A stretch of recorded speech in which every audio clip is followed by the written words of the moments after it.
Welcome to tonight's sleep story. This tale will be accompanied by the soothing crackle of a fireplace to help you drift off to sleep. Before you get too comfortable, please take a moment to like this video and subscribe to the channel. I'd love to know where in the world you're watching from and what time it is there. Leave a comment below. It's fascinating to see how our community spans different time zones, all gathered around our virtual fireplace, seeking a peaceful night's rest. Now, make yourself comfortable, adjust your volume, and let the warm sounds of the crackling fire and story guide you into peaceful dreams. Our story begins. The divorce papers lay unsigned on Emma Richardson's kitchen table for 3 months before she finally found the courage to sign them. James had moved on quickly enough. Last she heard, he was living with his research assistant in a cozy Boston apartment, their shared dreams of academic success now his alone to pursue. The irony wasn't lost on Emma. She had been a research assistant once too, back when they first met at the university. Now, at 34, with a master's degree in history gathering dust and student loans piling up, she found herself staring at a job listing that seemed almost too perfect to be true. Night custodian needed at historic Blackwood Academy. Background in history or architecture preferred. The interview had been strange from the start. Mrs. Henderson, the school's administrator, conducted it in her office on the first floor of the imposing Victorian building. The elderly woman's eyes kept darting to the ceiling throughout their conversation, as if tracking something moving above them.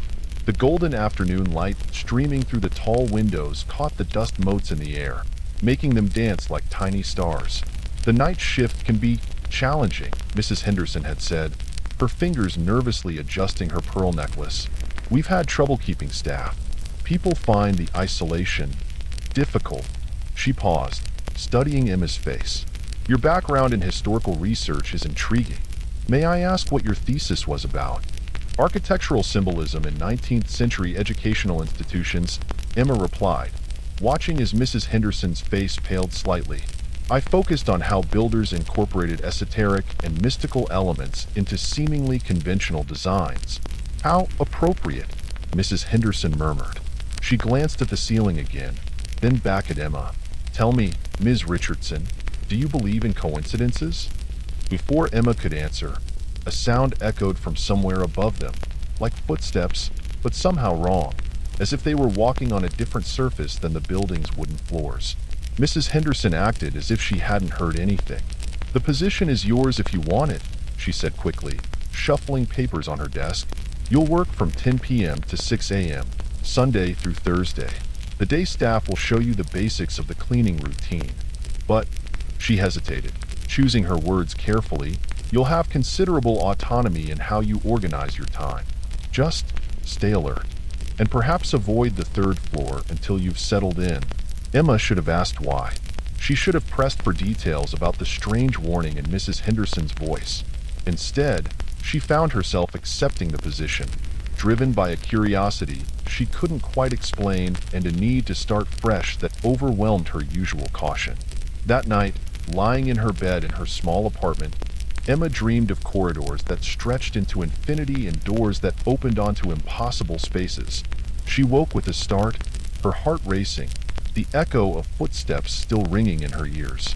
On her nightstand, her phone showed 3 missed calls from James. She deleted them without listening to the voicemails. Her first week at Blackwood Academy was deceptively normal. The day shift custodians Maria, Tom, and Hector showed her the ropes, which cleaning products to use on the antique woodwork, how to properly mop the marble floors in the entrance hall, where to find extra supplies. They were friendly enough, but Emma noticed how they never mentioned the third floor, how their eyes would skip over it when discussing the building's layout. It was Hector, the oldest of the group, who finally broke the unspoken rule. He caught her alone in the supply room on her 5th day, his weathered face serious in the fluorescent light. You're not just a cleaner, are you? He asked quietly, his accent thick with his native Honduras. I see how you look at the building. You understand about places like this. Emma hesitated, then nodded. There's something wrong with the 3rd floor, she said. It wasn't a question. Hector's face creased with worry. Wrong? No, senorita. Wrong is too simple. That floor, it's like a wound that never healed properly. And tonight, he glanced at his watch. Tonight is the dark of the moon. Be careful. The echoes are strongest when the moon hides her face. Before Emma could ask what he meant, Maria called for him from the hallway, and he hurried away, leaving Emma alone with her thoughts and the faint sound of footsteps from somewhere above. That night, as she pushed her cleaning cart past the second-floor science labs, Emma made a decision. She would explore the third floor. Her academic training demanded investigation, documentation, understanding. But as she approached the stairwell that would take her up, she couldn't shake the feeling that something was watching her, waiting to see what she would do. The stairs creaked under her feet as she ascended, each step feeling somehow longer than it should be. The air grew colder as she climbed, and by the time she reached the third-floor landing, she could see her breath misting in front of her. The hallway stretched out before her, lit by fluorescent tubes that seemed to flicker more than they should. Something about the proportions felt wrong.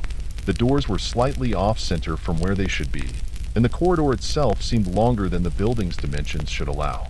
Emma took a deep breath and stepped forward. The sound of her footstep echoed back to her, but not quite in sync with her movement. It came a fraction of a second too late, as if the sound had to travel much further than the confines of the hallway would suggest. She took another step. Another echo, still delayed, but this time, she thought she heard something else. A second set of footsteps, very faint, moving somewhere ahead of her in the darkness where the lights had yet to activate. The motion sensors clicked on one by one as she advanced, creating a wave of illumination that revealed empty classroom after empty classroom. But something was odd about the rooms too. Through the windows and the doors, she could see that some contained modern desks and computers, while others seemed frozen in time, with antique furniture and chalkboards covered in faded writing. She stopped in front of one such room 3 to 14, and peered through the glass.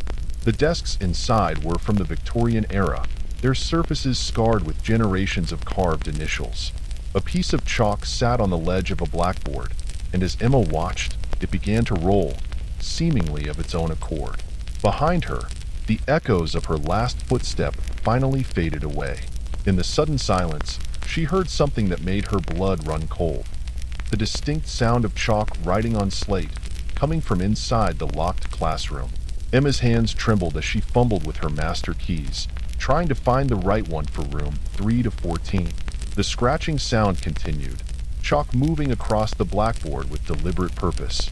Through the window, she could see the white lines forming, but from her angle, she couldn't make out what was being written. Finally, the key turned. The door opened with a creak that seemed to echo far longer than it should have. The chalk dropped to the ledge with a tiny clink that somehow sounded like a thunderclap in the unnatural silence. On the blackboard, in elegant Victorian handwriting, were the words, "They're watching you too, Emma." The temperature in the room plummeted. Emma's breath came out in white clouds as she approached the blackboard. Below the message, in smaller writing, was a set of numbers. November 15, 1873. The date Elizabeth Blackwood disappeared. A sudden gust of wind swept through the room. Impossible, given that the windows were sealed shut, and the pages of an old book on the teacher's desk began to flutter. Emma approached cautiously, her historian's instincts warring with her fear. It was a diary, bound in faded leather, its pages yellowed with age. The diary fell open to a specific page, and Emma found herself reading. November 10, 1873, Father's behavior grows more erratic by the day. I found his secret notes about the building's design. This was never meant to be just a school. The geometric patterns, the precise measurements, the alignment with celestial bodies. He's trying to create something he calls a resonance chamber.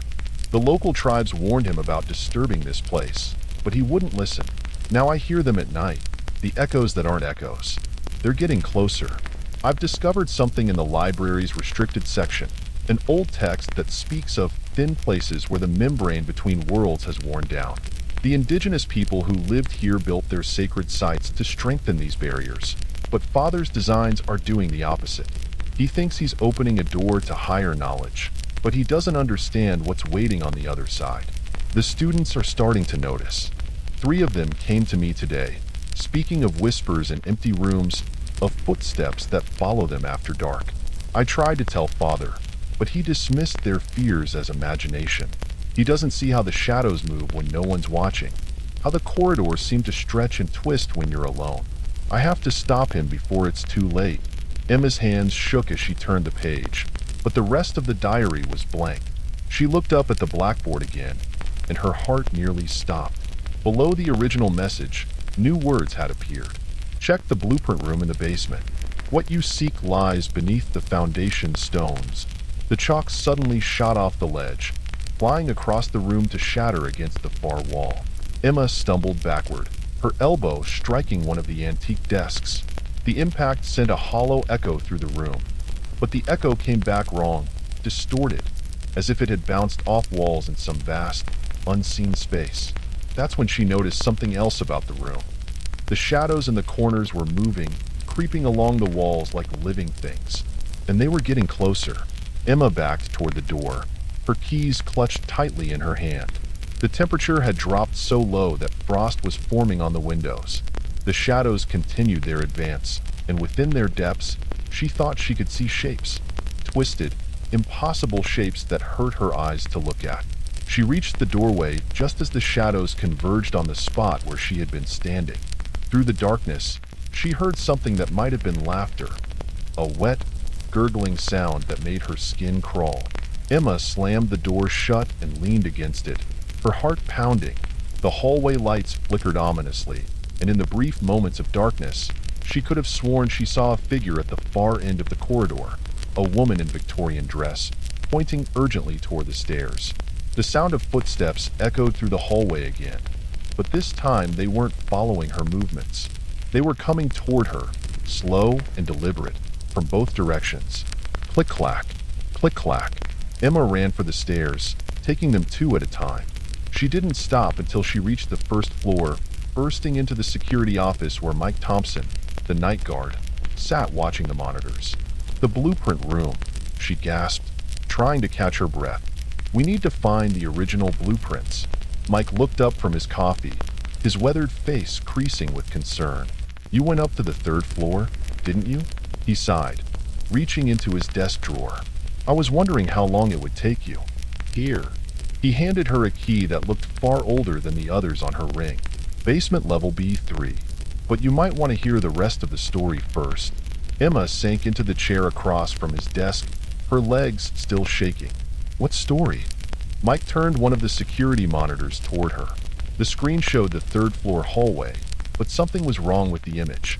The proportions seemed to shift and change as she watched, and the shadows. The shadows weren't behaving like shadows should. Back in 1868, Mike began. When Jonathan Blackwood bought this land, he didn't just want to build a school. He was part of a secret society, the Order of the Geometric Dawn. They believed that certain architectural patterns could alter reality itself. The local Algonquin tried to warn him. This place, they said, was already a doorway of sorts.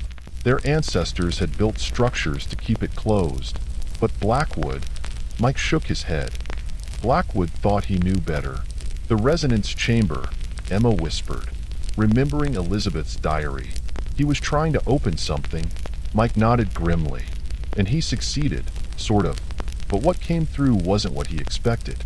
His daughter Elizabeth figured it out too late, but she managed one final act of defiance.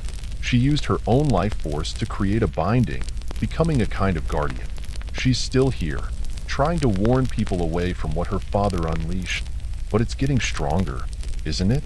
Emma asked, watching the shadows writhe on the monitor. The binding is weakening. Mike's gaze shifted to the old grandfather clock in the corner of his office. Tonight's special, he said quietly. The moon's in the right position, and the stars. He trailed off, pulling an ancient-looking star chart from his desk drawer. Every 50 years, the cosmic alignment weakens the barriers. That's when people tend to disappear around here. Emma felt a chill run down her spine as she remembered her research. 1923, 3 students vanished. 1973, a teacher and 2 maintenance workers. She looked at Mike. And today is November 15th, 2023. Mike finished. Exactly 150 years since Elizabeth disappeared. He spread the star chart on his desk. Overlaid on the astronomical drawings were architectural diagrams of Blackwood Academy. The building's layout formed an intricate geometric pattern that seemed to shift and change the longer Emma stared at it. "I didn't take this job by accident," Mike admitted. "My grandmother was one of the students who disappeared in 1923. She managed to leave a journal behind, hidden in the walls. I've spent 20 years working here, trying to understand what happened. And you?" He looked at Emma intently. "You didn't end up here by accident either." Emma thought about her failed marriage, her abandoned academic career, the strange compulsion that had drawn her to Blackwood Academy. "The divorce," she murmured. "James always said I was obsessed with my research into architectural symbolism. He called it a dead end." "Dead end?" Mike gave a bitter laugh. "More like too close to the truth. Your thesis about mystical architecture in educational institutions, it wasn't just theory, was it? You found patterns." Emma nodded slowly. "Similarities in design across different schools, all built in the same period. Geometric alignments that couldn't be coincidental. But every time I got close to publishing my findings, something would go wrong. Data would disappear. Sources would become unavailable." "The Order of the Geometric Dawn still exists," Mike said grimly. "They protect their secrets, but they don't understand what they're really protecting." He stood up, grabbing a flashlight. "Come on. We need to get to that blueprint room before midnight." The descent to B3 felt like entering another world. The modern fluorescent lights gave way to old gas lamps that had been converted to electric, casting sickly yellow light over stone walls that grew progressively damper as they descended. The air became thick with the smell of old paper and something else, something organic and unpleasant. The blueprint room's door was made of heavy iron, its surface covered in geometric patterns that made Emma's eyes hurt if she looked at them too long. The key Mike had given her fit perfectly, but the door refused to budge until she traced one of the patterns with her finger. The metal was ice cold to the touch. Inside, the room was a maze of filing cabinets and rolled-up architectural drawings. But Emma's attention was immediately drawn to a large table in the center. Spread across it was a blueprint unlike any she'd ever seen. The paper was yellowed with age, the lines drawn in ink that seemed to shimmer in the dim light. "That's not the original blueprint," Mike said, his voice tight with tension. "Look at the date." Emma leaned closer. "November 15th, 1873, the day Elizabeth disappeared. The drawing showed Blackwood Academy, but not as it was built. This was something else, something darker. The geometric patterns were different, twisted into configurations that seemed to pulse with malevolent purpose. She drew this, Emma realized. Elizabeth. She figured out what her father was really building. She traced the lines with a trembling finger. The school isn't just on a thin spot between worlds, it's a machine. The hallways, the rooms, they're all part of a geometric equation designed to... A sound from above cut her off, footsteps, but wrong somehow, as if they were walking on a ceiling instead of a floor. Dust drifted down from the stone overhead. "They're getting closer," Mike whispered. "The barriers are weakening." Emma's academic mind raced through what she knew. Sacred geometry, ley lines, astronomical alignments. She looked back at the blueprint, and suddenly the patterns seemed to click into place. "We're not just hearing echoes," she said. "We're hearing time itself breaking down. The footsteps, the voices, they're bleeding through from different periods, all happening at once." She pulled out her phone and opened her thesis notes. "Look at this," she said, showing Mike a diagram she created years ago. "I found this pattern repeated in dozens of schools built in the 1860s and 70s, but I never understood what it was for. It's not just about opening doors, it's about creating resonance. The whole building is like a tuning fork, designed to vibrate at exactly the right frequency to..." Another sound interrupted her, closer this time. Something wet and heavy dragged itself across the ceiling. The gas lamps flickered, and in the momentary darkness, Emma saw something move in the corners of the room. Shadows that weren't shadows, shapes that shouldn't exist. "We need to get back upstairs," Mike said urgently. "Whatever's coming through, it'll manifest on the 3rd floor first. That's where the geometric patterns are strongest." They ran for the stairs, but the journey up seemed to take much longer than the descent had. The steps felt wrong under their feet, as if they were climbing at an impossible angle. By the time they reached the first floor, Emma's legs were burning with exhaustion. The building had changed. The normally straight hallways now curved subtly, leading the eye toward impossible angles.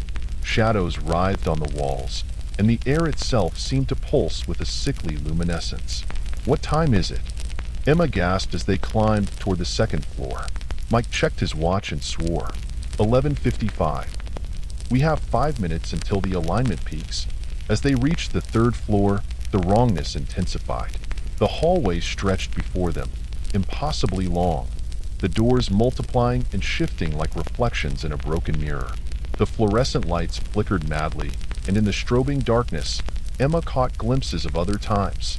Students in Victorian dress hurrying to class, maintenance workers from the 1970s checking the walls, all of them moving like ghosts through the present moment.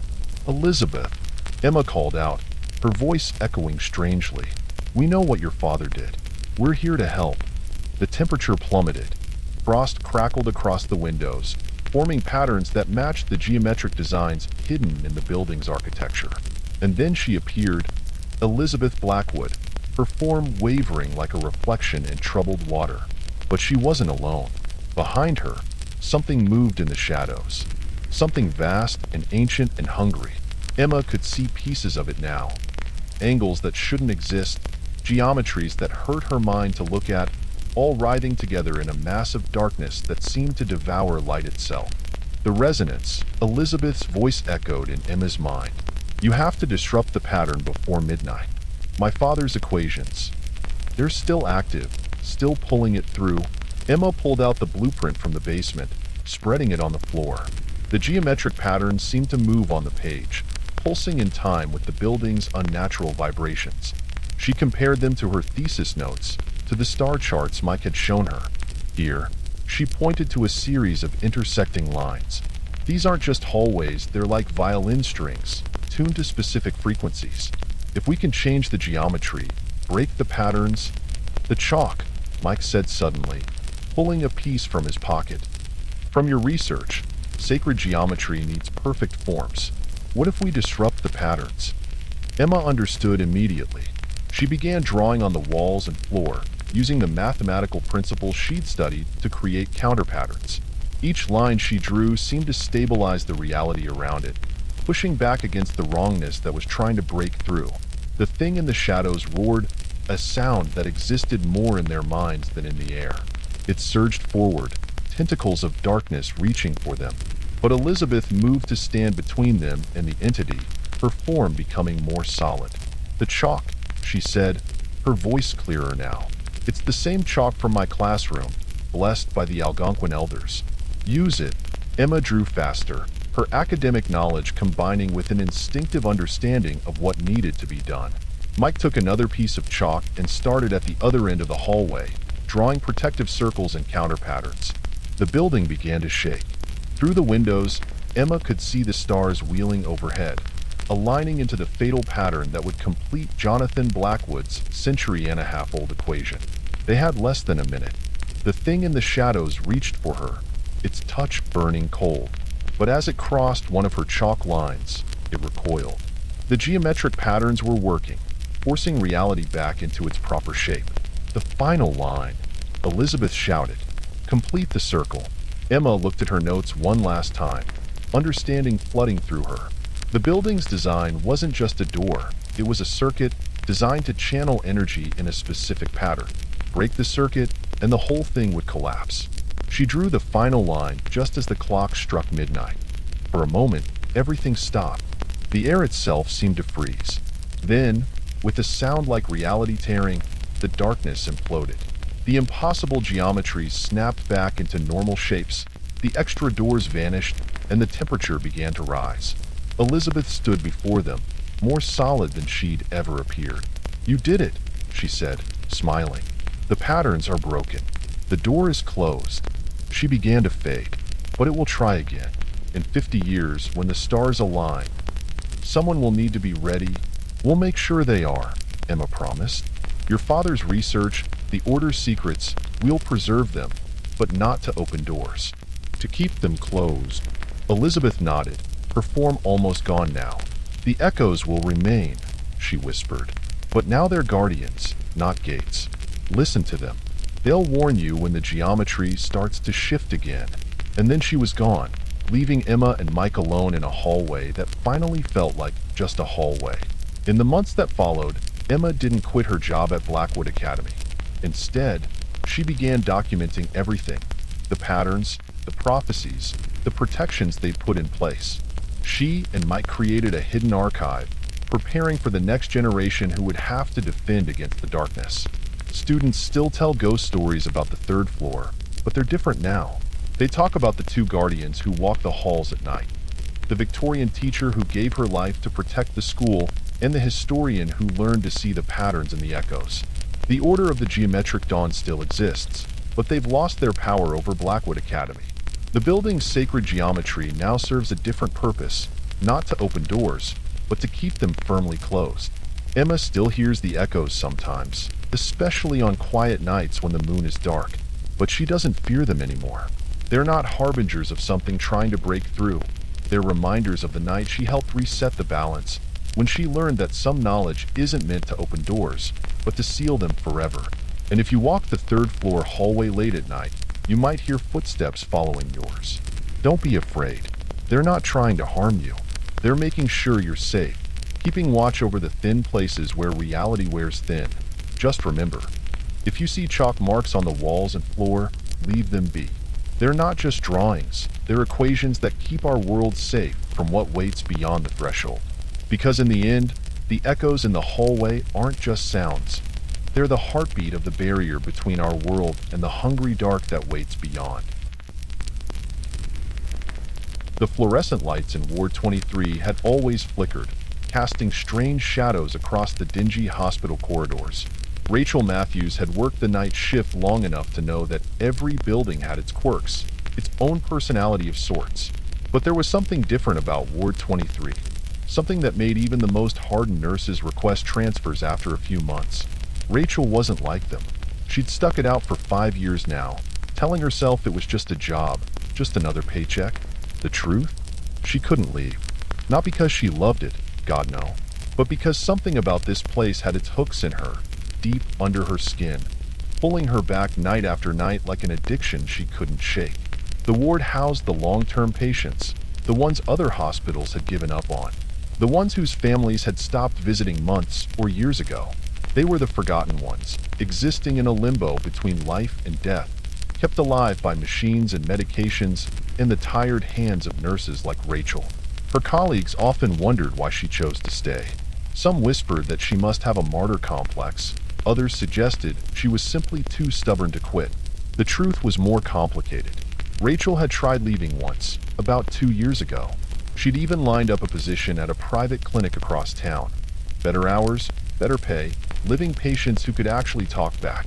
But the night before she was supposed to start her new job, she'd woken in a cold sweat, her heart racing, her mind filled with images of Ward 23's empty corridors. She called in sick the next day, and the day after that, until eventually, the clinic filled the position with someone else. She told herself it was just anxiety about change, but deep down, she knew better. Ward 23 wouldn't let her go. That night, that awful, changing night, started like any other. Rachel arrived for her shift at 11 p.m., coffee in hand, dark circles under her eyes that no amount of concealer could hide. The handover from the day shift was routine. Mrs. Johnson in room 4 needed her dressing changed. Mr. Peters in room 7 was refusing his meds again. And the John Doe in room 13, well, he was the same as always. Unresponsive, unknown, unclaimed. You should see about transferring him. Jenny, the day nurse, had suggested, not for the first time. We need the bed. Rachel had nodded, though they both knew it wouldn't happen. John Doe had been there longer than she had.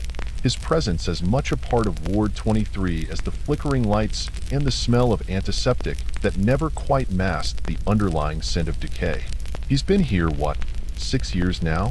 Jenny continued, her voice dropping to a whisper despite the empty corridor. No ID, no family, no changes in condition. It's not right, keeping him like this. The hospital board won't approve a transfer, Rachel replied mechanically, the same response she always gave. Not without next of kin consent. Jenny shook her head, gathering her belongings. Well, your shift, your problem now. Try to get some rest between rounds. You're looking a bit pale. Rachel watched her colleague leave, the sound of her footsteps echoing down the corridor until they faded into the ambient hum of medical equipment.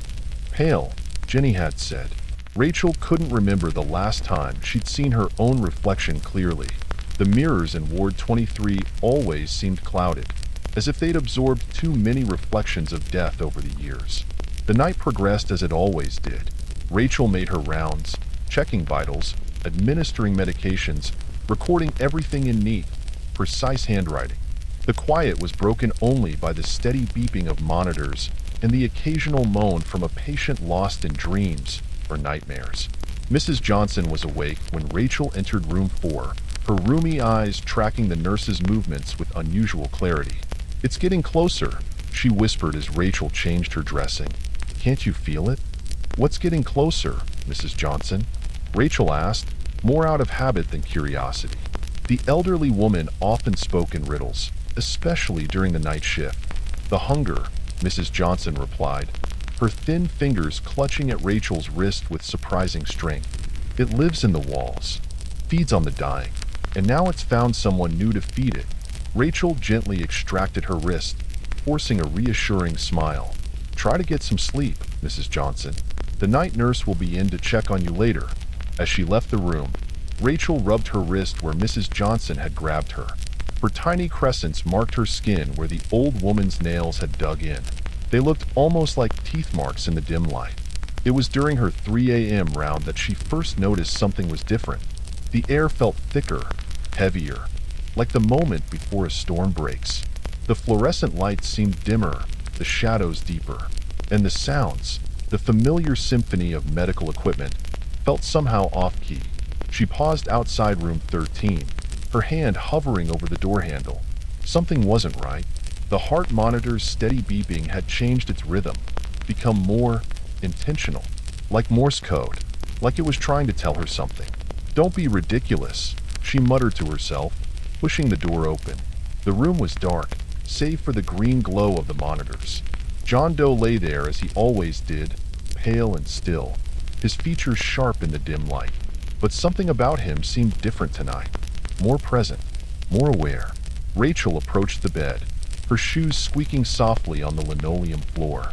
She reached for his wrist to check his pulse, a routine she'd performed thousands of times before. His skin was cold, colder than usual, and just as her fingers found his pulse point, his other hand shot up and grabbed her arm. She tried to scream, but no sound came out. His eyes were open now, staring at her with an intensity that made her blood run cold. They weren't the vacant eyes of a coma patient. They were ancient, knowing, hungry. "Rachel Matthews," he said, his voice like gravel, like he'd been saving these words for years. "I've been waiting for you." She should have run, should have called for help, but she didn't. Instead, she stood there, transfixed, as he continued to speak. "5 years you've worked here. 5 years you've cared for these lost souls. But that's not why you stay, is it?" His grip tightened on her arm. "You stay because you're just like them. Lost. Forgotten. Hungry for something you can't name." I don't know what you're talking about," she stammered. But the lie felt hollow even to her own ears. The truth was, she did know. She'd felt it growing inside her over the years, a void that seemed to deepen with each passing shift. He smiled then, a terrible thing that split his face like a wound. "Oh, but you do. You feel it every night, don't you? The emptiness, the longing, the desire to matter, to be more than just another tired nurse in a forgotten ward." His words slithered into her mind like smoke, finding purchase in the darkest corners of her thoughts. "Your mother died here, didn't she?" he continued, his voice softer now, almost gentle. "In this very ward. That's why you came back. That's why you stay." Rachel felt her breath catch in her throat. She hadn't told anyone about that, about how she'd watched her mother waste away in room 9. about how the machines had kept beeping long after any hope of recovery had faded, about how, in those final days, she caught herself wishing it would just end. How did you? I know everything that happens in Ward 23, he interrupted. Every death, every tear, every whispered prayer for release. And I know you, Rachel Matthews. I know the thoughts you hide even from yourself. She tried to pull away, but his grip was iron. Let me go, she whispered, her voice trembling. I can help you, he said. I can show you how to fill that emptiness. All you have to do is help me first. And then he told her what he wanted, what he needed. The words should have horrified her, should have made her run screaming from the room. But they didn't, because deep down, in that dark place she never acknowledged, they made a terrible kind of sense. Just one, he whispered. Just one to start. There are so many here already close to death. No one would notice. No one would care. Like Mrs. Johnson. She's been asking for release for months now. You've heard her prayers, haven't you? Late at night, when she thinks no one's listening, Rachel felt something inside her crack, like thin ice giving way beneath her feet. Images flashed through her mind. Mrs. Johnson's pleading eyes, the morphine pump's steady drip, the way the old woman's breath rattled in her chest like a broken machine. I can't, she said, but her voice lacked conviction. You already have, he replied, releasing her arm. Every time you've given just a little too much morphine. Every time you've been a little too slow to respond to an alarm. Every time you've wished, just for a moment, that one of them would finally let go. The truth of his words hit her like a physical blow. She stumbled backward, her mind reeling. Because he was right. God help her.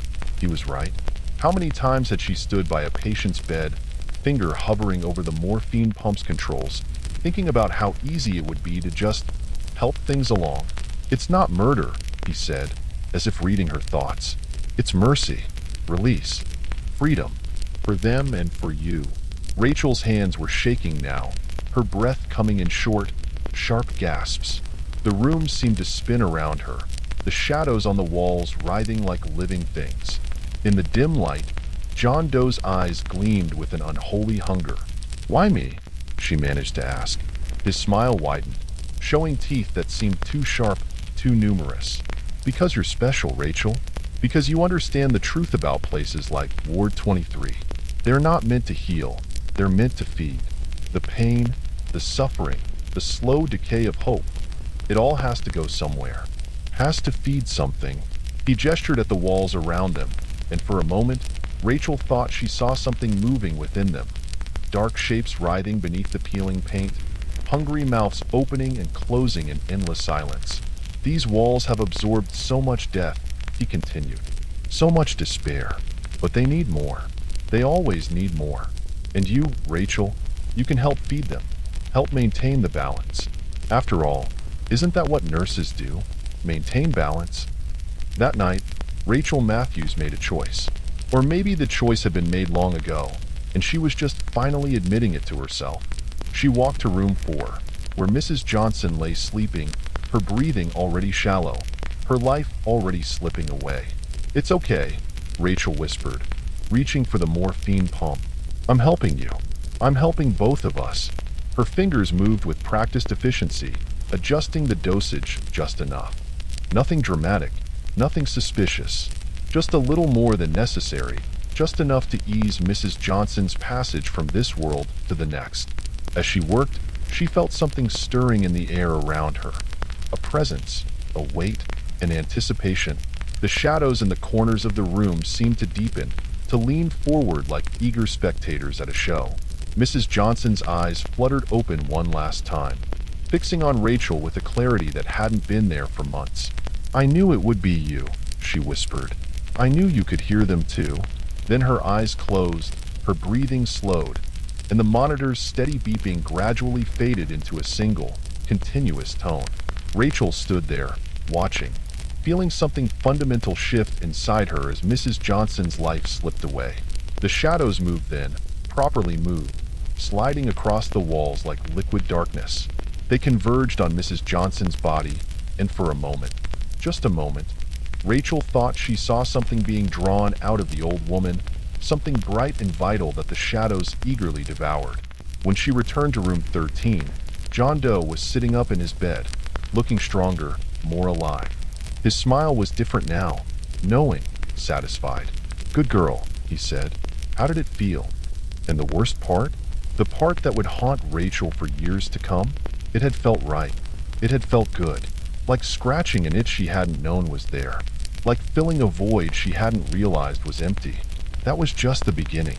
Over the next few months, more patients in Ward 23 passed away peacefully in their sleep. Always the ones who were already close to death. Always in ways that seemed natural.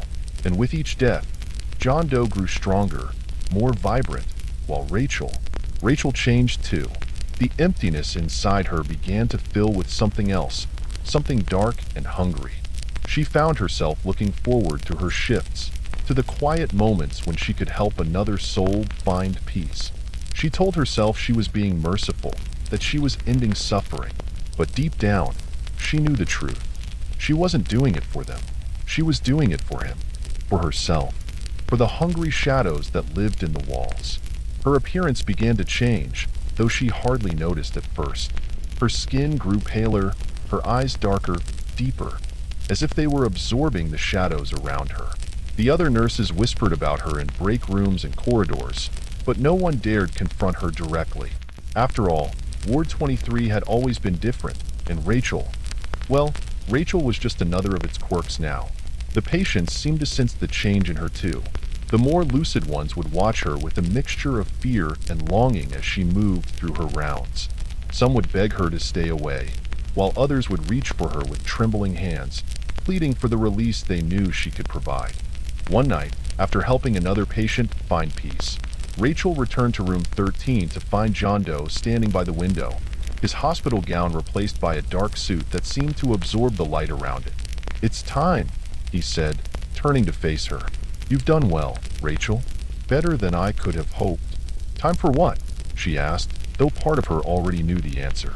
"Time for you to take my place," he said, his smile now more terrible than ever. "Someone needs to tend to Ward 23, to help the lost souls move on. Someone needs to feed the hunger that lives in these walls. And you, my dear Rachel, have proven yourself more than capable." And Rachel understood then, with perfect clarity, what she had become, what she had always been meant to be. She looked down at her hands, expecting to see blood, but they were clean. They were always clean. That was the beauty of it, wasn't it? "What happens now?"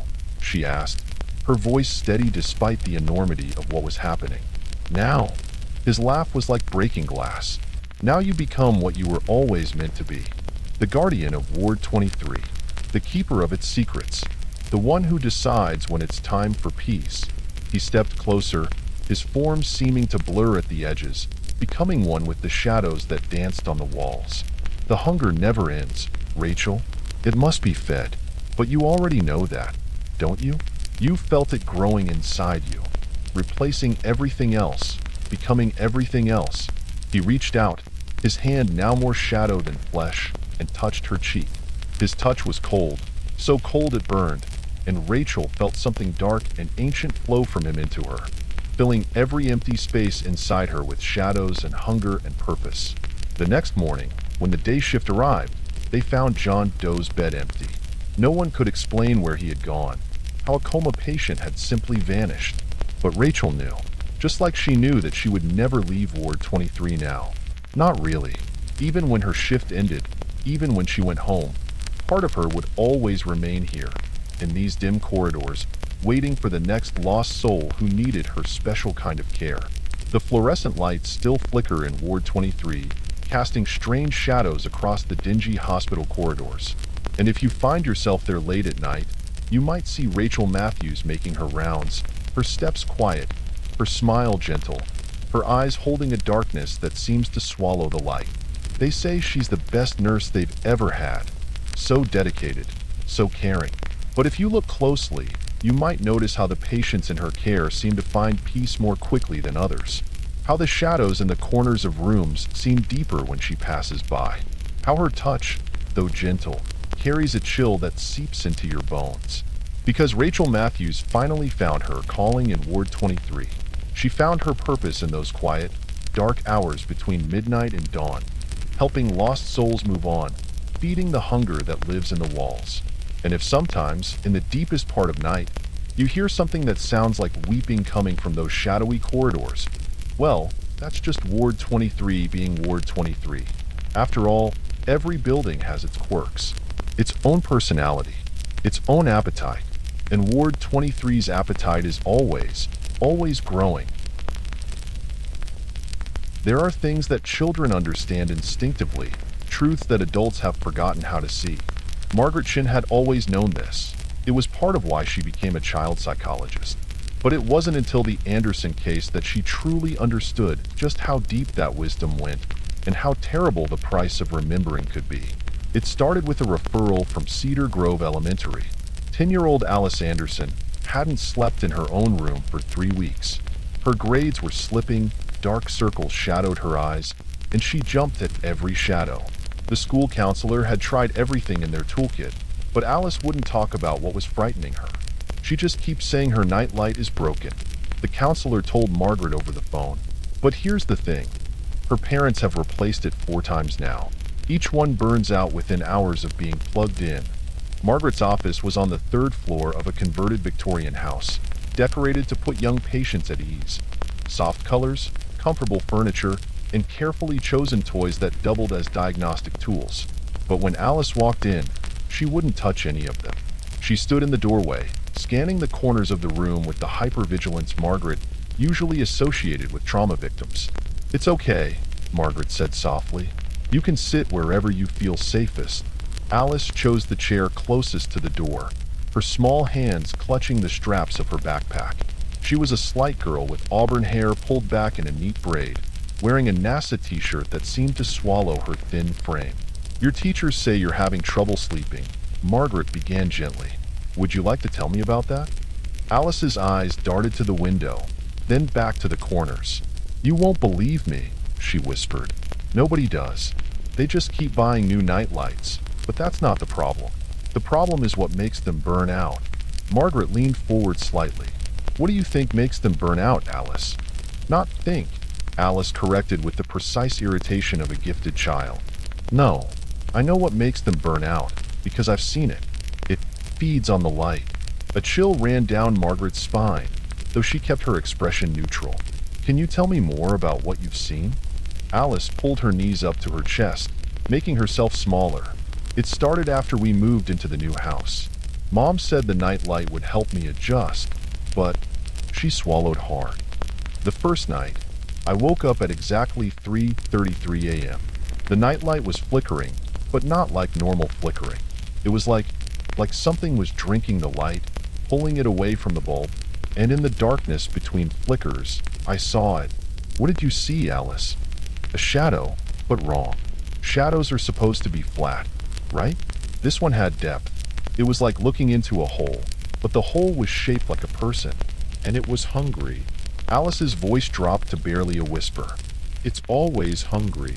Margaret made a note on her pad, trying to ignore the way the afternoon sunlight seemed to dim slightly as Alice spoke. "Has it tried to hurt you?" Alice shook her head. "Not yet, but it gets bigger every night. At first, it was just in the corner by my dresser. Now it takes up the whole wall." And she hesitated, glancing at the door. "Last night, I saw it in the hallway outside my room. It's getting stronger." "Because of the light it drinks?" "No." Alice's voice was firm. "The light doesn't make it stronger. The light shows where it is. That's why it breaks the night lights. It doesn't want me to see it coming. But I can feel it getting stronger because..." She stopped, her eyes filling with tears. "Because what, Alice?" "Because my little brother started seeing it too. And now Mom's nightlight is flickering." The sun chose that moment to slip behind a cloud, plunging the office into sudden shadow. Alice gasped, her hands tightening on her backpack straps. Margaret moved to turn on her desk lamp, but when she pressed the switch, nothing happened. "The bulb must be burned out," she said, trying to keep her voice casual. But when she looked back at Alice, the girl's face was a mask of terror. "It's here," Alice whispered. "It followed me."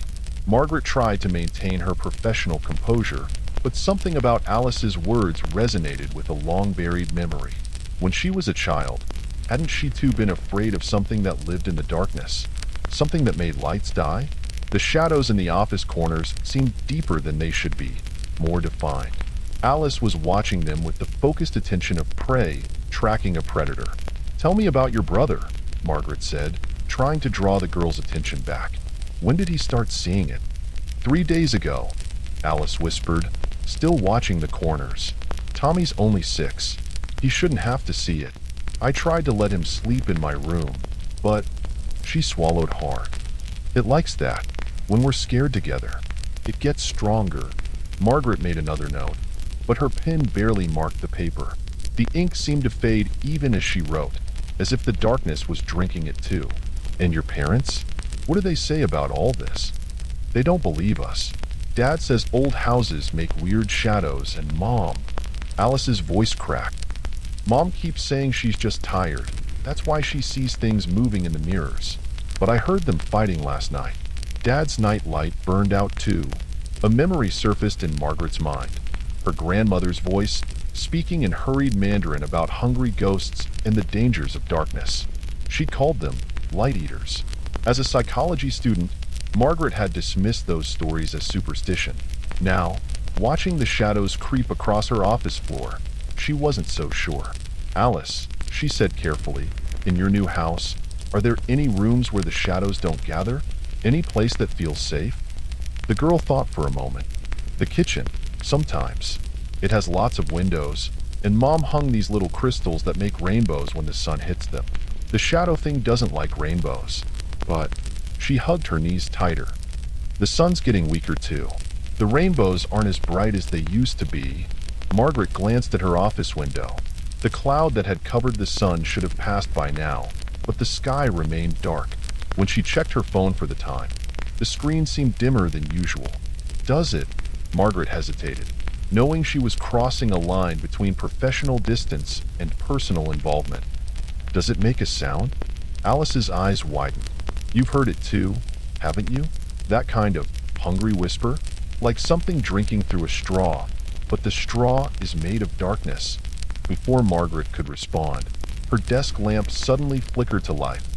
But the light it cast was wrong, tinted with colors that had no place in the visible spectrum. In that strange illumination, the shadows on the walls seemed to pulse like living things. "Don't look at them directly," Alice said, her voice eerily calm. "That's how it marks you. Once it knows you can see it, it starts following you too." But Margaret was already looking. In the corner of her office, where the ceiling met the walls, she saw something that defied explanation. The shadows there had depth, like a window into an endless void.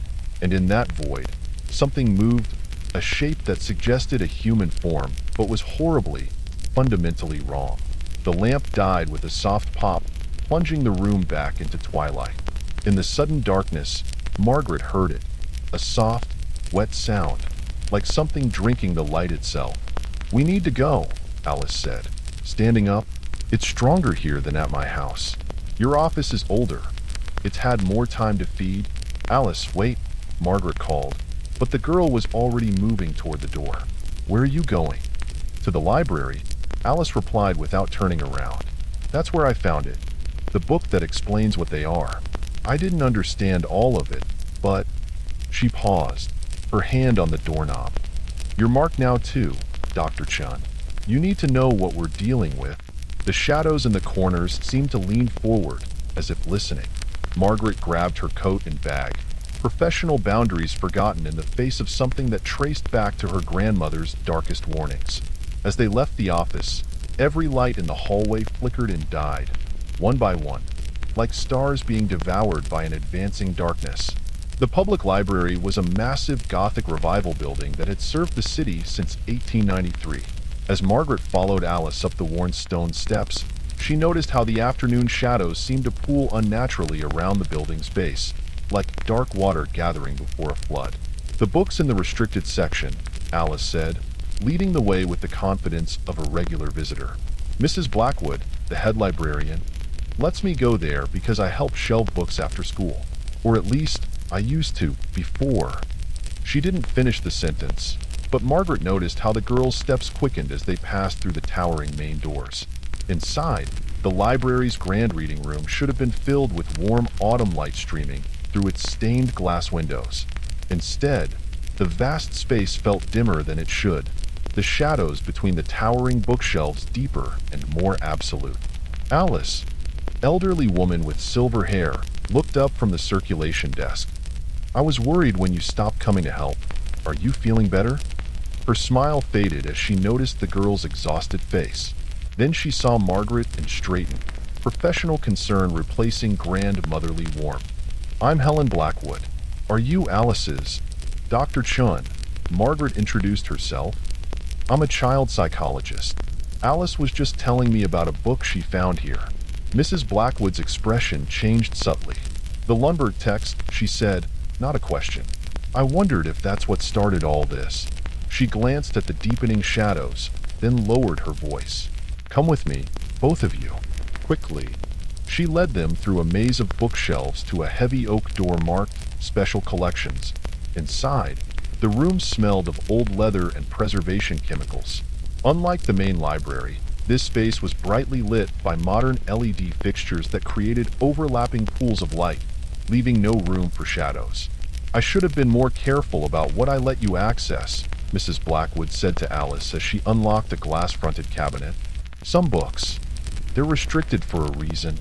She pulled out a large volume bound in faded black leather. The cover bore no title, only a complex geometric pattern that seemed to shift slightly when viewed directly. "Dr. Victor Lundberg's research into photophagic entities," she explained, "published in 1891, just before he disappeared. Most copies were destroyed, but a few survived." Margaret reached for the book, but Mrs. Blackwood held it back. "Before I show you this, you need to understand something. Knowledge has power, but it also has consequences. Once you learn what these things really are, you can't unlearn it. And they..." She glanced at the door, where shadows were already gathering despite the bright lights. "They know when you know about them." "I already see them," Alice said quietly. "We both do now. Please, we need to know how to stop them." Mrs. Blackwood sighed and opened the book. The pages were covered in dense text and disturbing illustrations, creatures of shadow drawn in faded ink, geometric diagrams that hurt the eyes, and photographs that seemed impossibly dark despite the paper they were printed on. Lundberg called them umbrophages, she explained, turning pages carefully. "Light eaters." He believed they weren't supernatural creatures at all, but parasites from another dimension where light behaves differently. They break through in places where reality is thin. Old buildings, spaces with history. At first, they can only manifest in true darkness, but as they feed, they get stronger, Alice finished. "That's why they break the nightlights. They're not just eating the light, they're practicing, learning how to exist in our world." Margaret studied a diagram that showed the progression. A simple shadow becoming something with depth, then form, then hunger. "My grandmother used to talk about hungry ghosts," she said. "But these aren't ghosts, are they?" "No," Mrs. Blackwood replied. "Ghosts are echoes of what was. These are harbingers of what's coming. Look at this." She turned to a page near the end of the book. The text there was rushed, the handwriting increasingly frantic. "This is Lundberg's final entry. He tracked an umbrophage infestation in Stockholm. At first, it was just burned out lights and strange shadows. But as the creatures fed, they grew bold. They started taking people." "Taking them where?" Margaret asked, though she wasn't sure she wanted to know the answer. "To their dimension," Alice said, pointing to an illustration, "where everything is shadow and the light is dying. That's what I dream about now. A place where the darkness goes on forever, and the only light comes from..." She stopped, shuddering. "From what, Alice?" "From the people they took. They keep them there, burning like stars, until they go out." The lights in the special collections room flickered ominously.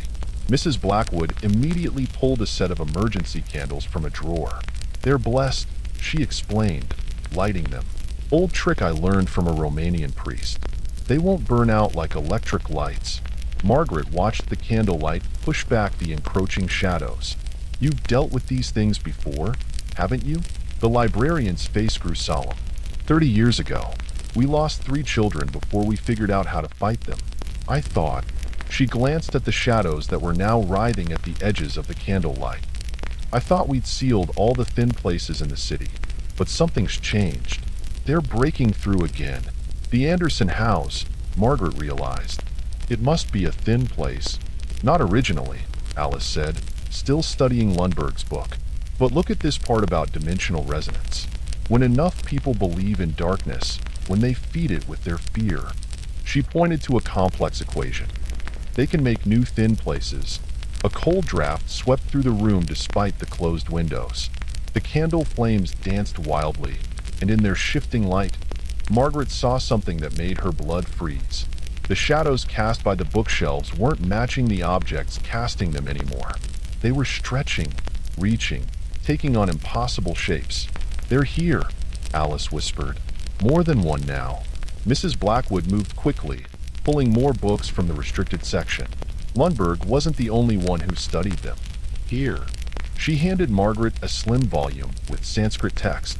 The ancient Indians knew about them. They called them light devourers and developed ways to fight them. "How?" Margaret asked, leafing through the fragile pages. "Prisms," Alice said suddenly, her eyes lighting up with understanding. "That's why they hate the rainbows in our kitchen. Look."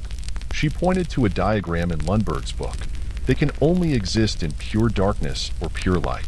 If you split the light into its spectrum, it disrupts their ability to feed," Mrs. Blackwood finished. "But it has to be natural light, refracted properly. Artificial spectrum generation won't work." The shadows in the corners had begun to take on that horrible depth Alice had described. Margaret could see them now. Shapes that suggested human form but were wrong in fundamental ways, like 3-dimensional shadows cast by 4-dimensional objects. "We need to get back to your house," Margaret told Alice. "Your family is already marked," Mrs. Blackwood interrupted grimly. "But there might still be time. The winter solstice is coming, the longest night of the year. That's when they're strongest, when they can fully cross over. If they take your family then..." She didn't need to finish. The illustration in Lundberg's book showed what happened to those taken by the umbrophages. Bodies transformed into living light sources, burning eternally in a dimension of absolute darkness. 3 days, Alice said, checking her phone's calendar. "We have 3 days until the solstice." The candles flickered again, and this time one went out despite its blessing. In the momentary darkness, Margaret heard that wet, sucking sound, closer now and multiplied, as if several creatures were feeding at once. "Take these," Mrs. Blackwood said, pressing a bag into Margaret's hands. It contained prisms of various sizes and shapes, along with what looked like ancient scrolls. Instructions for the binding ritual. It won't kill them. They can't be killed in our dimension. But it will seal the thin places they're using to break through. "Why are you giving these to me?" Margaret asked. "Surely you're more experienced." "Because I'm already too late." Mrs. Blackwood's voice was calm, even as the shadows began to circle her. "I've been fighting them too long. They've been feeding on my light for years, waiting for me to weaken. But you..." She looked at Margaret intently. "You have your grandmother's gift, the ability to see between worlds. And Alice has something even rarer. She understands them. Together, you might have a chance." Another candle went out. In the diminishing light, Margaret saw tears running down Alice's face.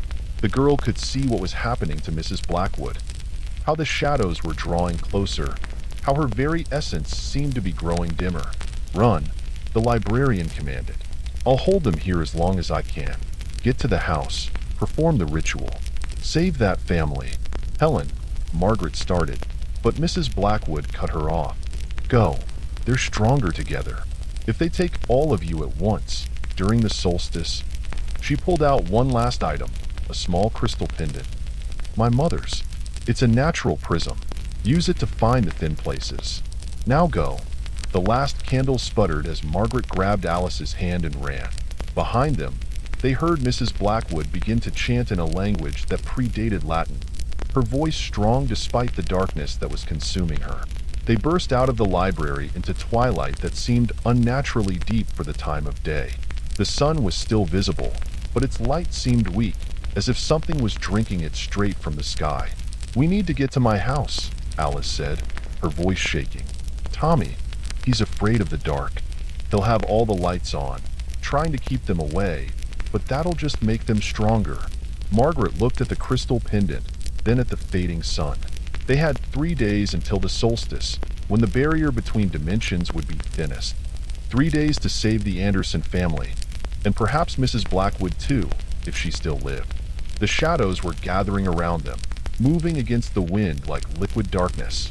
And somewhere in that darkness, something was watching them with hunger that had nothing to do with food and everything to do with light. The Anderson house stood at the end of Maple Street, a Victorian mansion that had been divided into apartments decades ago. In the deepening twilight, its windows blazed with artificial light, every bulb in every room burning against the darkness. But even from the street, Margaret could see how the lights seemed dimmer than they should be, as if something was drinking their radiance. "Mom keeps buying new bulbs," Alice said as they hurried up the walk. "But they burn out so fast now, and the ones that don't burn out just get weaker and weaker." Through the crystal pendant, Margaret saw what the human eye couldn't perceive. Threads of darkness wrapping around the house like hungry vines, pulsing with negative light. The entire building had become a thin place, reality wearing down under the constant assault of the umberphages.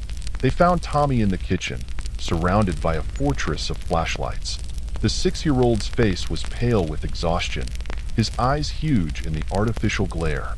"They're in the walls now," he whispered as they entered. "I can hear them drinking." Margaret could hear it too, that horrible sucking sound, coming from everywhere and nowhere at once. The kitchen's fluorescent lights buzzed and flickered, and in the brief moments of darkness, she caught glimpses of moving shadows that had nothing to do with the objects casting them. "Where are your parents?" she asked, pulling out the prisms from Mrs. Blackwood's bag. "Dad's at work," Alice answered, helping her brother up. "Mom's upstairs. She hasn't come down since this morning. She says the mirrors are wrong." Margaret remembered what Alice had said about her mother seeing things moving in mirrors. According to Lundberg's research, reflective surfaces were often the first places where umberphages became visible in our dimension. They used mirrors like windows, pressing against the thin barrier between their world and ours. "We need to get to her," Margaret said. "The solstice is coming, and they're getting stronger. If we don't perform the binding ritual before sunset..." She didn't need to finish. They all knew what was at stake. The stairs creaked as they climbed, each step taking them deeper into darkness despite the multiple lamps illuminating the stairwell. The crystal pendant grew cold against Margaret's chest, vibrating with proximity to the thin places. They found Mrs. Anderson in the master bedroom, huddled in a corner with all the mirrors covered by sheets. She looked up as they entered, her face gaunt with fear. "The lights," she whispered. "They're not working anymore. Nothing works anymore." Margaret began setting up the prisms according to the ritual diagrams, arranging them in a complex pattern that would capture and split any remaining light. "Mrs. Anderson," she said gently, "I know what you've been seeing. They're called umberphages, creatures that feed on light. But we can stop them." "I thought I was going crazy," Mrs. Anderson said, her voice breaking. "James, my husband, he doesn't see them. He says it's just stress, but..." She gestured to the covered mirrors. "They're getting bolder. This morning, one of them reached through the bathroom mirror. I saw its hand, like a shadow given depth, reaching for me. A bulb burst somewhere downstairs, followed by another and another. The darkness was rising, floor by floor, drinking every source of light in its path. "Quick," Margaret said, pulling out the scrolls. "We need to form a circle. The ritual requires 4 points north, south, east, west. Each point needs both a witness and a light source." "But the lights don't work," Tommy said, clutching his sister's hand. "Not artificial light," Margaret explained, removing the sheets from the mirrors. "We need natural light, refracted and multiplied." "Alice, you were right about the rainbows. They're not just pretty, they're weapons." She positioned the family members at 3 points of the compass, placing prisms before each of them. At the 4th point, she set up Mrs. Blackwood's crystal pendant. The sun was setting, its last rays weak against the advancing darkness, but when they hit the prisms, something remarkable happened. The light split and refracted, creating not just rainbows but complex patterns of spectral illumination that seemed to cut through the dimensional barriers. The shadows retreated from these patterns, writhing as if in pain. Margaret began to read from the ancient scrolls, her grandmother's teachings helping her pronounce the Sanskrit words correctly. With each phrase, the prism's light grew stronger, more focused. The shadows tried to fight back, manifesting fully now. Human-shaped voids that moved with horrible grace through the darkness between the light patterns. One of them reached for Tommy, but Alice threw herself in front of her brother, holding up her prism. The creature recoiled as the refracted light touched it, its form dispersing like smoke in strong wind. The chant built to a crescendo as the sun touched the horizon. This was the moment of greatest danger, twilight, when the barriers between dimensions were naturally thinner. The umbrophages pressed closer, their hunger a palpable force in the room. That's when Margaret saw it, in the largest mirror, a familiar face. Mrs. Blackwood, her form glowing with internal light. She hadn't been taken to the shadow dimension. She transformed herself into pure light, using her own essence to power one final spell. Now, the librarian's voice echoed from the mirror. Complete the binding. Margaret spoke the final words of the ritual, just as the sun vanished. For a moment, nothing happened.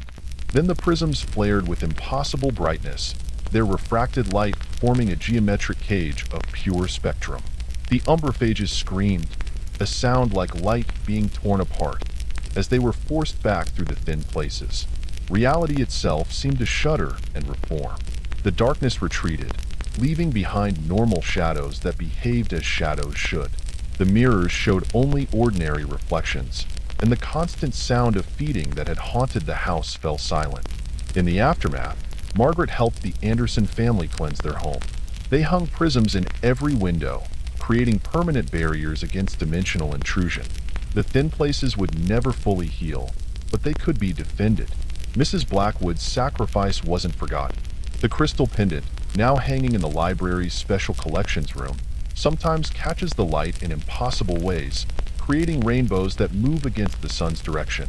And on very quiet days, visitors swear they can hear her voice in the whisper of turning pages, still standing guard against the darkness. Alice went back to shelving books at the library, but now she had a special pass for the restricted section. She and Margaret began documenting their own research into the umbrophages, adding to Lundberg's work. They mapped the city's thin places, set up early warning systems, and trained others to recognize the signs of dimensional weakening. Tommy sleeps with a prism on his windowsill now instead of a night light. He says it's better. The rainbows it makes chase away not just the shadow creatures, but ordinary nightmares too. And if sometimes, in old buildings or quiet places, they hear that wet, sucking sound or see shadows that seem deeper than they should be, they don't panic. They know what to do now, because light may feed the darkness, but split light, light revealed in all its complex, spectral glory, reminds the universe that shadows are just absence, not entropy. The umbrophages still exist, still hunger, still wait in their dimension of eternal darkness. But they've learned to fear the rainbow makers, the light splitters, the guardians who know their true nature. And in homes across the city, prisms hang in windows, catching sunlight and splitting it into weapons of spectrum and hope. The antique shop stood at the corner of Maple and Pine, its weathered facade a testament to decades of business in our small town. I had passed by it hundreds of times before, but that autumn afternoon, something drew me inside. Perhaps it was the peculiar mirror propped in the window display, its gilded frame catching the dying sunlight in a way that made the glass seem to ripple like disturbed water.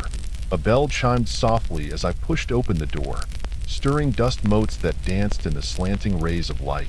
The shop's interior was a maze of forgotten treasures, tarnished silverware, moth-eaten tapestries, and furniture that belonged to another century. But my eyes were fixed on that mirror. "Ah, you've noticed our newest acquisition," came a voice from behind a towering bookshelf. The shopkeeper emerged, an elderly man with wire-rimmed glasses and paper-thin skin. "Quite a remarkable piece, isn't it?" I nodded, approaching the mirror. Up close, I could see that the glass wasn't perfectly smooth. There was a hairline crack running diagonally across its surface, so fine it was almost invisible unless you knew where to look. Where did it come from? I asked, reaching out to touch the frame. The old man's hand shot out, catching my wrist before my fingers could make contact. His grip was surprisingly strong. Best not to touch it directly, he said, releasing me with an apologetic smile. It's quite delicate. As for its origin, it came from the Victoria Manor estate sale last month. You know the place? Everyone knew Victoria Manor. The sprawling Victorian mansion had stood empty for 30 years, ever since the tragic death of its last inhabitant, a young woman who had lived there alone. Local legends said she had gone mad, though no one seemed to know the details. How much?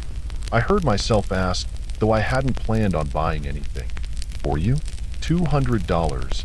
He named a price far lower than what such an ornate piece should have commanded. But I must warn you, it comes with certain conditions. I should have asked what he meant. I should have walked away. But something about my reflection in that cracked glass held me transfixed. My features seemed somehow sharper, more angular in its surface, and for a moment, just a moment, I could have sworn I saw something move in the background, though I was alone in front of the mirror. I'll take it, I said. The shopkeeper insisted on having it delivered, rather than letting me carry it myself. Better not to handle it more than necessary, he said, writing up the receipt. As I turned to leave, he caught my arm again. One more thing, never look into it at midnight. And if you hear humming coming from it, cover it immediately.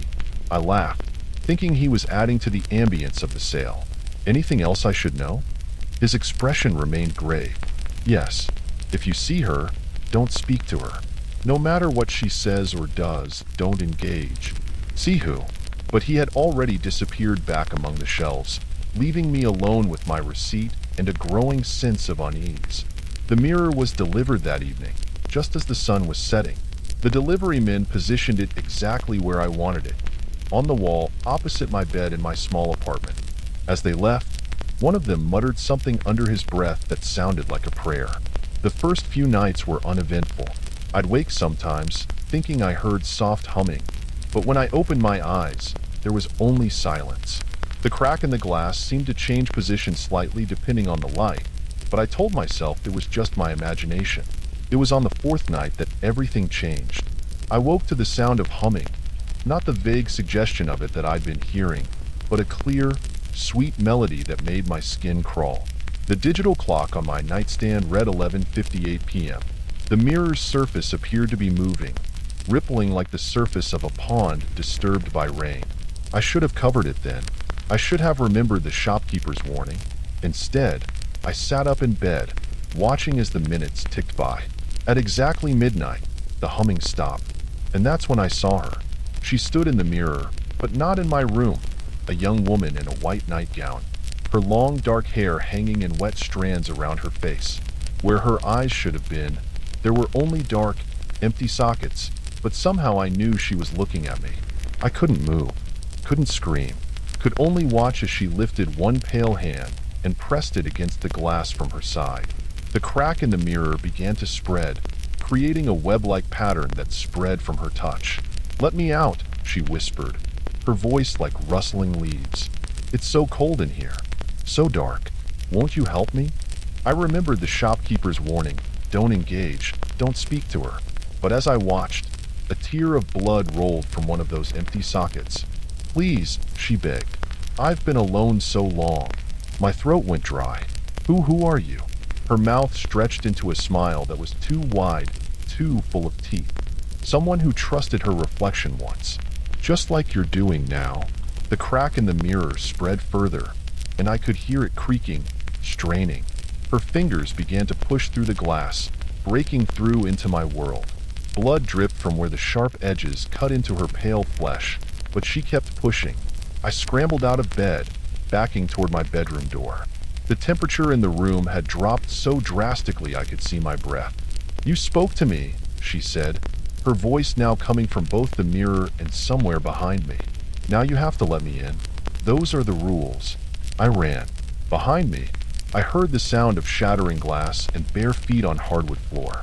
The humming began again. Closer now. Right behind me, I burst out of my apartment into the hallway, not even bothering to close the door behind me. The humming followed, echoing off the walls, somehow coming from every direction at once. My neighbors' doors remained firmly shut despite my frantic pounding. Either they couldn't hear my cries for help, or they were too terrified to respond. The emergency exit sign at the end of the hall flickered, and in that strobing red light, I saw her reflection in the window. She was closer now, her nightgown dripping water that left dark stains on the carpet. With each step she took, the lights dimmed, as if she was drawing the electricity from them. I took the stairs 2 at a time, nearly falling in my panic. For flights down, I crashed through the lobby doors into the street. The autumn night was cold, but nothing compared to the Arctic chill that radiated from her presence. My bare feet slapped against the wet pavement as I ran, with no destination in mind except away. But every window I passed, every car mirror, every puddle on the ground, she was there, getting closer each time I glimpsed her. The crack that had been in the mirror now seemed to be spreading across every reflective surface in my path, spiderwebbing outward like ice forming on a pond. "You can't run from your reflection," her voice whispered, seeming to come from inside my own head now. "Everyone tries. They all think they can escape what the mirror shows them." I found myself running toward the antique shop, though I knew it would be closed at this hour. Maybe the old man would help me. Maybe he knew how to stop this. The shop's windows were dark, but as I approached, I saw lights flicker to life inside. Not the warm glow of electric bulbs, but the cold blue illumination of moonlight reflecting off countless mirrors, all of them cracked in exactly the same way as mine. And in each one, I saw her. Dozens of versions of her, all reaching out, all smiling that terrible smile. But they weren't identical. In some she appeared younger, in others older. In some, her nightgown was pristine. In others, it was torn and bloodied. Only those black, empty eye sockets remained constant. The shop door was unlocked. I hurried inside, the bell's cheerful chime now sounding like a funeral toll. "Hello?" I called out. "Please, I need help." "He can't help you," she said, her voice now coming from every mirror in the shop. "He never could. He just collects us. Watches as we add to our numbers, one reflection at a time. What do you want from me?" She laughed, the sound like breaking glass. "Want? I want what was taken from me. I want to see again. I want to feel again." All of her reflections moved in unison, stepping closer to their glass barriers. "I want what every trapped thing wants, to be free." "I don't understand," I said, backing away until I hit a wall. "What happened to you?" "The same thing that's about to happen to you."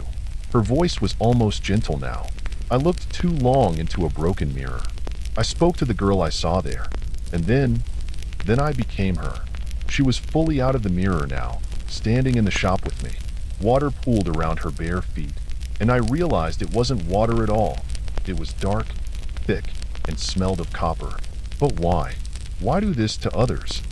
Because misery loves company? She tilted her head, dark hair sliding across her face. Because I'm lonely? Because I can? She took another step toward me. Or maybe because that's just what we are, reflections of humanity's darkness, trapped behind glass until someone foolish enough comes along and lets us out. And then we need somewhere else to go. I felt something cold and wet touch my hand. Looking down, I saw that same dark liquid seeping from the wall behind me. No, not from the wall, from another mirror, one I hadn't noticed before. My reflection in it was wrong, distorted. As I watched, horror struck. My eyes in the reflection began to darken, to empty out. "Time to trade places," she whispered, right next to my ear now. "Time for you to see what it's like on the other side of the glass." I tried to pull away from the mirror, but my reflection reached out and grabbed my wrist. The grip was impossibly strong, pulling me forward. The glass surface had become liquid, cold and thick like oil, and I was sinking into it. "Please," I begged, not sure if I was talking to her or to my own reflection. "Please don't do this." "Shoo," she soothed, pushing me further into the mirror. "It won't hurt. Nothing hurts in here. Nothing feels anything at all." The last thing I saw in the real world was her face.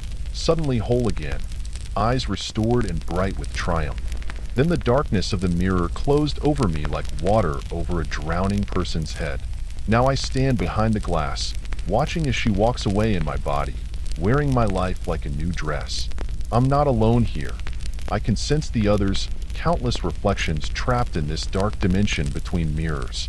Sometimes we catch glimpses of the living world, fragments of lives continuing without us. And sometimes someone stops to look too long at their reflection in a broken mirror. They lean in close, fascinated by the subtle wrongness of what they see. And we whisper to them, invite them to look closer, to speak to us. After all, misery loves company, and the crack in the mirror is spreading.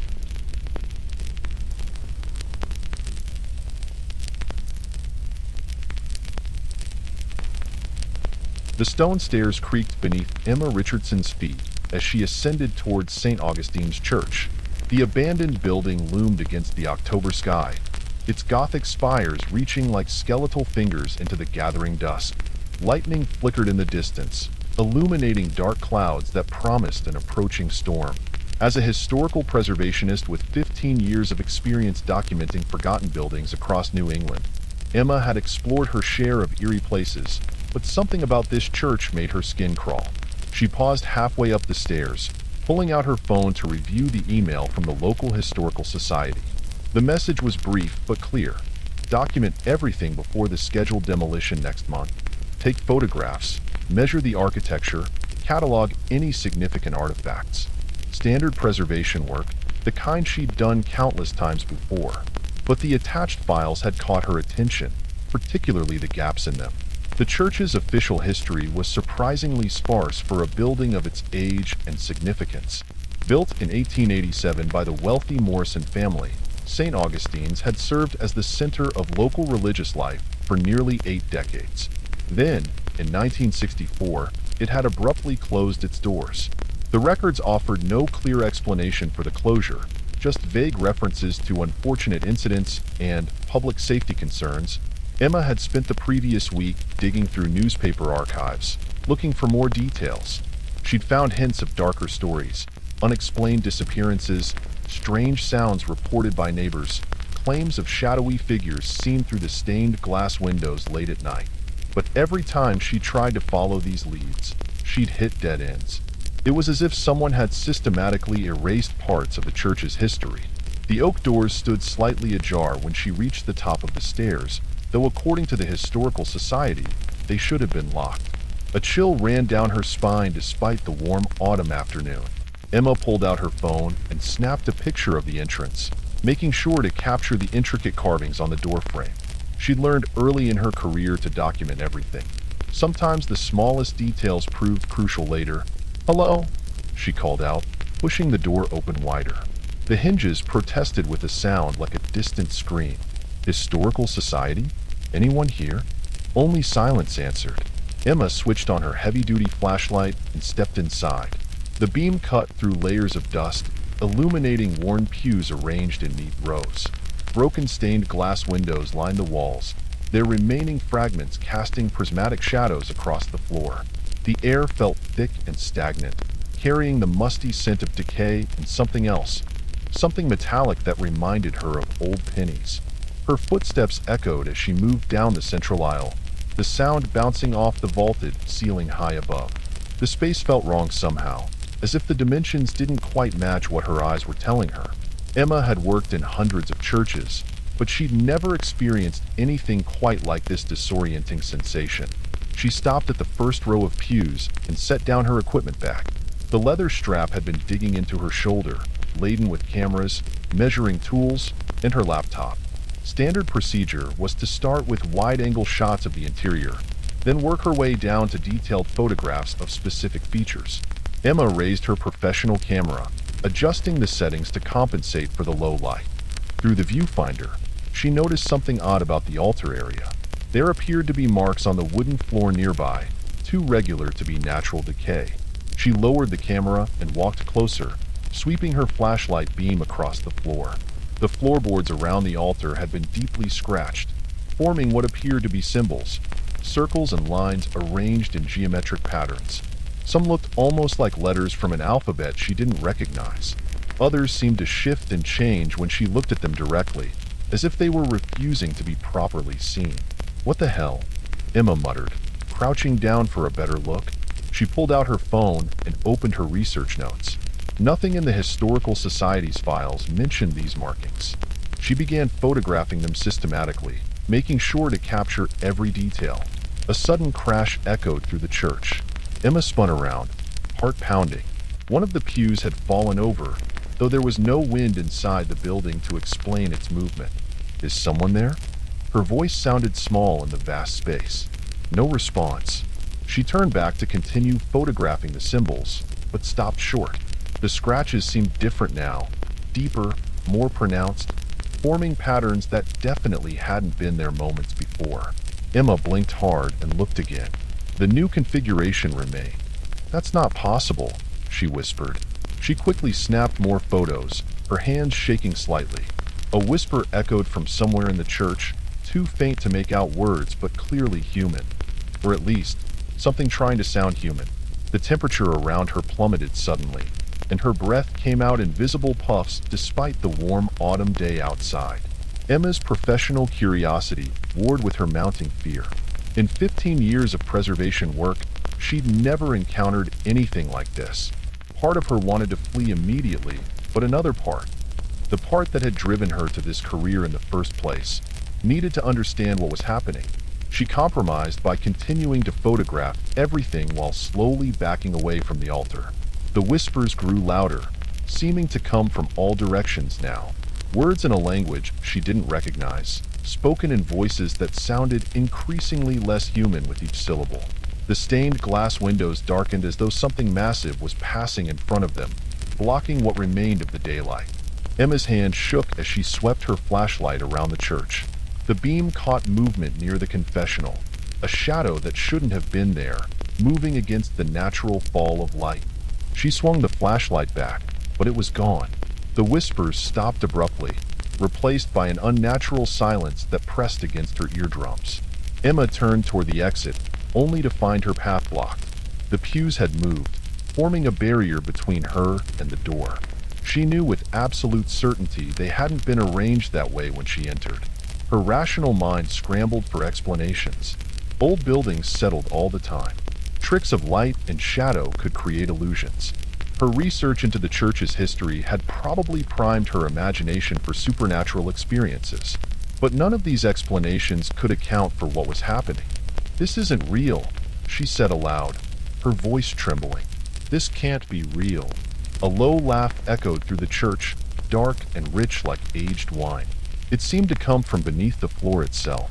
The symbols around the altar began to glow with a sickly green light, casting strange shadows that moved in ways shadows shouldn't. Emma ran, vaulting over the pews that blocked her path. Behind her, wood splintered and cracked. She didn't look back.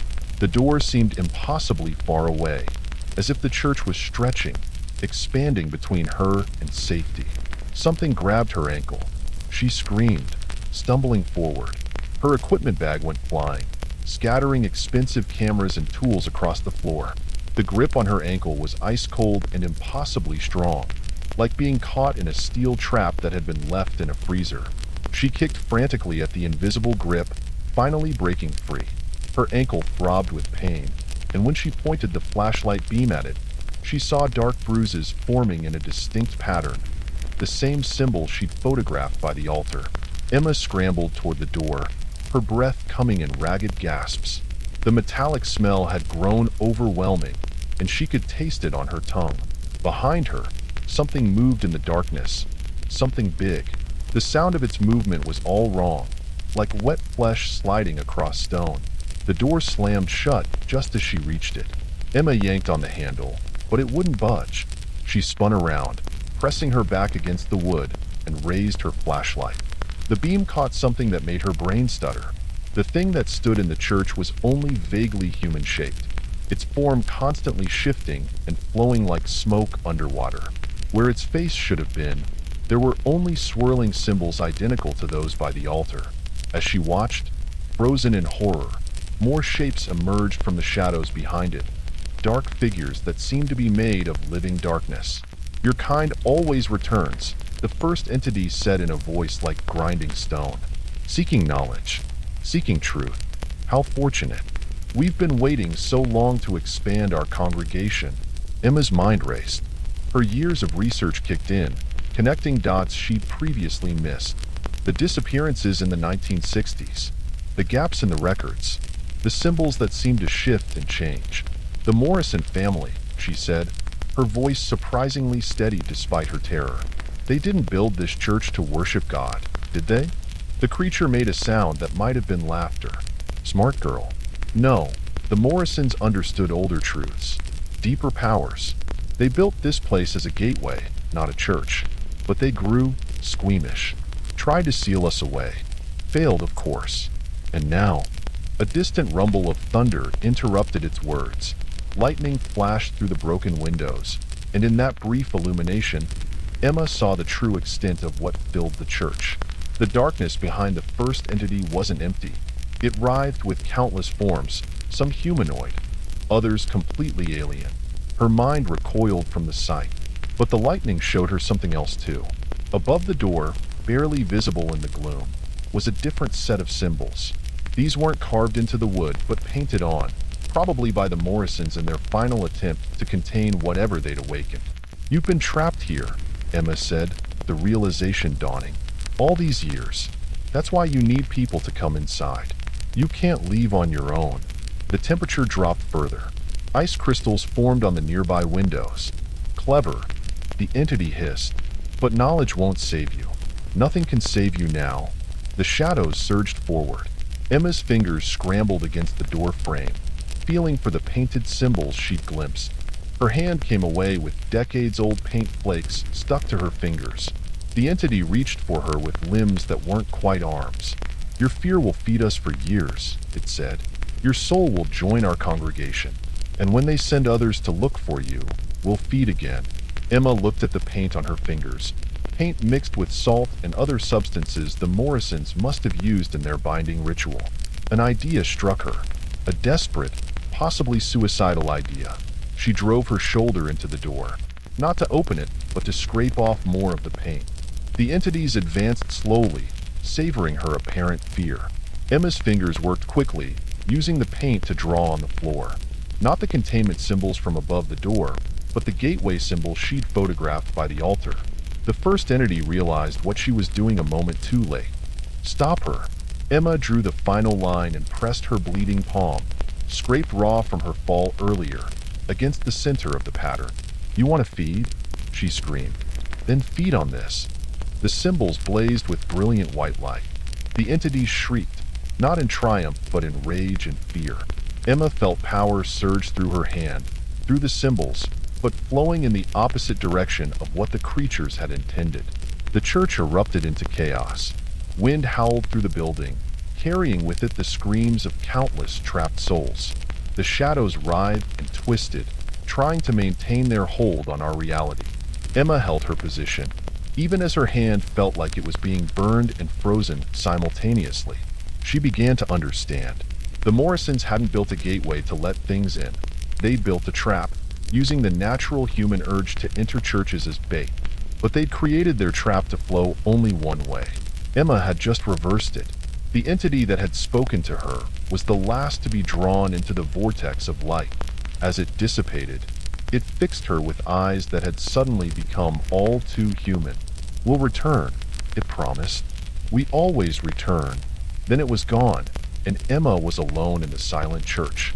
She stayed there until dawn, drawing containment symbols at every entrance with the remaining paint. Her phone was dead, her expensive equipment destroyed, and her hand would bear strange scars for the rest of her life. But she had survived. 3 days later, Emma submitted her report to the Historical Society. It detailed the church's architectural features, its historical significance, and recommended strongly against demolition. She included none of what had really happened that night. But she did take a new job. The Morrison family papers needed cataloging, decades of journals and research notes that had been gathering dust in a university archive. Emma had questions that needed answering. About the symbols, about the gateway, about what else might be out there. waiting behind stained glass windows and holy words. The official record still shows St. Augustine's Church as scheduled for demolition, but somehow the date keeps getting postponed. Locals say they sometimes hear whispers from within, but they're different now, warnings rather than invitations. And in a small office crowded with books and papers, Emma Richardson continues her research. Her hand throbs when she finds something significant, the scars turning momentarily to the same symbols she drew that night. She's learning, preparing, because the entity was right about one thing. They always return, but next time, she'll be ready. Marcus Chun checked his digital recorder for the third time as he made his way through Oakwood Cemetery's rusted iron gates. The October wind rattled dead leaves across worn headstones, creating whispers that seemed almost like words. As a paranormal podcaster, he'd visited dozens of supposedly haunted cemeteries, but something about Oakwood's reputation made this investigation different. Testing, he spoke into the recorder. October 23rd, 11:45 p.m. Beginning investigation of Oakwood Cemetery. He paused, adjusting his equipment back. Local records indicate over 30 reported cases of disembodied voices in the past year alone. Unlike typical EVP recordings, these voices reportedly respond directly to questions and have been heard by multiple witnesses simultaneously. The graveyard stretched before him, a maze of monuments and mausoleums disappearing into the fog. His research had revealed that Oakwood had been established in 1843, but its history went deeper. Native American burial grounds had occupied this land centuries before the first European settlers arrived. Some locals claimed this layered history of death had transformed the site into something beyond a simple cemetery. Marcus switched on his night vision camera and checked the battery level. Fully charged, though electronic equipment had a habit of failing during his investigations. He'd brought backups of everything, including old-fashioned tape recorders. 20 years of paranormal investigation had taught him to be prepared. The fog thickened as he walked deeper into the cemetery, muffling his footsteps and creating the unsettling impression that the world beyond the graves had ceased to exist. His thermal camera showed strange cold spots that seemed to move just at the edge of its range. Beginning EVP Session 1, he spoke into his recorder. Current temperature 48 degrees Fahrenheit, humidity 82%. Multiple cold spots detected. He cleared his throat. If there are any spirits present, please give us a sign. The wind died suddenly, leaving an unnatural silence. Marcus held his breath, listening intently. For several seconds, nothing happened. Then a child laughed. The sound came from somewhere to his left, clear as a bell and completely impossible. The cemetery had been locked for hours, and he'd obtained special permission to conduct his investigation alone. Marcus swung his camera toward the sound. Through the night vision display, he saw only rows of weathered headstones. But as he watched, the thermal camera picked up a heat signature where none should exist. A human-shaped warm spot standing between two graves. "Hello?" he called out, fighting to keep his voice steady. "Can you tell me your name? Why do you wake us?" The response came not from the direction of the heat signature, but from directly behind him. The voice was deep, masculine, and carried an accent he couldn't place. Marcus spun around, but again saw nothing. His digital recorder suddenly emitted a high-pitched squeal. When he checked it, the screen was filled with static. The temperature around him plummeted, his breath visible in the autumn air. "I'm here to document," he said, addressing the darkness. "To help tell your stories." Laughter erupted from multiple directions. Men, women, children, all laughing at once. The sound had an edge to it that made Marcus's skin crawl. These weren't the friendly chuckles of amused spirits. There was something hungry in those laughs. Stories. This voice was female, seemingly coming from the ground itself. "Oh, we have stories. So many stories. Would you like to hear them all at once?" The voices began to speak simultaneously, hundreds of them overlapping into a cacophony of whispered tales. Marcus could catch fragments. Deaths and murders, secrets taken to graves, betrayals, and ancient rituals. His recording equipment screamed with feedback. "Please," he said, raising his hands, "one at a time. I can't understand. Then listen better." The shout came from everywhere at once, so loud it made his ears ring. The fog swirled violently, forming shapes that almost looked like faces. Marcus had investigated haunted locations for 2 decades. He'd heard EVPs, seen apparitions, even experienced physical contact from unseen entities. But nothing in his experience had prepared him for this direct, overwhelming communication. His thermal camera's display showed the temperature continuing to drop rapidly. 45 degrees, 40, 35, reaching temperatures that shouldn't have been possible on an autumn night. The heat signatures were multiplying, surrounding him in a circle of warm spots that his eyes insisted weren't there. "You want stories?" the first voice asked, closer now. "Let us tell you about the witch."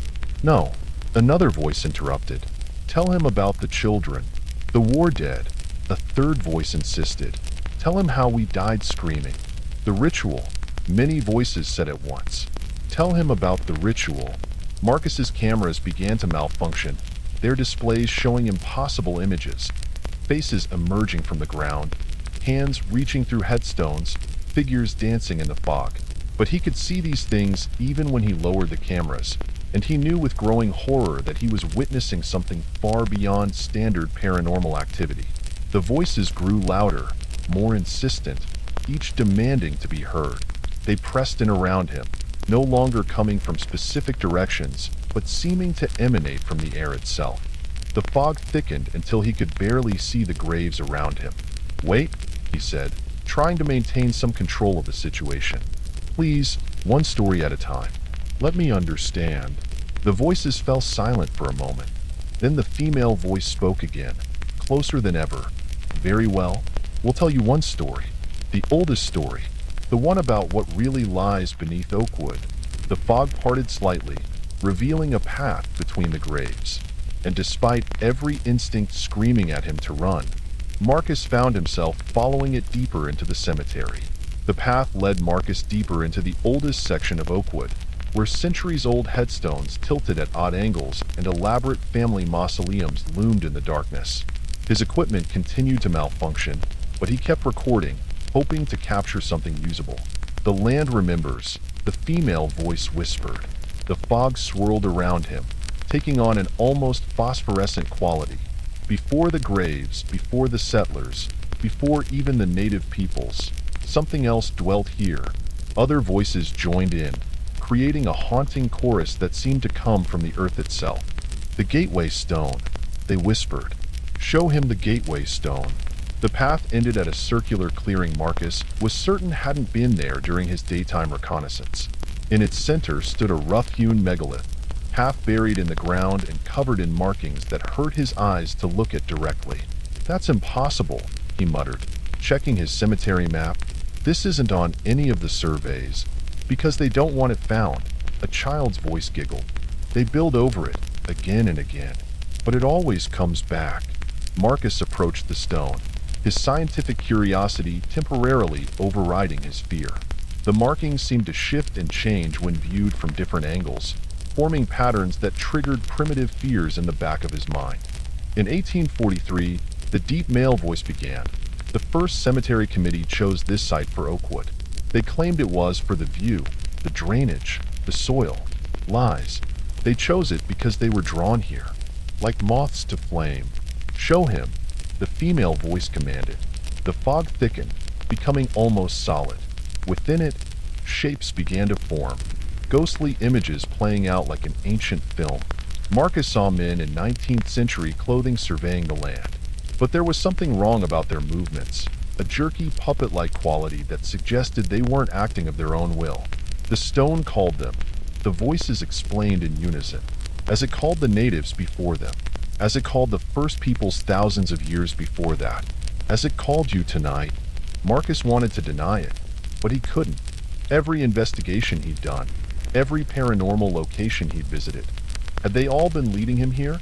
Had something been guiding his choices all along? The vision in the fog changed. He saw native peoples performing rituals around the stone under a full moon. Then earlier scenes, prehistoric humans leaving offerings. With each image, the markings on the stone seemed to glow brighter. "But what is it?" Marcus asked, his recorder forgotten in his hand. "What's under the cemetery?" The laughter came again, but this time it held a note of anticipation. "Dig," the voices commanded. "Dig and see." The fog vision showed him more. The cemetery committee discovering something during the first grave excavations. Men driven mad by what they found. Hasty cover-ups. Graves dug extra deep not to honor the dead, but to pile more earth between the living and what lay below. In 1851, the female voice continued, they built the first mausoleum, not to house the dead, but to seal one of the entrances. By 1860, they had built 12 more. The thermal camera's display caught Marcus's attention. Despite the dropping temperature, the ground around the stone was showing intense heat signatures, as if something warm was moving beneath the surface. The Civil War was a blessing for them, a soldier's voice added. So many dead to bury, so much earth to pile on top. They thought the weight of all those bodies would keep it contained. Marcus's hand touched the stone, and images flooded his mind. Glimpses of something vast and ancient stirring in underground chambers that couldn't possibly exist. His legs gave out, and he fell to his knees in the damp grass. Every culture that found this place, the voices whispered, tried to contain what lies below. They built burial mounds, performed rituals, sacrificed to appease it. But they all failed, because they didn't understand. Understand what? Marcus managed to ask. It's not trapped here. The child's voice giggled. This is its home, its nursery, its breeding ground. The ground beneath Marcus trembled slightly. His thermal camera's display showed the heat patterns spreading, forming a vast web of warmth throughout the cemetery. With growing horror, he realized he was seeing something moving through tunnels that honeycombed the earth beneath the graves. "Why show me this?" he asked, his voice shaking. "Why tell me?" "Because you asked," the voices responded in unison. "Because you came looking for stories. Because you're going to help us." "Help you what?" The female voice spoke alone now, and it no longer sounded human at all. "Help us wake it up." The ground shook more violently now, and Marcus stumbled back from the stone. His thermal camera showed the heat patterns converging, moving upward like magma through the Earth's crust. The voices grew louder, their whispers becoming a chant in a language that predated human speech. "No," he said, finally understanding. The voices, "You're not the dead at all, are you?" The laughter that answered him seemed to come from beneath every grave. "We wear their memories like masks," the female voice said. "Speak with their tongues. The dead are such useful puppets." The fog visions showed him the truth. Centuries of spirits trapped in oakwood, not by death, but by something far older. Their voices and memories harvested, used to lure more victims. Each burial adding not just another body to the ground, but another consciousness to the collection. The cemetery committee, Marcus said, pieces falling into place. They didn't try to contain it. They fed it. Every grave, every burial. They were feeding it. "Smart boy," the child's voice giggled. They understood in the end. Better to serve than to resist. Better to feed than be eaten.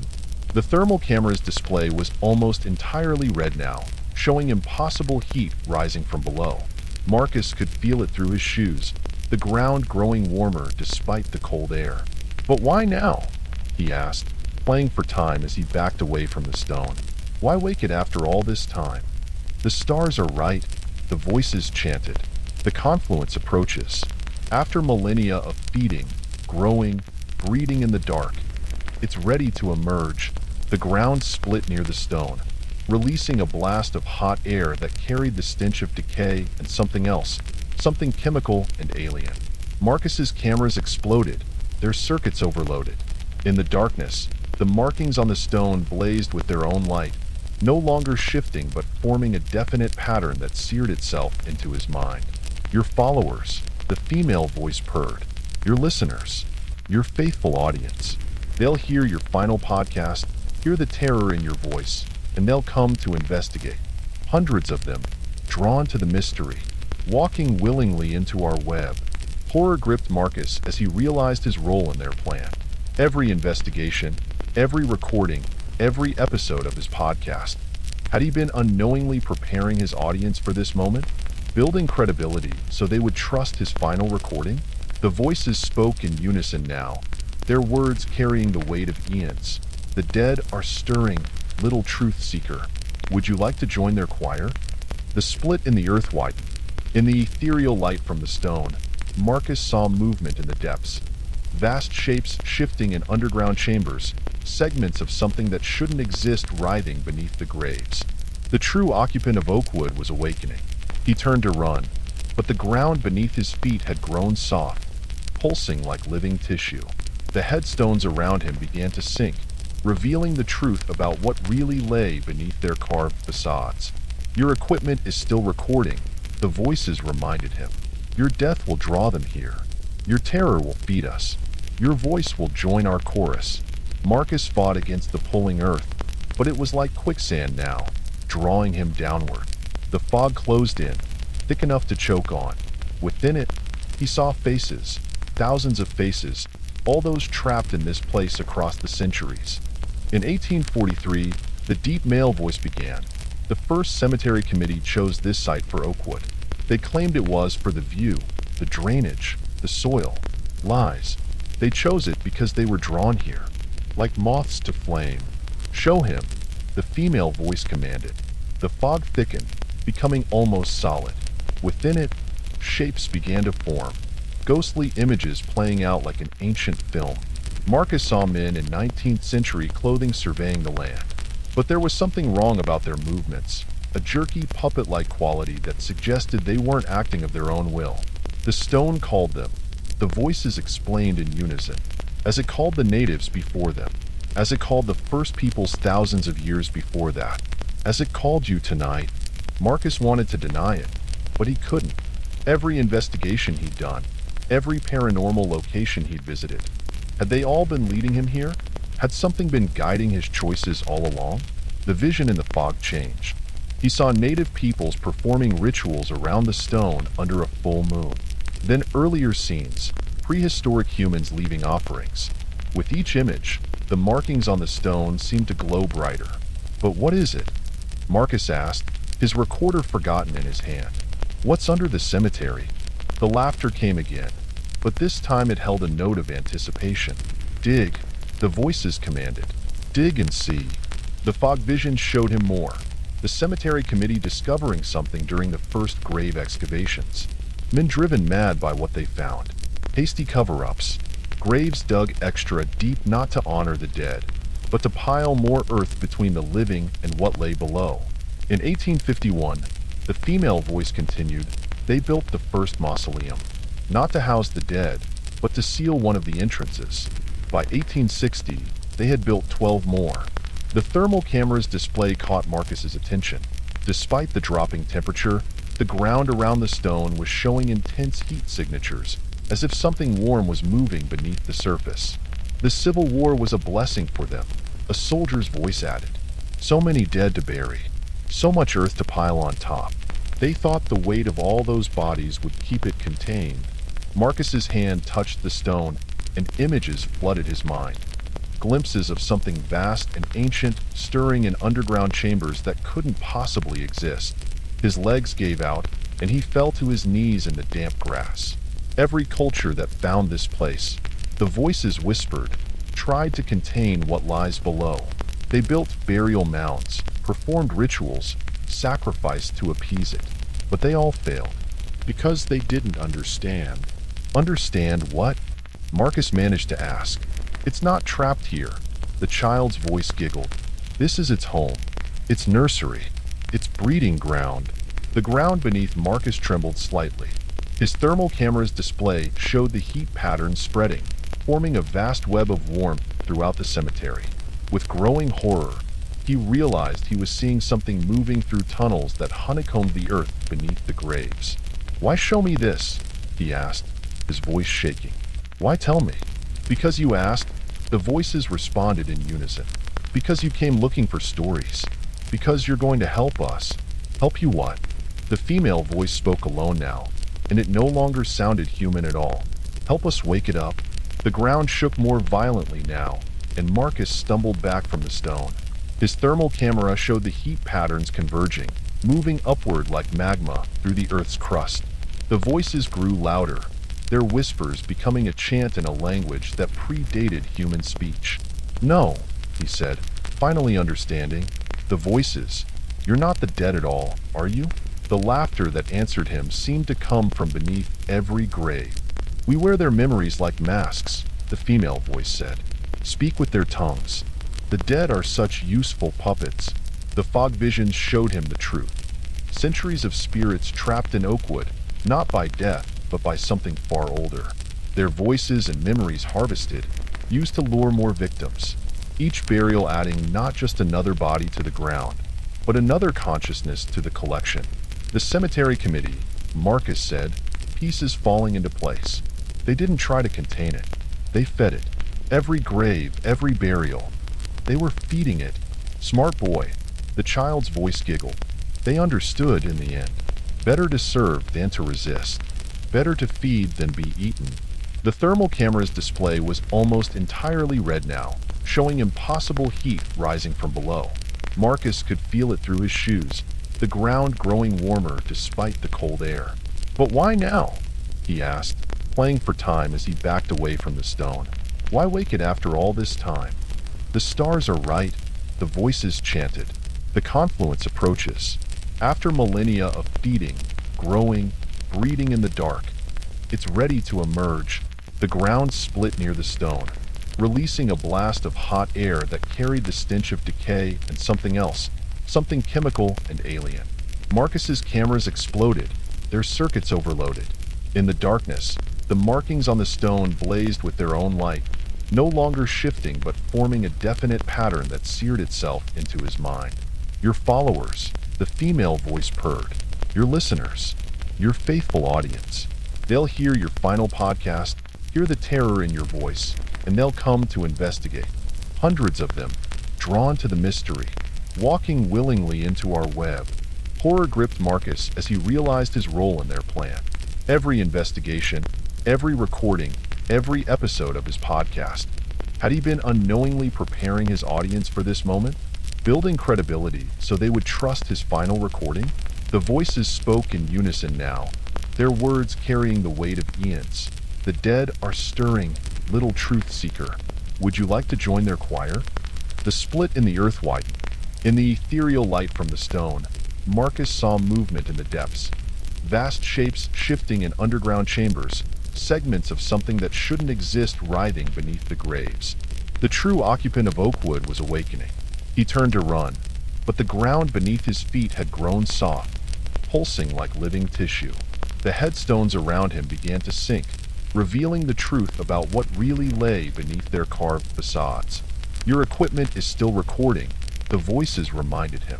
"Your death will draw them here. Your terror will feed us. Your voice will join our chorus." Marcus fought against the pulling earth, but it was like quicksand now, drawing him downward. The fog closed in, thick enough to choke on. Within it, he saw faces, thousands of faces, all those trapped in this place across the centuries. But then he saw something else. In the pattern on the stone, in the faces in the fog, in the very geometry of the cemetery itself, he saw a flaw, a weakness. The voices had made one mistake. They'd shown him too much. "You're right," he said, reaching into his equipment bag. "I do understand now. I understand what the First Peoples knew, what the natives knew, what the cemetery committee learned too late." "And what is that?" the voices asked, amused. Marcus pulled out his backup recorder, the old tape recorder he'd brought as a precaution. But it wasn't just any recorder. It was his first piece of equipment, blessed by a shaman 20 years ago when he'd started his investigations. An old man who'd warned him that someday he'd need more than just technology to face what waited in the dark. "The pattern goes both ways," he said, pressing play. The tape contained every prayer, every blessing, every banishing ritual he'd recorded over 20 years of investigations. As they played, the voices screamed, not in triumph but in rage and recognition. The markings on the stone flickered. The pull of the earth weakened. The pattern wasn't just a way to wake the ancient thing below. It was a circuit, a connection. And like any circuit, it could be overloaded. Marcus began to recite the words he'd learned over decades of investigation, his voice joining the recordings. Words in Latin, Hebrew, Sanskrit, Navajo, humanity's accumulated defenses against the dark. The voices shrieked as their carefully constructed pattern began to fracture. The fog retreated, revealing the cemetery as it truly was, no longer a place of rest corrupted by something ancient, but a battlefield where humanity had fought this entity again and again across the centuries. The ground convulsed as the thing below tried to rise before its time, its consciousness fragmented by the disruption of its pattern. The stone cracked, its markings losing their otherworldly glow. "You've changed nothing," the voices snarled, but they were weaker now, discordant. "It will sleep again, grow stronger. Others will come." "Maybe," Marcus said, continuing his recitation. "But they'll be warned now. The truth will be known." The voices faded, their hold on the dead of Oakwood broken for the moment. The heat signatures dimmed. The thing below retreated to its slumber. When dawn came, Marcus Chen sat before his computer, preparing the most important podcast episode of his career. Not a story about voices in a cemetery, but a warning. A guide for those who would come after him. His cameras were destroyed, his digital recordings corrupted, but the old tape recorder had captured everything. Sometimes, he reflected, the old ways were best. The cemetery committee quietly announced plans to relocate the graves, to finally abandon the land that had never truly been theirs. But Marcus knew better. You couldn't abandon a battlefield. So he stayed, establishing his podcast's new headquarters in a small house overlooking Oakwood. Every night, he walks the grounds, recording new voices, not the false whispers of the thing below, but the true voices of the dead, finally free to tell their stories. And if, sometimes, he hears other voices calling from deep below the earth, he simply turns up the volume on his blessed recorder and remembers. The pattern goes both ways. The living have voices too, and some stories need to be told not to entertain, but to warn, because the stars will align again. The pattern will try to reassert itself, and when that time comes, others will need to know what really lies beneath Oakwood Cemetery. Dr. Olivia Takashi killed the engine of her research vehicle and stared through the windshield at the dense pine forest before her. The late afternoon sun barely penetrated the canopy, creating a premature twilight beneath the branches. Something about the shadows seemed wrong, but after 3 weeks of studying the forest's abnormal wildlife patterns, everything had started to seem wrong. She checked her satellite phone. No signal, as usual. The Blackwood National Forest had always been a dead zone for communications, one of many anomalies that had attracted her team's attention. As a wildlife behavioral scientist specializing in predator-prey relationships, Olivia had seen some strange things over her 15-year career, but nothing like what was happening here. The reports had started 6 months ago. Deer moving in perfectly synchronized groups, like schools of fish, birds flying in impossible formations, and most disturbing, entire species abandoning their natural behaviors. Predators and prey drinking from the same streams without conflict. Nocturnal animals active during daylight.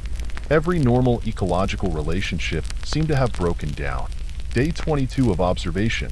She spoke into her digital recorder. Time is 16:45. Returning to Site 7 to check the motion-activated cameras, she paused, then added, still no sign of larger predators. No wolves, bears, or mountain lions detected despite abundant tracks. All specimens appear to have vacated the area approximately 3 weeks ago, coinciding with the start of our study. Olivia gathered her equipment: camera, specimen bags, tranquilizer gun, though she hadn't needed it yet, and her journal. The leather-bound book contained her personal observations, the things too strange or subjective for official reports, like the feeling of being watched that had plagued her team from day one. The other researchers had left 2 days ago, citing equipment malfunctions and personal reasons. Dr. Harrison had been the last to go, after his cameras captured something he refused to discuss. He'd simply downloaded the footage to a secure drive, deleted the originals, and driven away without explanation. The forest seemed to close around Olivia as she walked deeper into the trees. The temperature dropped noticeably, and the usual forest sounds, birds, insects, wind in the branches, grew muted. She'd noticed this effect before, like walking into an acoustically dampened room. Site 7 was one of their most productive observation points, a natural clearing where multiple game trails converged. They'd mounted cameras in the surrounding trees and installed ground sensors to track movement patterns. As she approached, Olivia noticed something odd about the clearing's perimeter. The undergrowth had changed. Plants that yesterday had been waist-high now hugged the ground, their stems and leaves reoriented horizontally rather than vertically. It was as if they were growing away from something in the clearing's center. Abnormal plant behavior observed at Site 7, she recorded. Possible new manifestation of the phenomenon affecting local wildlife. Further botanical expertise required. The first camera station was empty, not just powered down, but completely absent, leaving only the mounting bracket on the tree. Olivia checked her map. This was definitely the right location. She pulled out her satellite phone and tried again to get a signal. Nothing. Camera 1 missing from Site 7, she noted. No sign of animal intervention or weather damage. Equipment appears to have been deliberately removed. A twig snapped somewhere behind her. Olivia spun around, but the forest had grown darker, the shadows between the trees impenetrable. She pulled out her flashlight despite the early hour. The beam caught something that made her freeze. 20 feet away, at eye level on a massive pine trunk, was a perfect circle of fungi, bioluminescent mushrooms that definitely hadn't been there yesterday. As she watched, they pulsed with a faint blue light. New fungal growth observed, she said into her recorder, struggling to maintain scientific detachment. Species unknown, displaying synchronized bioluminescent properties.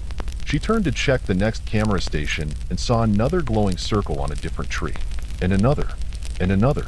They formed a pattern through the forest, each ring pulsing in sequence, leading deeper into the darkness. The scientific part of her mind cataloged details. The fungi's unusual growth pattern, the impossibility of their sudden appearance, the mathematical precision of their spacing. But another part of her mind, something older and more primitive, recognized the pattern for what it was. They were eyes. The forest had eyes. A sound cut through the unnatural silence, a high-pitched keening that set her teeth on edge. It took Olivia a moment to realize it was coming from her recorder. When she checked the device, the display showed impossible readings, the audio level spiking and falling in rhythm with the pulsing fungi. Movement caught her attention. The plants at her feet were growing, visibly shifting and stretching like time-lapse photography played at real speed. They weren't just growing away from the clearing's center anymore. They were growing toward her. Olivia backed away, her boots catching on roots that seemed to rise up from the soil to grab her feet. The fungal eyes pulsed faster now, their glow intensifying. In their light, she saw other changes happening around her. The tree bark was shifting, patterns emerging and submerging like waves on water. The very texture of reality seemed to ripple, as if the forest was shedding one form and revealing another underneath. Dr. Takashi observing extreme environmental changes, she spoke into her recorder, her scientific training warring with rising panic. Possible mass hallucination or environmental toxin exposure. Even as she said it, she knew it wasn't true. This was something else, something worse. A new sound emerged from the darkness, a rhythmic clicking that reminded her of insect mandibles, but far too loud. It came from all directions at once, growing louder as the fungal eyes pulsed faster. Her phone chirped, suddenly showing full signal. A text appeared, "Get out now," from Dr. Harrison's number. Below it was a video file labeled Camera 1 Recording. Do not watch. The clicking grew louder. The plants moved faster, their growth now visible even in the deepening darkness. And throughout the forest, countless luminous eyes pulsed in patterns that spoke of intelligence and hunger. Olivia had come to study the forest's aberrant wildlife behavior. Now she understood. The animals hadn't been acting strangely. They had been fleeing. With trembling fingers, Olivia opened the video file. The footage was dark, time-stamped from 3 days ago. It showed the clearing at night, illuminated by infrared light. For several minutes, nothing moved. Then the trees began to breathe. There was no other way to describe it. The trunks expanded and contracted like gigantic lungs. The branches swayed without wind, and in the infrared spectrum, the entire forest glowed with heat patterns that suggested circulation. as if she were looking at the cardiovascular system of some vast organism. The video's audio track captured Dr. Harrison's increasingly panicked breathing as he documented the phenomenon. Temperature fluctuations consistent with metabolic processes, his voice whispered. Coherent movement suggesting central nervous system activity. This isn't a forest. It's an... The footage cut off abruptly. The clicking sound grew closer, accompanied now by a deep vibration that Olivia could feel in her bones. She swept her flashlight through the darkness, revealing more changes. The forest floor had become something like skin, with patterns that shifted and flowed beneath the surface. The trees weren't just breathing anymore. They were moving, their trunks twisting like muscle fibers. "This isn't possible," she whispered, her recorder forgotten in her hand. But 15 years of scientific training kicked in, forcing her to observe, to analyze. The fungal eyes weren't individual organisms. They were sensory organs, part of something much larger. The shifting ground wasn't soil anymore, but living tissue. And the clicking, a memory surfaced from her graduate studies. Paper wasps building nests, their mandibles working in perfect synchronization. But this clicking came from something far larger, and it was getting closer. Her phone chirped again. Another message from Harrison. "Don't try to run. They can sense movement. Video shows how to get out." Olivia frowned. The video had cut off before showing any escape. Unless... She replayed it, this time watching the background instead of the breathing trees. There, a pattern in the infrared readings. The heat signatures pulsed in a specific sequence, like a code or a rhythm. She breathed. "It's looking for a rhythm." The forest floor rippled around her feet. The fungal eyes pulsed faster, their light now bright enough to cast shadows. In those shadows, she saw things moving. Shapes that belonged in deep oceans or alien worlds, not a terrestrial forest. The clicking reached a crescendo, and something emerged from between the trees. Olivia's scientific mind tried to categorize it. Arthropoid features, segmented limbs, but all wrong, all twisted into something that should not exist. It moved with a liquid grace that defied its size, its exoskeleton reflecting the fungal light.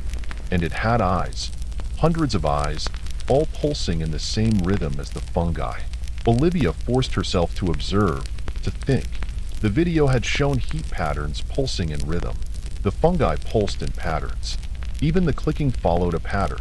Everything here was about rhythm, about synchronization. She looked down at her recorder, still showing those impossible audio spikes. They weren't random. They matched the forest's pulses perfectly. Whatever this place was, it spoke in rhythms. The creature moved closer, its mandibles producing that terrible clicking sound. But now Olivia understood. It wasn't hunting her. It was trying to communicate. She raised her recorder and played back the audio. The creature froze. The fungal eyes dimmed slightly. Even the moving ground stilled. "You recognize this," she said. "This is your rhythm." The creature's clicking changed, matching the recorder's playback perfectly. The fungal eyes pulsed in sync. Throughout the forest, everything began moving to the same beat, breathing, pulsing, shifting. Olivia's phone lit up with a final message from Harrison. "Now you understand. Join or run. No other choices." The creature extended one massive limb toward her. In the fungal light, she saw that what she'd taken for an exoskeleton was actually a complex pattern of bioluminescent markings, telling a story she was only beginning to comprehend. She had come to study unusual animal behavior. Instead, she'd found something that redefined her entire understanding of life itself. The real question wasn't what had happened to this forest. The question was, had it always been like this, and humanity had simply failed to notice? Or was this something new? Something growing, spreading, transforming the world one rhythm at a time? The creature's extended limb pulsed with bioluminescent patterns, telling stories in light and rhythm. Olivia saw images form in her mind. Vast underground networks connecting entire continents, ancient awareness sleeping beneath the world's forests, and something new awakening. Evolution taking a sharp turn into territory humanity had never imagined. "You're showing me your history," she whispered, her scientific mind racing to process the implications. "You're not just a forest. You're a colony, a superorganism." The clicking changed pitch, becoming almost melodic. Other creatures emerged from the darkness, each bearing different patterns of bioluminescence. They moved in perfect synchronization, their markings combining to create larger, more complex patterns. Olivia's recorder captured everything, its display showing audio patterns that matched the visual rhythms exactly. She realized she was witnessing a language older than words, communication through synchronized biology. The animals, she said, understanding dawning. They weren't acting strangely. They were being incorporated, becoming part of your network. The first creature's markings pulsed in confirmation. Through its patterns, Olivia saw how it had started. Microscopic changes in soil bacteria, spreading to fungi, then plants, then insects. Each species added to the network, their nervous systems linking into something larger, more complex. The animals that couldn't adapt had fled. The others had evolved. Her phone displayed one last message from Harrison. They showed me too. Had to leave before transformation began. But you understand better than I did. That's why they waited. The ground beneath her feet had become transparent, revealing layers of bioluminescent networks stretching deep into the earth. The trees were no longer even pretending to be normal trees, their forms flowing and shifting as they shed the disguise of ordinary biology. How long? Olivia asked. How long have you been here? The pattern shifted, showing her glimpses of deep time. Prehistoric forests, ancient seas, the first stirrings of life on Earth. This wasn't an invasion or a mutation. It was a remembering, an awakening of something that had always existed beneath the surface of known biology. But something had changed. Something had triggered the awakening. The creatures moved in concert, their patterns forming a massive display that showed her humanity's unwitting role. Climate change, deforestation, mass extinction, all creating pressure that had awakened the dormant network. Nature hadn't broken down. It had activated its ancient defense mechanisms. You're adapting, Olivia breathed. The whole forest, the whole ecosystem. You're transforming it into something that can survive what's coming. The clicking rose in affirmation. The patterns showed her more.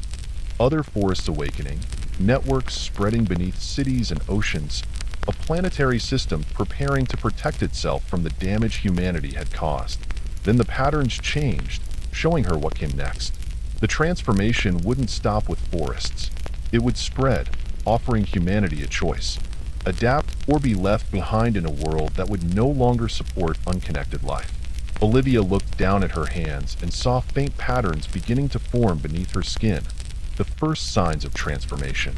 Her scientific mind recorded symptoms: increased neural activity, enhanced visual processing, new awareness of rhythms and vibrations she'd never noticed before. She could stop it if she ran now. Harrison had. But if she stayed... I'm a scientist, she said, both to herself and to the watching forest. I observe. I document. I try to understand. The patterns swirled around her in response, offering knowledge accumulated over billions of years. The creatures moved closer, not threatening now but welcoming. Through their luminescent displays, they showed her what she could become. Not just an observer of life's complexity, but a part of it. Her recorder kept running, capturing the rhythms of transformation. Future scientists would find it, would hear the exact moment when Dr. Olivia Takashi stopped being just human and became something more. The forest's eyes pulsed with ancient light as she made her choice. 10 days later, a search party found her abandoned vehicle. Her equipment was laid out carefully, along with detailed notes explaining everything she'd learned. The recorder contained hours of impossible sounds and rhythms that would keep xenobiologists busy for decades. But of Dr. Takashi herself, they found only her final journal entry. We were wrong about evolution, wrong about nature, wrong about consciousness itself. The forests are not collections of individual organisms. They never were. They are nodes in a vast planetary network that has been dormant for millions of years. And now it's waking up. I go now to join the network, to learn its true nature from the inside. If you're reading this, know that the changes you're seeing in the world's forests are just the beginning. The choice I faced will soon come to all of humanity. Look for the patterns. Listen for the rhythms. The eyes in the forest are not watching us. They're waiting for us to finally see. The journal ended there. But in the years that followed, scientists noticed strange new patterns appearing in nature. Forests began behaving like single organisms.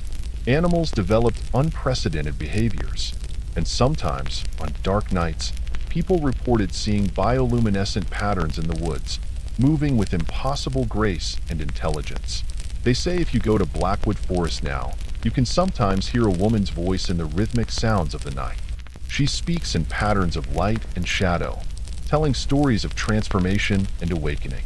And in the darkness between the trees, countless eyes pulse with ancient wisdom, waiting for others who are ready to truly understand what the forest has always been trying to tell us. The eyes are still watching, still waiting, still offering their choice. The only question is, what will you choose when they find you? Detective Jackson Reed stared at the hole in the ice, trying to make sense of what the dive team had reported. Lake Morrison stretched before him, a vast white expanse in the January darkness.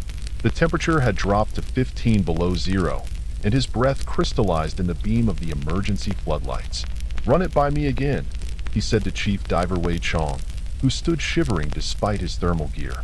"What exactly did your team see down there?" Wei's face was pale, and not just from the cold. "We've mapped most lake bottoms in the county, Detective."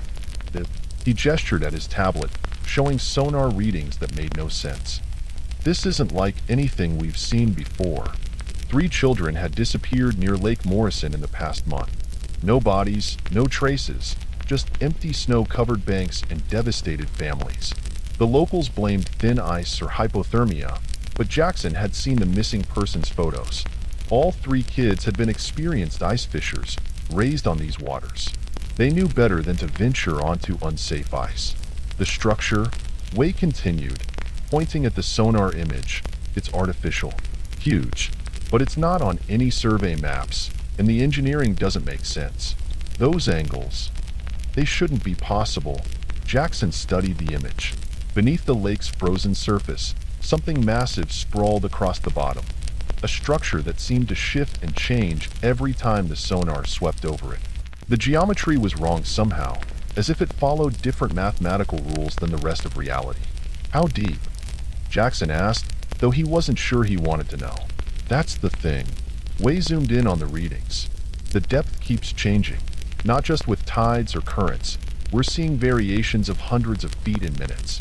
It's like the bottom of the lake is breathing." A crack echoed across the ice, making both men jump. One of the floodlights flickered, its beam catching something dark moving beneath the translucent surface. "Tell me about the noise your team heard," Jackson said, remembering the disturbing note in the preliminary report. Wei's hands shook slightly as he pulled up an audio file on his tablet. "We thought it was equipment interference at first, but it was everywhere down there, coming from the structure itself." He pressed play. At first, Jackson heard only the usual underwater sounds: currents, shifting ice, the hum of diving equipment. Then something else emerged, a deep, rhythmic pulsing that made his teeth ache. It wasn't mechanical or natural. It sounded almost like a heartbeat, he muttered. "But that's impossible." "There's more," Wei said. "We found this near the structure." He handed Jackson an evidence bag containing what looked like a chunk of dark stone. "Lab says it's not stone at all. It's organic. And it's changing." Jackson examined the sample. The surface seemed to ripple slightly, despite being completely solid. Strange patterns moved beneath its surface, like blood vessels pulsing beneath skin. His phone buzzed, a text from his partner, Detective Maya Santos. "Found something in the historical records. You need to see this now." Another crack split the silence, closer this time. The ice beneath their feet vibrated slightly, and Jackson could have sworn he felt that deep pulse through his boots. "Get your team off the ice," he told Wei. "Nobody goes near that hole until we know what we're dealing with." Wei nodded gratefully and moved to recall his divers. As Jackson turned to leave, something caught his eye. The hole in the ice had changed shape. The edges were no longer rough where they'd cut through. They were smooth, curved, almost deliberately formed, like something had melted it from below. He snapped a photo with his phone and headed for his car. As he reached the shore, he heard it, that deep, rhythmic pulsing, carrying through the ice and snow. Only now it was louder, clearer, and it wasn't just a heartbeat. It was a calling. The county archives were housed in a basement that smelled of old paper and mold. Detective Maya Santos waited by a table piled with dusty records, her dark eyes intense as Jackson approached. "How long has the lake been there?" she asked without preamble. Jackson frowned. "What do you mean? It's a lake. It's been there since..." "No," Maya cut him off, spreading out a series of old maps. "Look at these. Survey maps of the county, dating back to 1853. This first one shows no lake, just forest. The lake appears in 1854, perfectly formed, almost overnight." Jackson studied the maps. She was right. In less than a year, a body of water covering several square miles had simply appeared. "That's not possible," he said. "Lakes don't just form overnight." "Keep looking." Maya laid out newspaper clippings yellowed with age. 1854.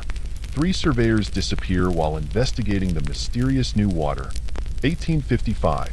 Local tribe warns settlers to avoid the dark place that swallows light. 1886. 6 children vanish over the course of one winter. 1924.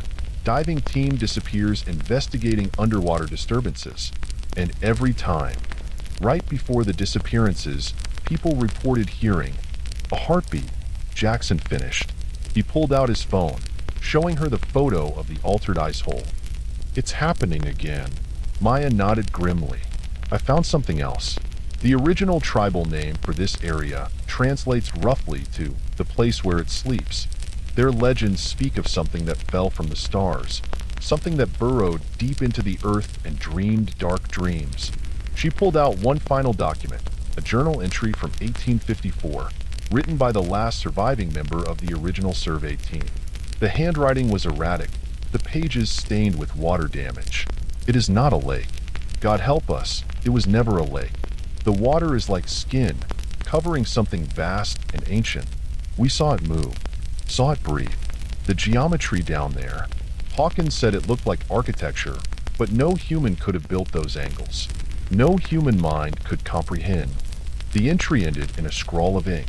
Jackson's phone buzzed again. A text from Way. "Lab results on sample. You need to see this." The forensics lab was on the other side of town. As they drove, Maya shared more of what she'd found. The pattern was always the same. Disappearances in cycles, always in winter. Always preceded by reports of strange sounds and movements under the ice. "The tribal legends say it feeds on youth," she said. "That it calls to children because their minds are still, flexible enough to perceive its true nature." "You're talking about this like it's alive," Jackson said. But even as he spoke, he remembered that pulsing sound, that feeling of something vast stirring beneath the ice. The lab was unusually quiet when they arrived. Dr. Chun, the head forensic analyst, met them at the door. Her usual professional composure was shaken. "The sample you brought in," she said, leading them to a sealed observation room. "It's growing." The chunk of material they'd found had been placed in a containment unit. It had tripled in size since Jackson had last seen it. The surface wasn't just rippling now. It was reshaping itself, forming patterns that hurt the eyes to look at directly. "It's not just organic," Dr. Chin explained. "It's creating new molecular structures we've never seen before. And it's responding to stimuli in ways that shouldn't be possible. Watch this." She pressed a button, sending a small electrical current through the sample. The material pulsed, and for a moment, Jackson could have sworn he saw something like an eye form in its surface, looking directly at them before dissolving back into those impossible patterns. "We did a deep structural analysis," Dr. Chen continued, pulling up complex diagrams on her monitor.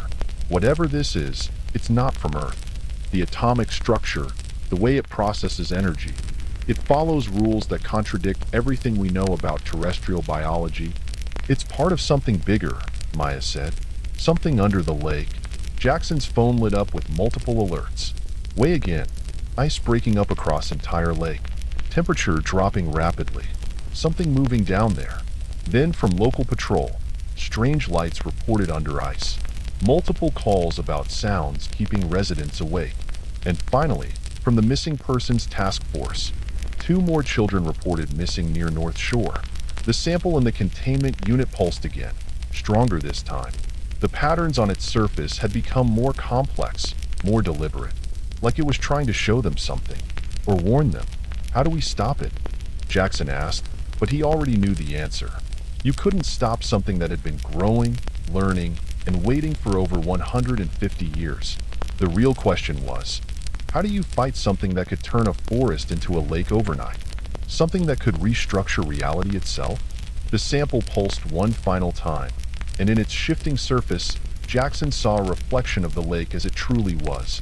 Not a body of water, but a vast eye, opening slowly after a long sleep.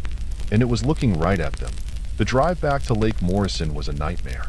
Temperature readings across the county were plummeting to impossible levels. Cars had frozen solid on the roads. The night sky had taken on a strange, shimmering quality, as if reality itself was being distorted.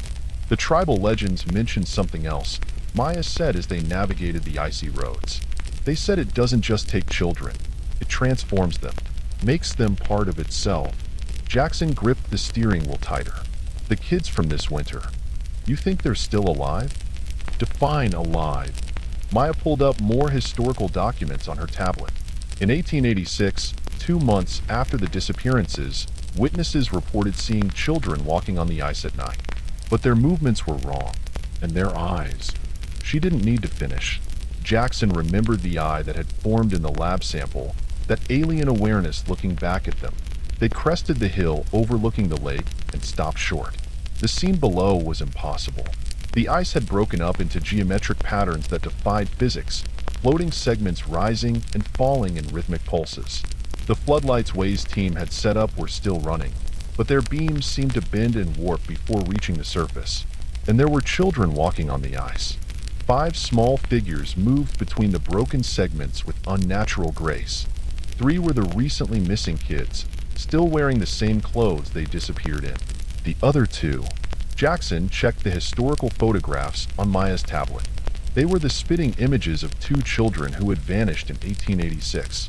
Jesus, he breathed. They haven't aged a day. Waze dive team was clustered at the shore, their instruments going haywire. The chief diver ran to meet Jackson's car. The structure, he said through chattering teeth. It's moving, rising, and the sonar. You need to see this. The latest scan showed something vast pushing up from the lake bottom. The impossible geometry had resolved into a clearer shape. Something like a city, but designed by a mind that understood space and time very differently than humans. And at its center, a massive eye was opening. The children, Maya said suddenly, they're not just walking. They're mapping points on the ice, creating some kind of pattern. She was right. The 5 figures were moving with purpose, stopping at specific points. Where they touched the ice, strange symbols appeared, glowing with an inner light that hurt to look at. Jackson's phone rang. Dr. Chun from the lab. The sample, it's changed. It's showing us something. I'm sending you the footage now. The video showed the contained material forming shapes, symbols, patterns. The same patterns the children were drawing on the ice. It's coordinates, Maya realized. No, not just coordinates. The summoning circle, came a voice behind them. They spun to find an elderly native woman standing there, her eyes fixed on the lake. Like the one that called it here in the first place. The children are its anchors. Its way into our world. Who are you? Jackson asked, though he already suspected. I am Margaret Standing Bear. My great-grandmother was the only survivor when it first arrived. When the stars aligned and foolish men drew the symbols that thinned the walls between worlds. She pointed at the sky, where the stars had taken on that same strange, shimmering quality as the lake. They thought they could control it, find it. They didn't understand that it was calling to them, not the other way around. The pulsing from the lake had grown stronger. The ice fragments rose higher, forming crystalline towers that reached for the distorted sky. The 5 children had completed their pattern. Now they stood at 5 points around the lake, their eyes glowing with the same light as the symbols. How do we stop it? Jackson demanded. Margaret's expression was grim. The better question is, how do we contain it? It can't be stopped, not completely. But the barrier between worlds can be strengthened. My great-grandmother learned how. But the price? A tremendous cracking sound split the night. The lake heaved upward, water and ice spraying outward as something began to rise from its depths. The geometric city they'd seen on sonar emerged, but it was alive, shifting and flowing like the sample in the lab. And at its heart, that massive eye opened fully, its gaze falling on the gathered humans. In its pupil, Jackson saw other worlds, other dimensions, places where the laws of physics were mere suggestions. The price, Margaret continued, is that someone must go willingly into its world. Create a bridge that can be turned into a wall. Maya grabbed Jackson's arm. The children, that's why it takes them. Their minds are flexible enough to survive the transition, but it needs them to be willing, Margaret nodded. To choose to go. That's why it calls to them, shows them wonders. It needs anchors on both sides to maintain its connection. The thing in the lake was still rising, its vast bulk reshaping reality around it. The 5 children began to sing in a language that made Jackson's ears bleed. The stars pulsed in time with their voices. If we break the pattern, Maya said, disrupt the anchors, we need to give it something else, Margaret cut in. Someone else. Someone who understands enough to make the choice, but whose mind is still flexible enough to survive. She looked meaningfully at Jackson, and suddenly he understood why he'd been drawn to this case, why the sound of that alien heartbeat had seemed almost familiar. He had always seen the world differently, had always felt like reality was slightly out of sync with his perceptions. His therapist had called it neurodivergence, but what if it was something else? What if some minds were naturally more attuned to other ways of existing? I'll do it, he said, the words coming before he could second-guess them. Jackson, no. Maya grabbed his arm. There has to be another way. But Margaret was already drawing symbols in the snow, different from the ones the children had made. These will help you maintain your sense of self, she said, to become a wall rather than a bridge.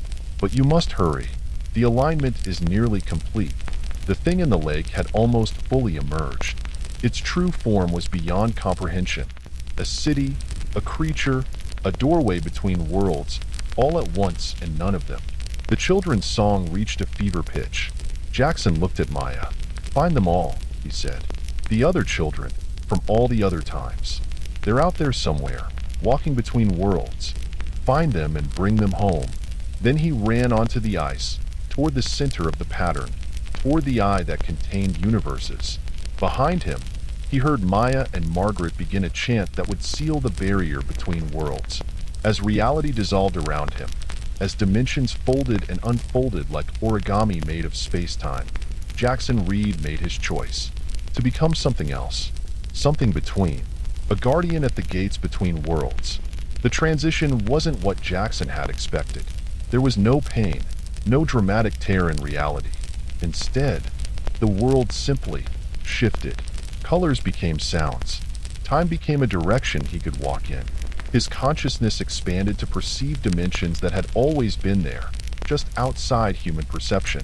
The 5 children, both ancient and recent, watched him with eyes that now made sense. They weren't just possessed or transformed.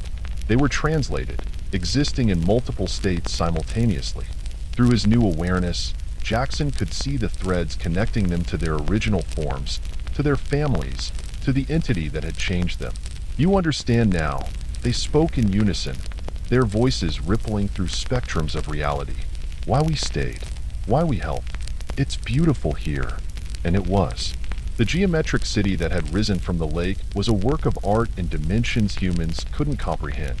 What had seemed alien and terrifying from a 3-dimensional perspective was actually an elegant solution to existing in multiple planes of reality simultaneously. But Jackson remembered Margaret's symbols, remembered his purpose. He wasn't here to appreciate the beauty. He was here to build a wall. The massive eye turned its attention fully on him. Now you see, it communicated, not in words but in pure concept. We have waited for one like you, one who could choose understanding over fear. The children, Jackson said, his voice strange in this space where sound was merely optional. You have to let them go. They chose to stay. They're children. They don't understand the choice they're making. Images flooded his expanded consciousness. The entity's arrival eons ago, its long sleep, its gradual awakening as human development changed the energies of the earth. It hadn't meant to harm anyone. It simply existed in ways that human reality couldn't process. The children, with their flexible minds, were the only ones who could perceive it without going mad. But Jackson could see the whole truth now. The entity was lonely, stranded in a dimension it wasn't meant to inhabit, reaching out to the only beings who could comprehend even a fraction of its existence. Above them, or perhaps beside them, directions being relative here. The stars pulsed in their impossible alignment. Jackson could feel Margaret and Maya's ritual taking effect, feel the barriers between worlds beginning to solidify. He made his final offer. Let them go, and I'll stay. Not as a bridge, but as a guardian. Someone who understands both sides. Someone who can translate between your reality and ours. The entity's consideration rippled through multiple dimensions. You would sacrifice your existence for theirs? Not sacrifice. Transform. Change. Become something new. Isn't that what you've been trying to do all along? The eye studied him for what might have been moments or centuries. Time had become a suggestion rather than a rule. Finally, it responded. Acceptable. The change began immediately. Jackson felt his consciousness expand further, taking on aspects of the entity's awareness while maintaining his human perspective. He became a hybrid, not quite human, not quite other, but something in between. The children's forms shimmered, their extra-dimensional aspects gently disconnecting. One by one, they returned to purely human form, memories of their time in between dimensions fading to dreams. On the shore, Maya watched in amazement as 5 children appeared on the ice. 3 from this year, 2 from 1886, all now their proper ages. They were dazed but unharmed, their eyes once again human. The geometric city began to sink back into the lake, but differently now. Instead of a sleeping entity, it was becoming a properly anchored gateway with Jackson as its guardian.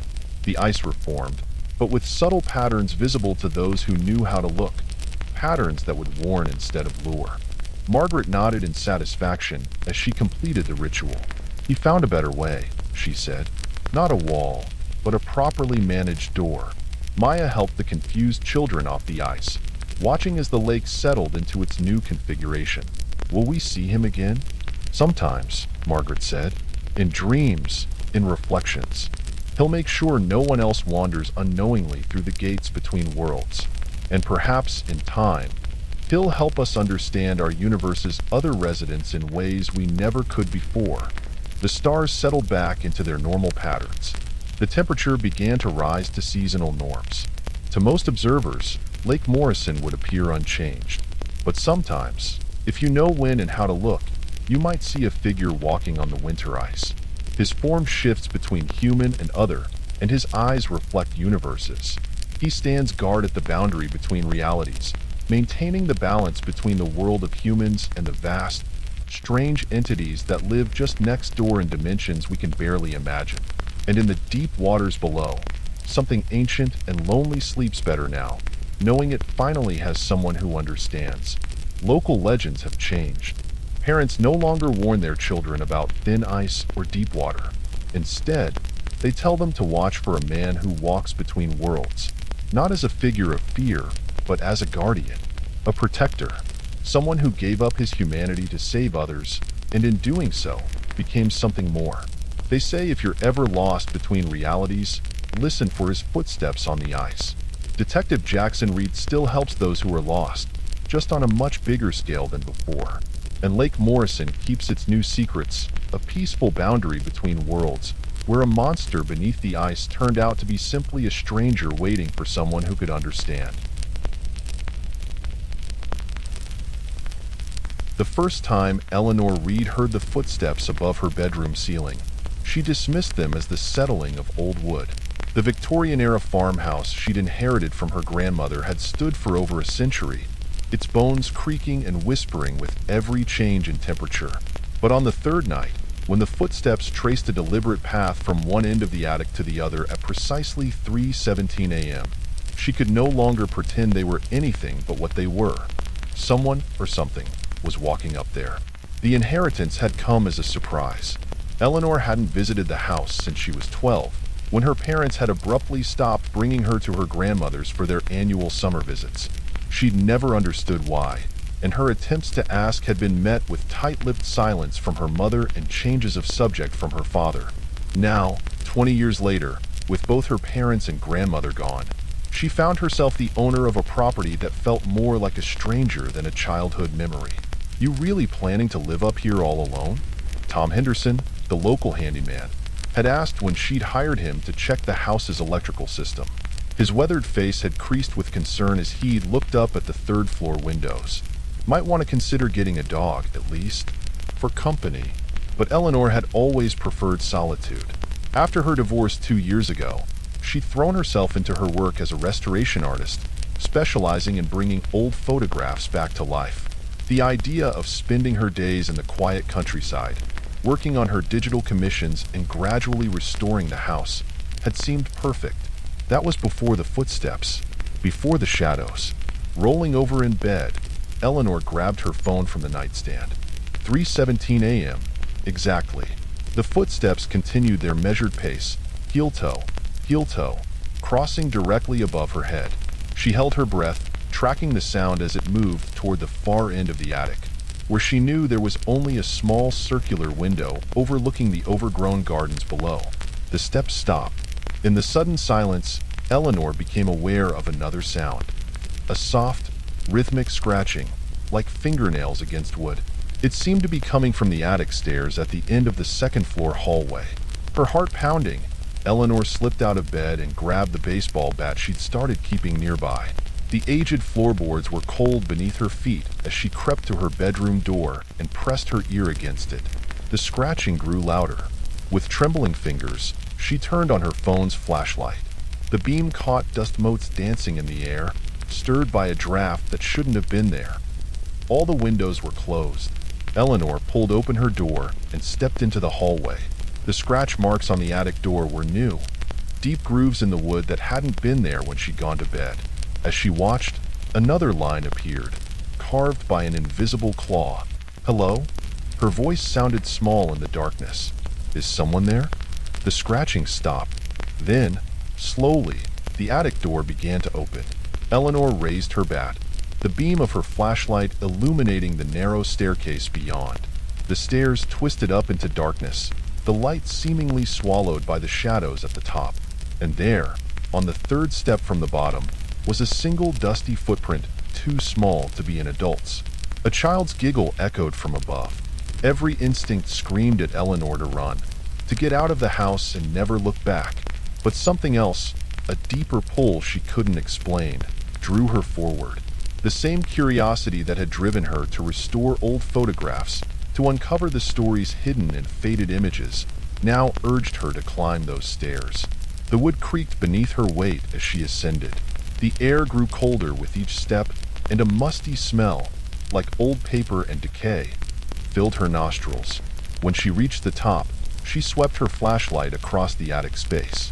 The beam caught something that made her breath catch. Hundreds of photographs, covering every inch of the sloped walls.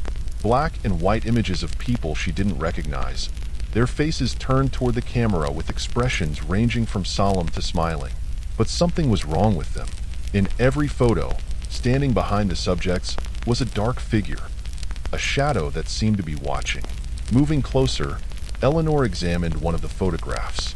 It showed a family of 4, posed in front of what she recognized as the farmhouse, but decades earlier.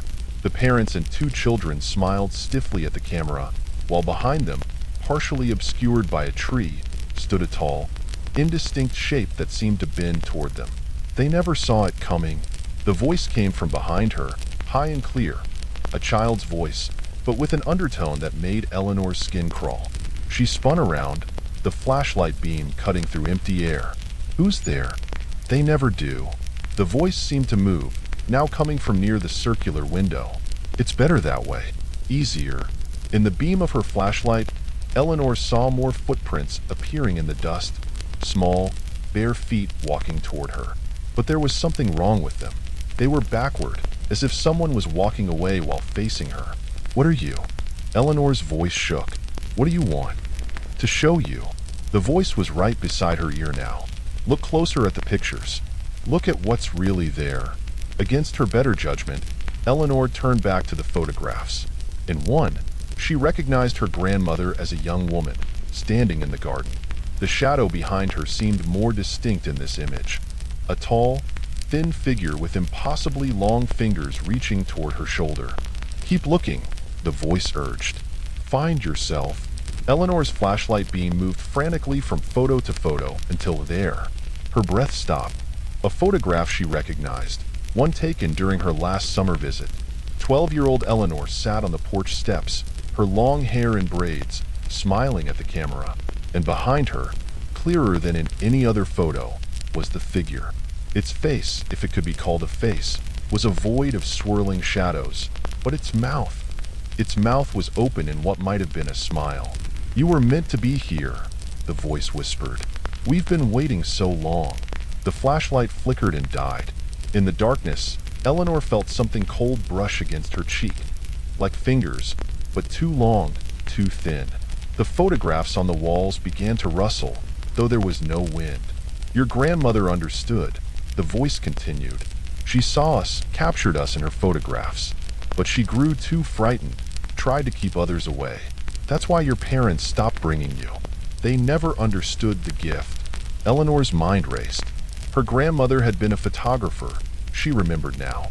The camera always around her neck, her insistence on documenting everything.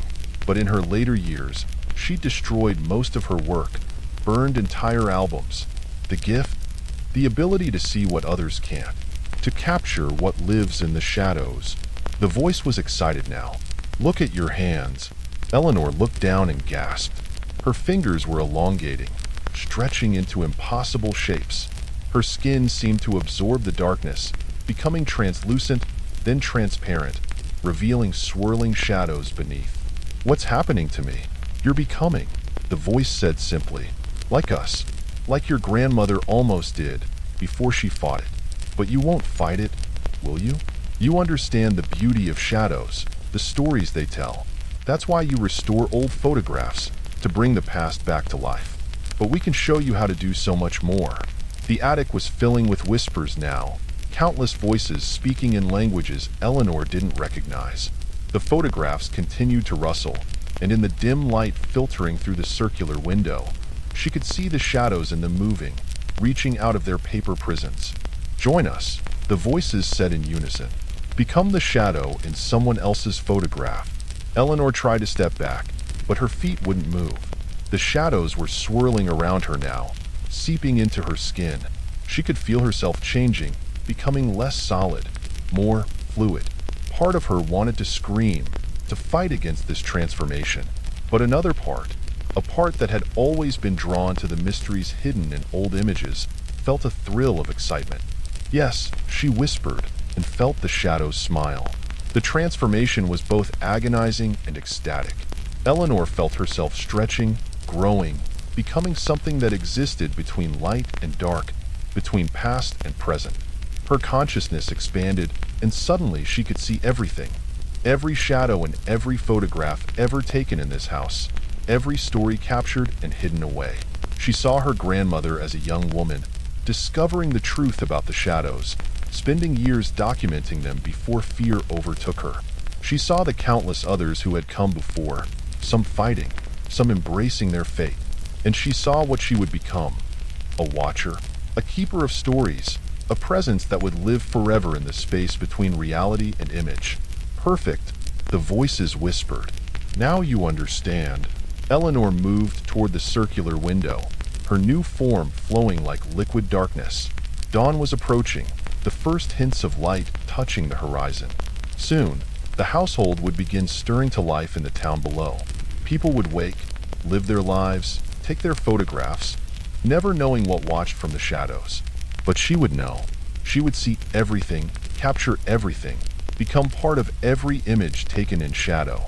And sometimes, on special nights, she would walk the attic floor at exactly 3:17 a.m., letting her footsteps echo through the house, calling to others who might have the gift. The last traces of Eleanor Reed's human form dissolved just as the sun's first rays touched the attic window.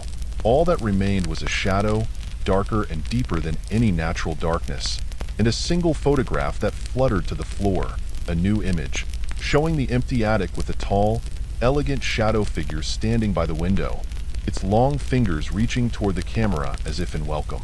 In the years that followed, locals would sometimes report strange sights in the old farmhouse's windows, movements glimpsed at twilight, shadows that seemed to watch and wait.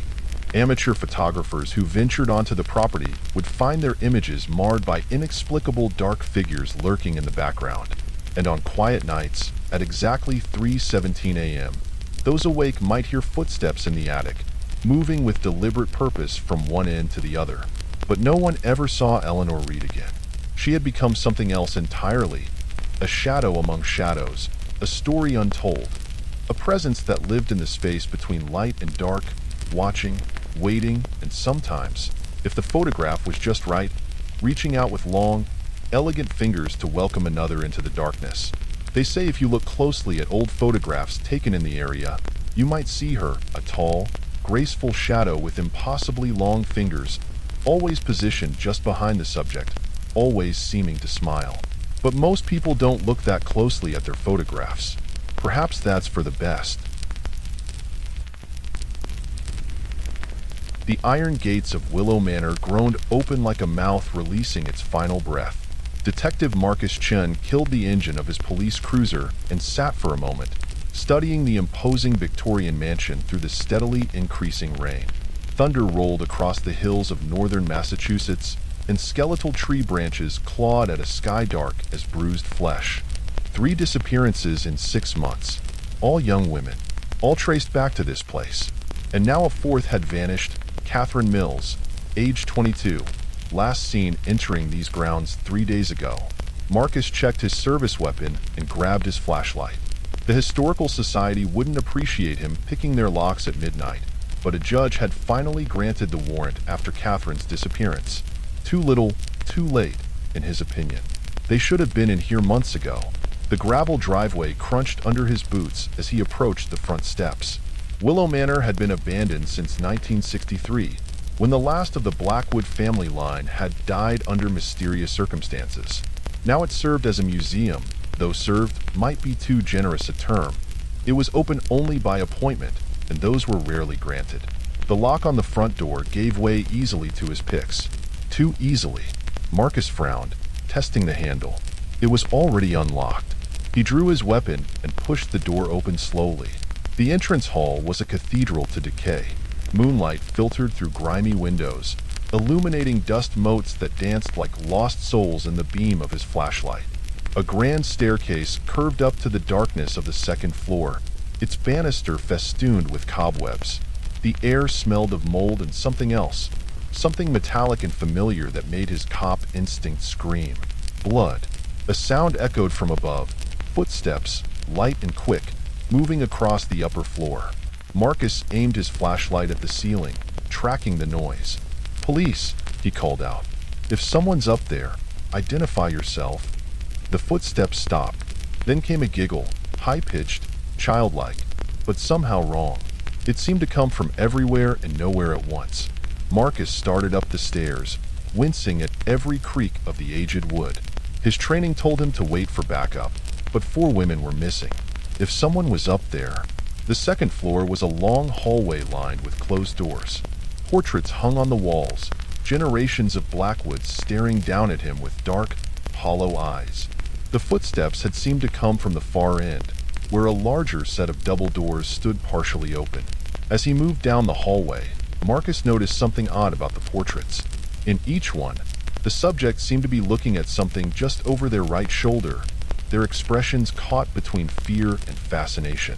And in the shadows behind them, there seemed to be shapes, dark forms that might have been tricks of the light, might have been flaws in the ancient paintings, but looked unsettlingly like figures standing just out of focus.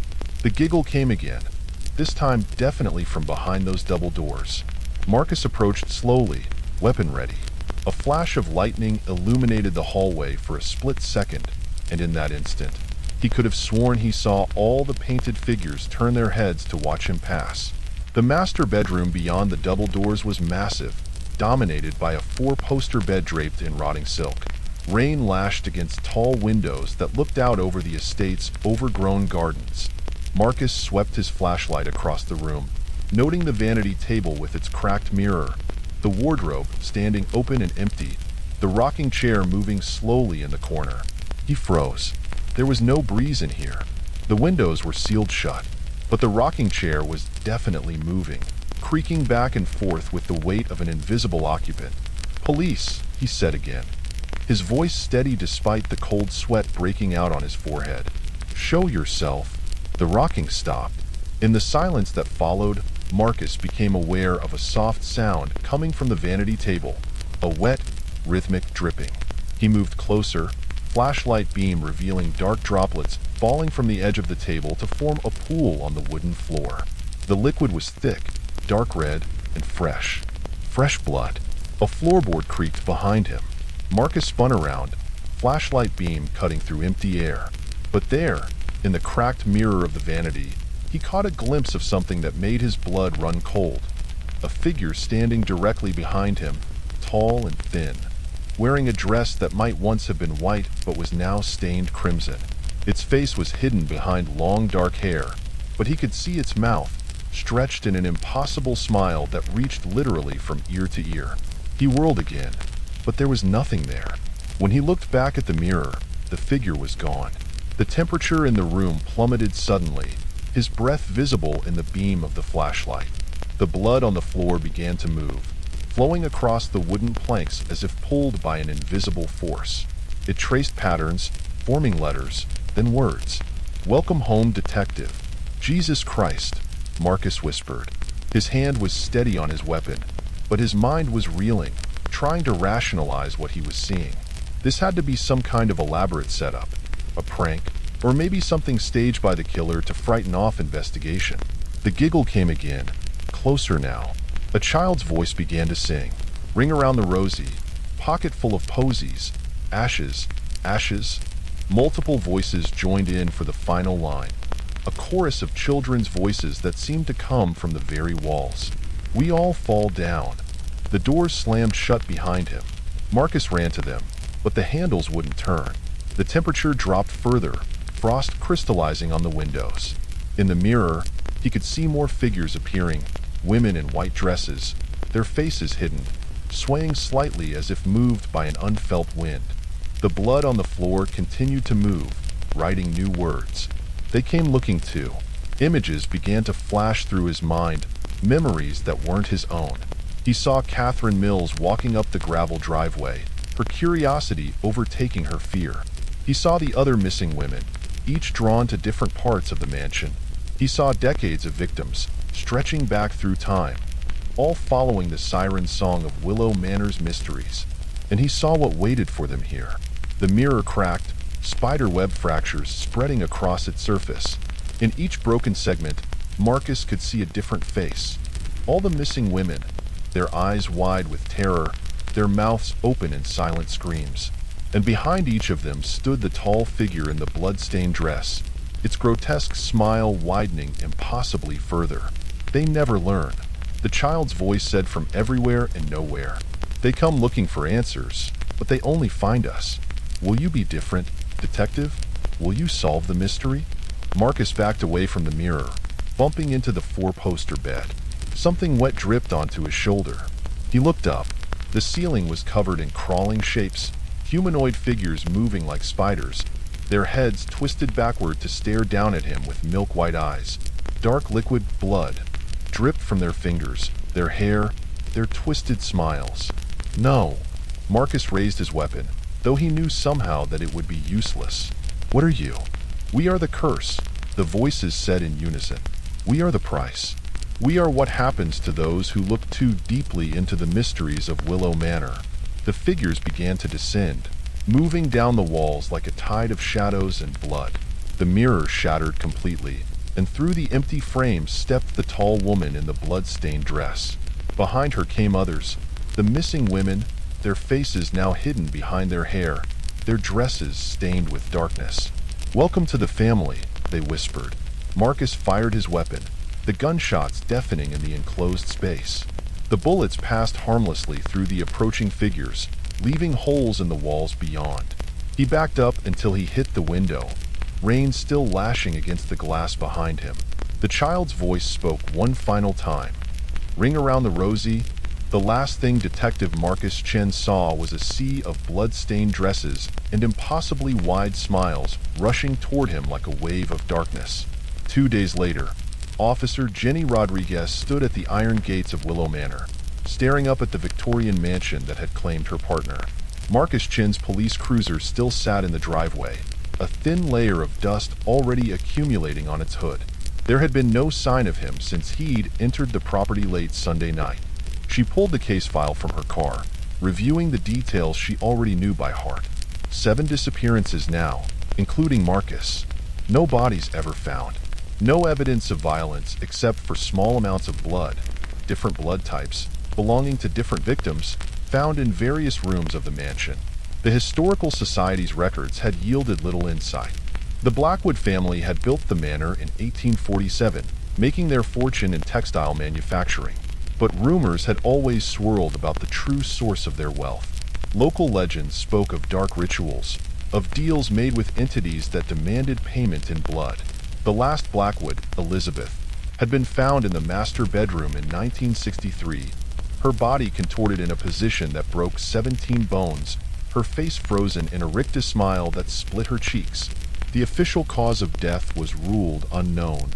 Jenny checked her radio and bulletproof vest. She knew she should wait for backup, but something about this case felt personal now. Marcus had been her partner for 3 years. If there was any chance he was still alive. The front door was unlocked, just as Marcus had reported in his last radio check.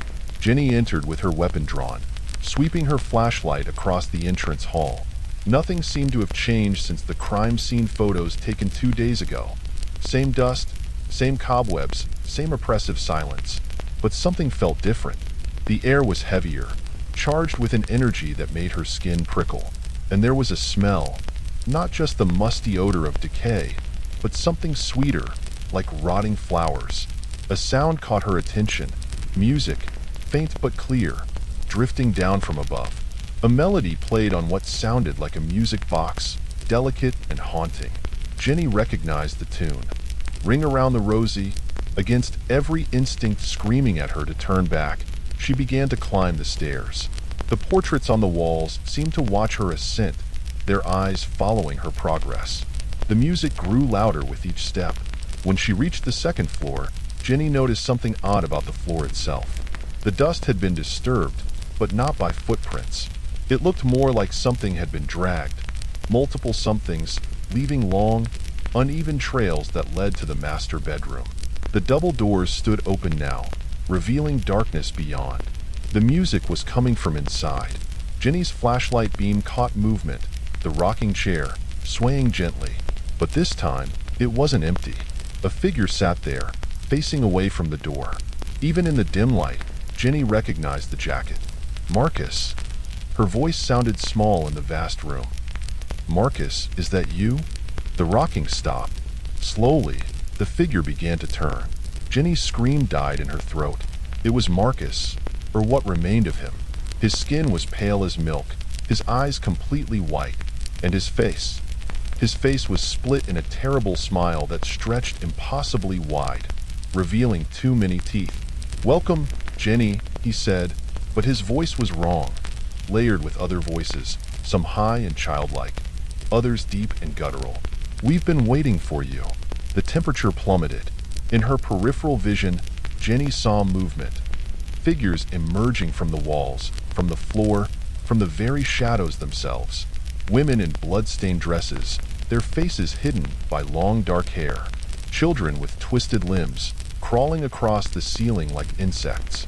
And behind them all, a tall figure in a dress that might once have been a wedding gown, its smile wider even than Marcus's.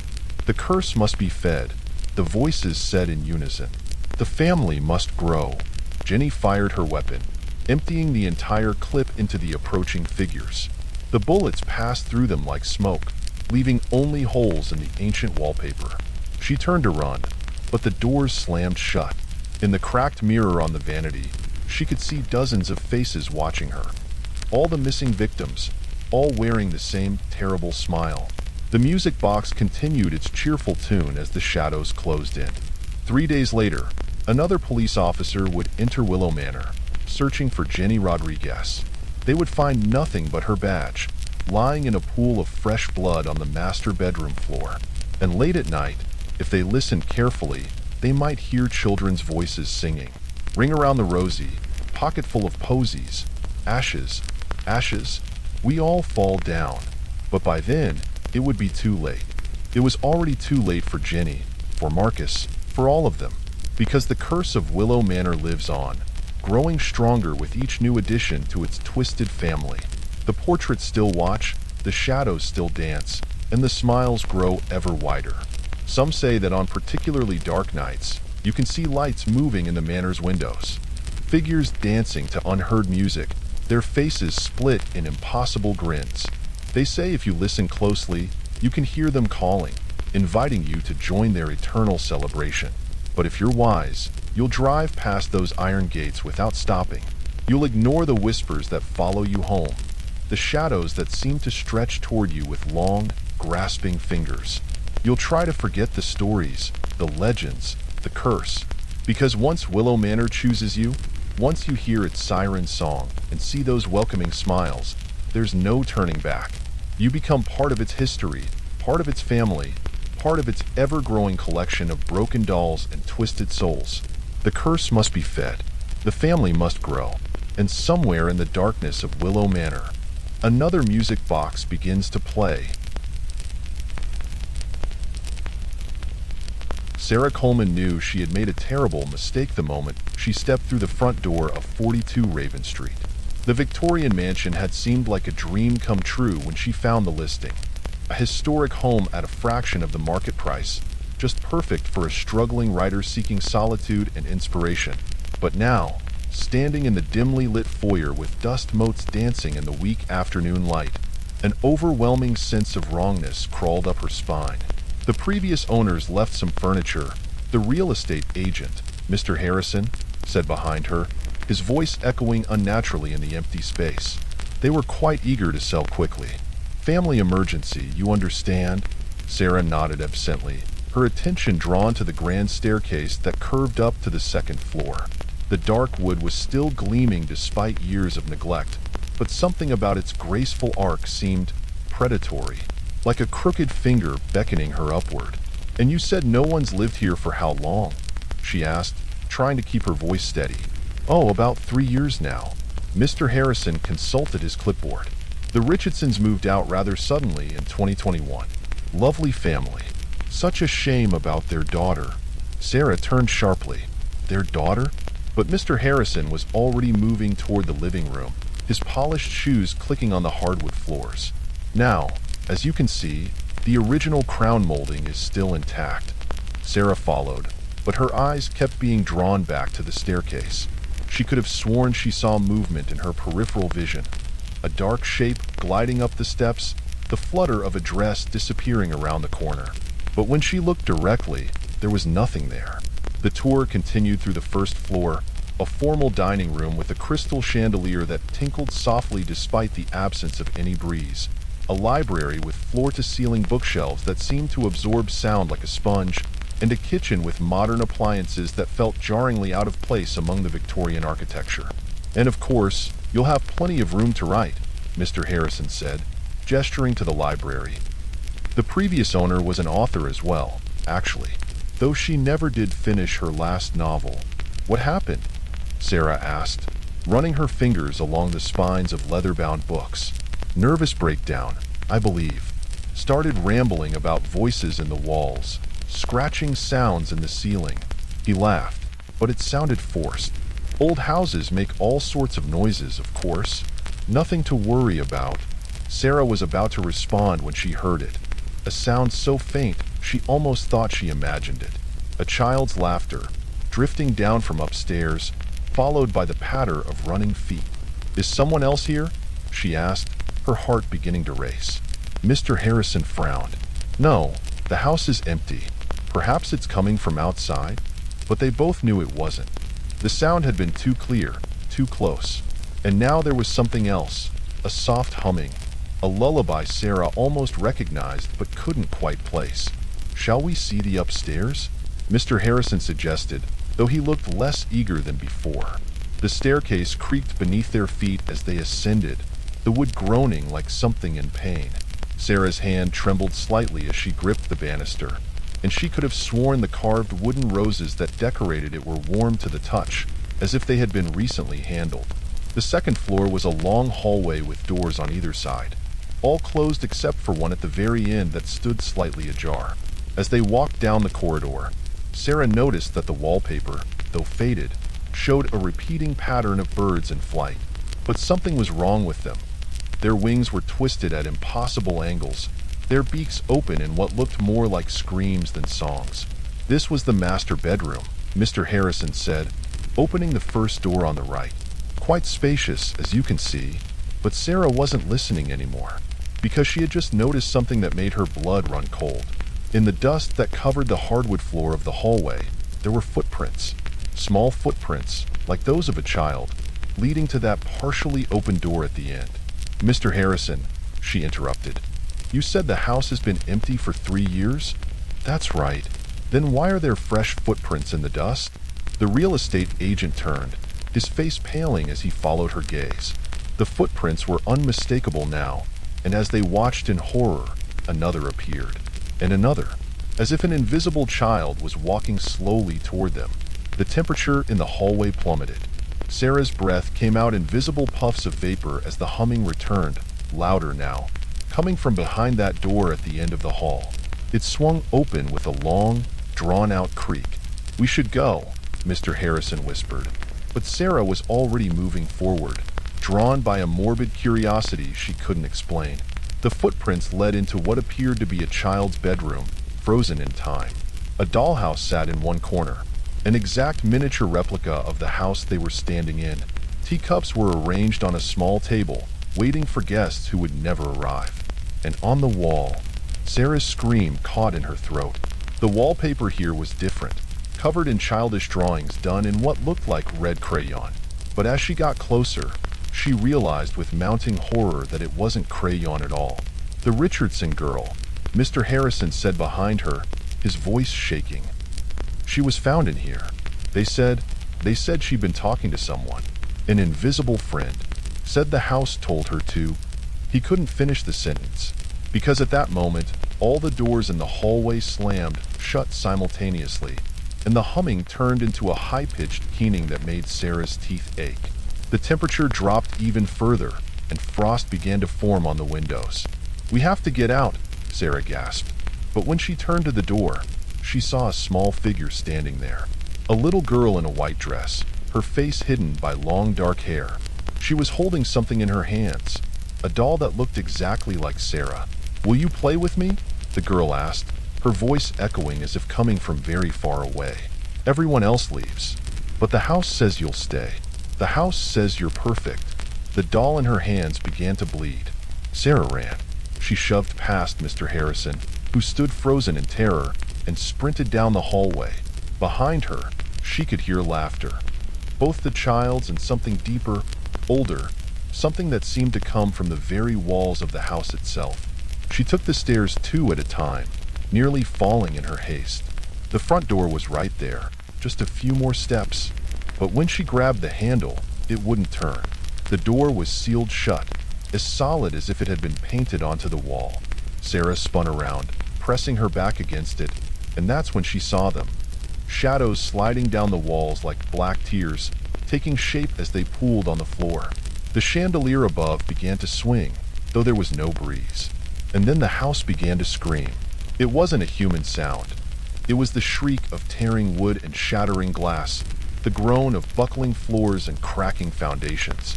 It was the accumulated pain and hunger of a place that had fed on fear and death for over a century. The walls seemed to pulse like a heartbeat, and Sarah could see faces pressing against the wallpaper from within, trying to break through. "Please," she whispered, though she didn't know who she was begging. "Please let me out." "But you just got here," said the little girl, who was suddenly standing at the top of the stairs. "And the house is so hungry." The shadows were climbing up Sarah's legs now, cold as ice and solid as chains. She could feel the house's hunger, its ancient and terrible need. As her vision began to fade, she saw Mr. Harrison's face appear in one of the windows, mouthing something she couldn't understand. Had he escaped? Or had he been here all along? Just another trick of the house? The last thing Sarah saw before the darkness took her was the little girl's smile, too wide and full of too many teeth. And she realized, in that final moment of clarity, why the house had been so cheap, why it had chosen her, why it had waited so patiently. Because it didn't just want anyone. It wanted a writer, someone to tell its story, forever. They found Sarah Coleman's car in the driveway of 42 Raven Street 3 days later, after her sister reported her missing. The house was empty, of course. It always was. But if you pass by on a quiet night, you might hear the sound of typing coming from the library window. And if you look closely, you might see a face pressed against the glass. A woman, endlessly writing the stories of all those who came before her, and all those who will come after. Because the house that screamed never stays empty for long. It just waits, and watches, and hungers.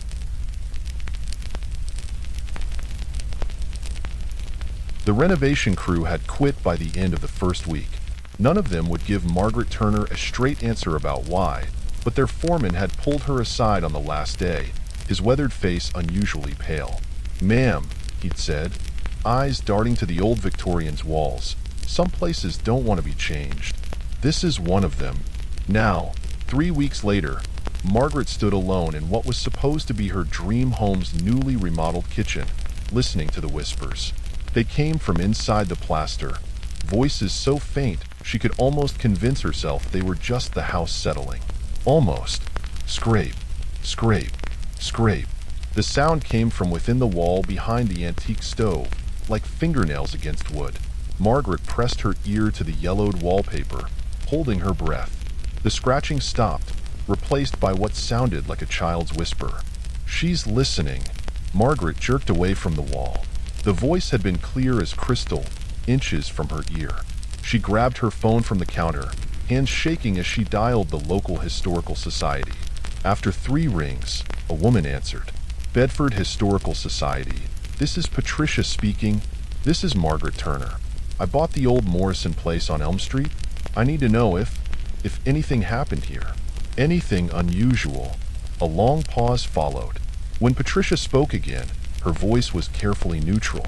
"The Morrison house has a complicated history, Mrs. Turner. Perhaps you'd like to come by the society? We have extensive records." An hour later, Margaret sat in Patricia Henderson's cramped office, surrounded by filing cabinets and the musty smell of old papers. The historian, a woman in her 60s with steel-gray hair and sharp eyes, placed a thick file on the desk between them. The house was built in 1887 by Thomas Morrison. Patricia began, opening the file. He was a prominent doctor who specialized in treating mental illness. Progressive for his time, or so he claimed.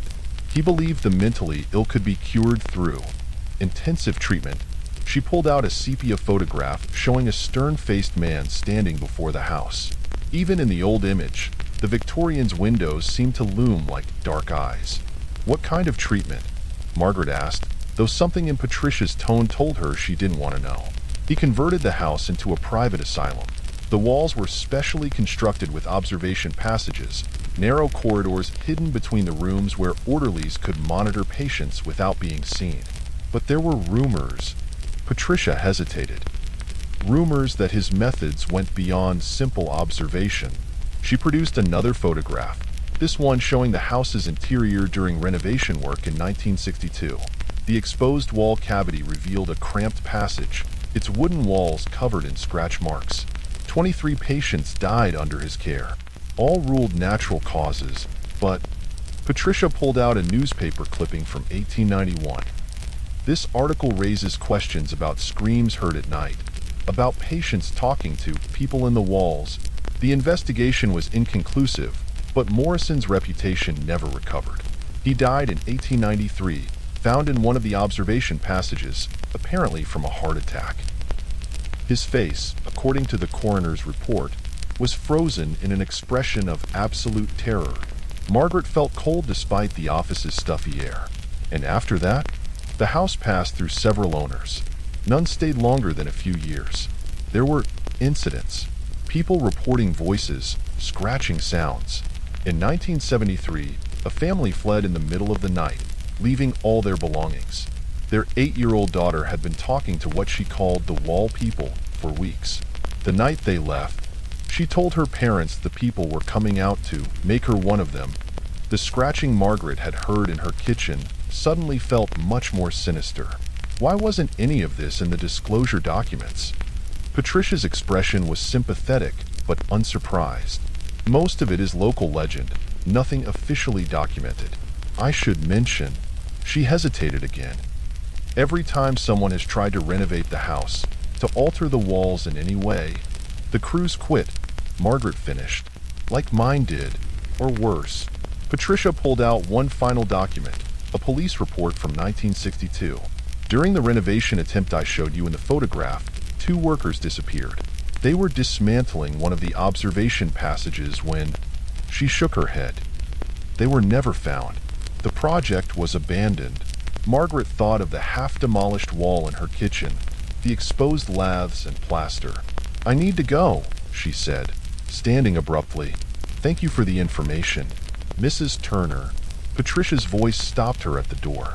If you hear them, the whispers, don't answer. Don't let them know you're listening. And whatever you do, don't go into the walls. Once they know you can hear them, they'll never stop calling. The drive home felt longer than usual, the winter sunset casting long shadows across the road. Margaret's mind raced with questions. Should she sell the house? Would anyone even buy it if she disclosed what she knew? She'd sunk her life savings into the property, into the renovations. The house loomed before her as she pulled into the driveway, its windows dark against the twilight sky. Had they always looked so much like staring eyes? Welcome home, we missed you, we've been waiting, so patient, so hungry. The whispers seemed to come from everywhere and nowhere, sliding through her mind like ice water. Margaret froze, key halfway to the lock. Come inside, come see what we've found. While you were gone, such pretty things behind the walls. Stop it, she whispered. You're not real. This isn't real.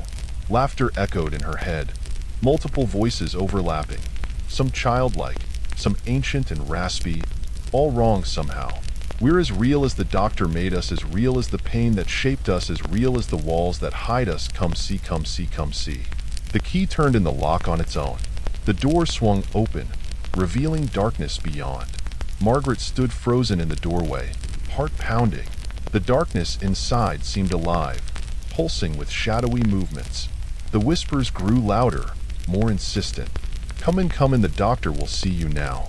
Her feet moved of their own accord, carrying her into the house. The door swung shut behind her with a sound like a sigh.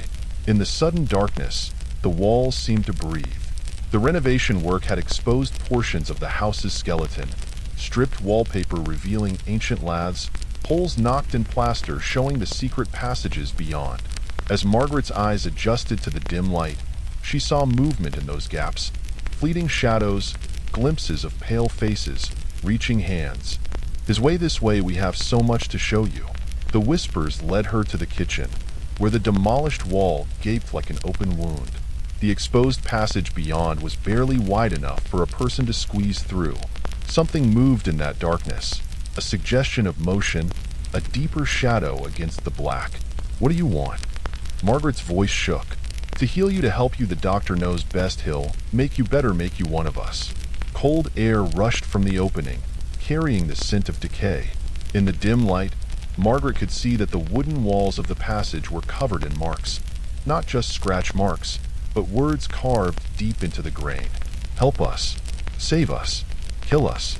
The same phrases repeated over and over, some fresher than others. A sound echoed from deep within the walls.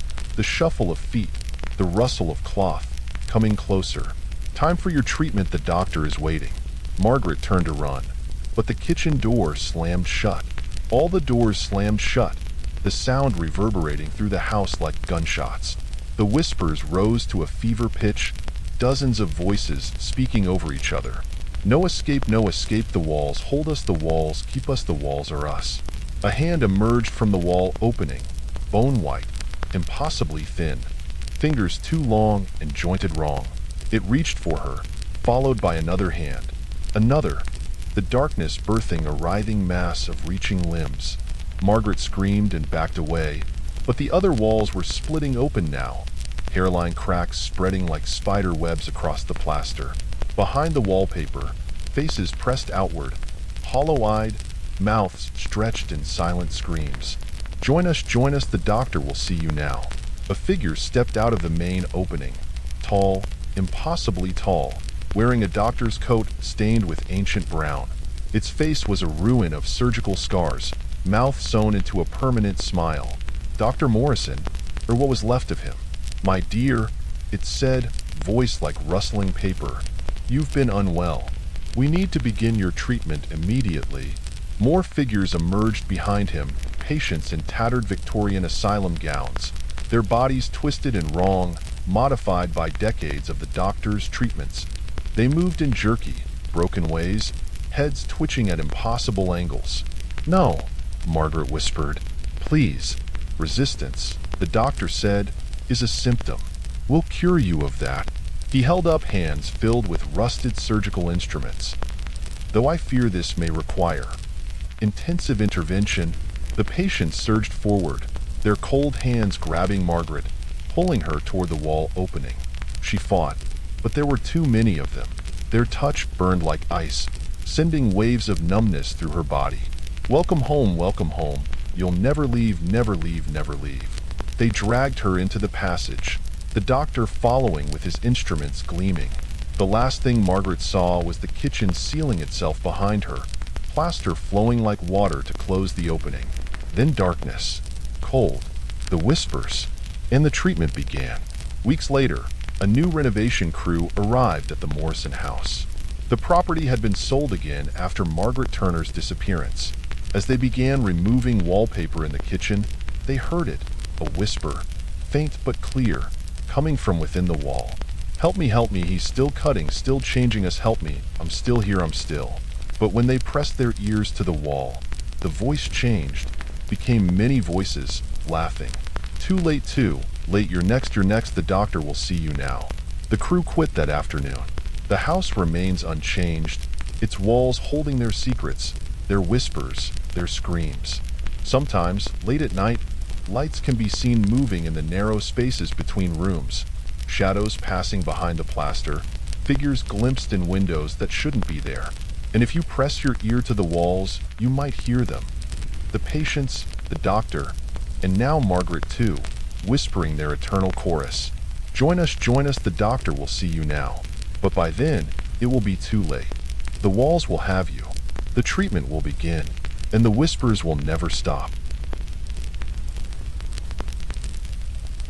The master key turned smoothly in the lock of room 1408, but head maintenance engineer Robert Diaz didn't open the door. Not yet. After 23 years working at the Hawthorne Hotel, he knew better than to rush this particular task. "Third time this month," he muttered, checking the electromagnetic field meter in his free hand. The readings were already off the charts, and he hadn't even opened the door yet. "What's got you so active lately, huh?" The brass numbers on the door, 1408, seemed to shimmer slightly in the dim hallway light. The hotel had tried to remove them once, back in '97.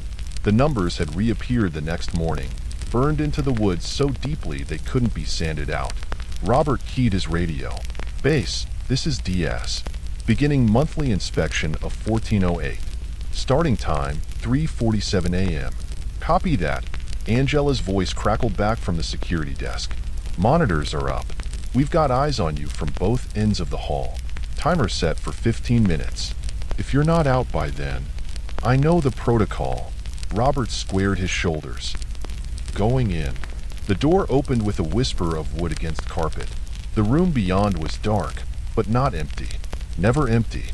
Standard procedure was to do a quick check of the basic maintenance points: plumbing, electrical, HVAC, and get out.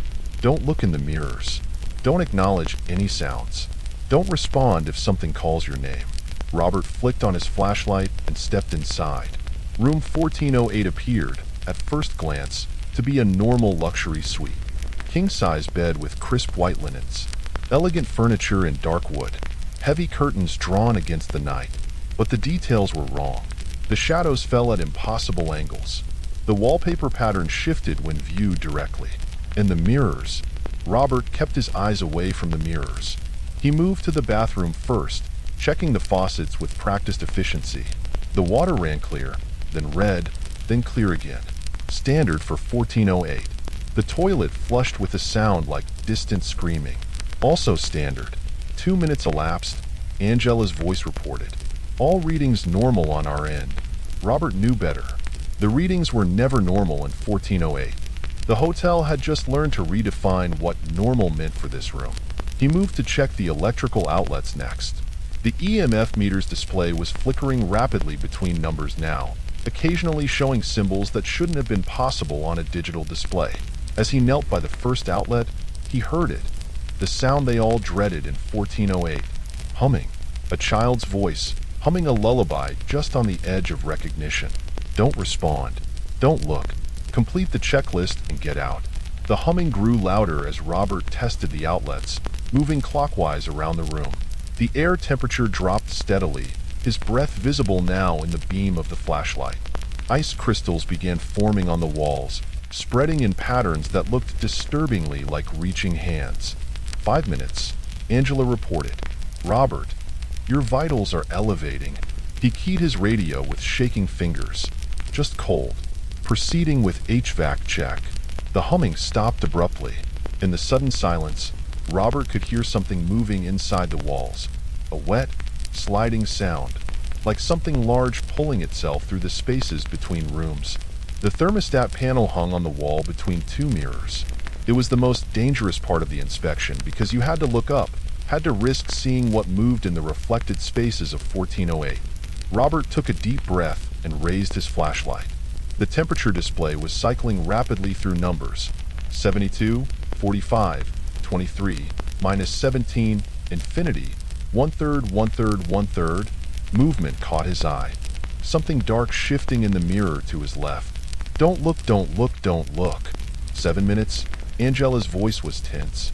Thermal cameras showing multiple cold spots moving in your vicinity.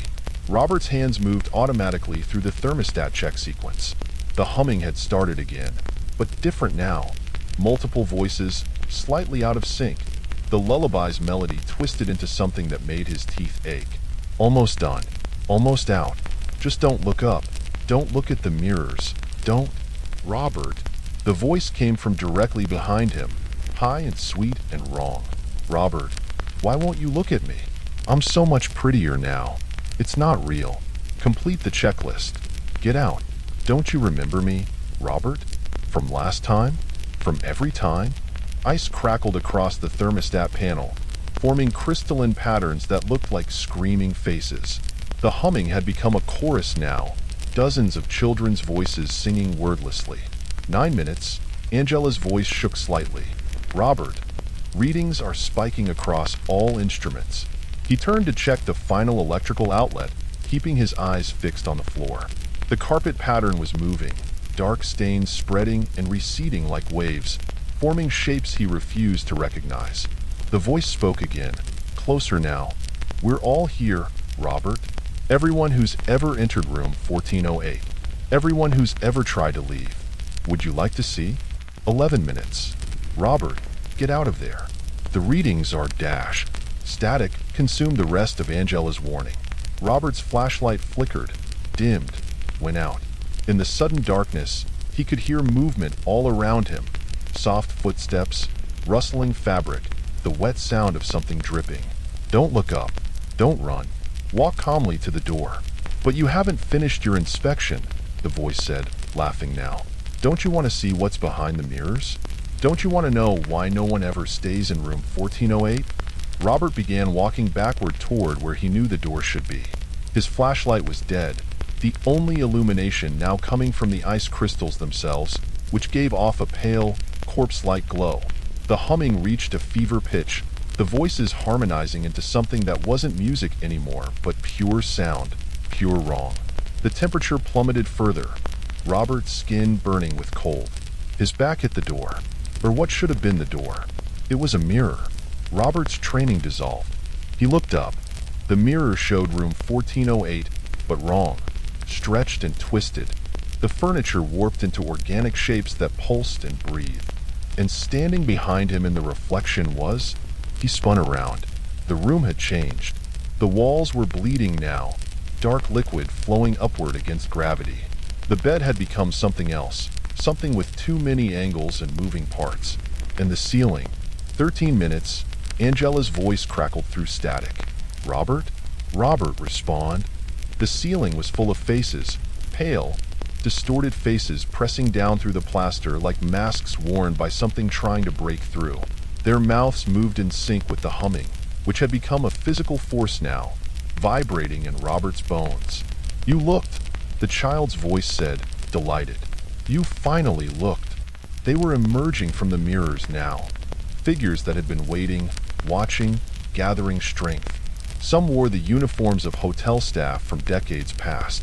Others were dressed in clothes from different eras, guests who had checked in but never checked out. Their faces were wrong, twisted, as if seen through warped glass.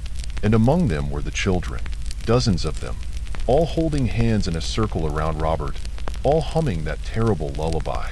Their eyes were black mirrors, reflecting infinite rooms within rooms within rooms. Welcome to the real room 1408, they said in unison. The room behind the mirrors. The room that's waiting. Always waiting.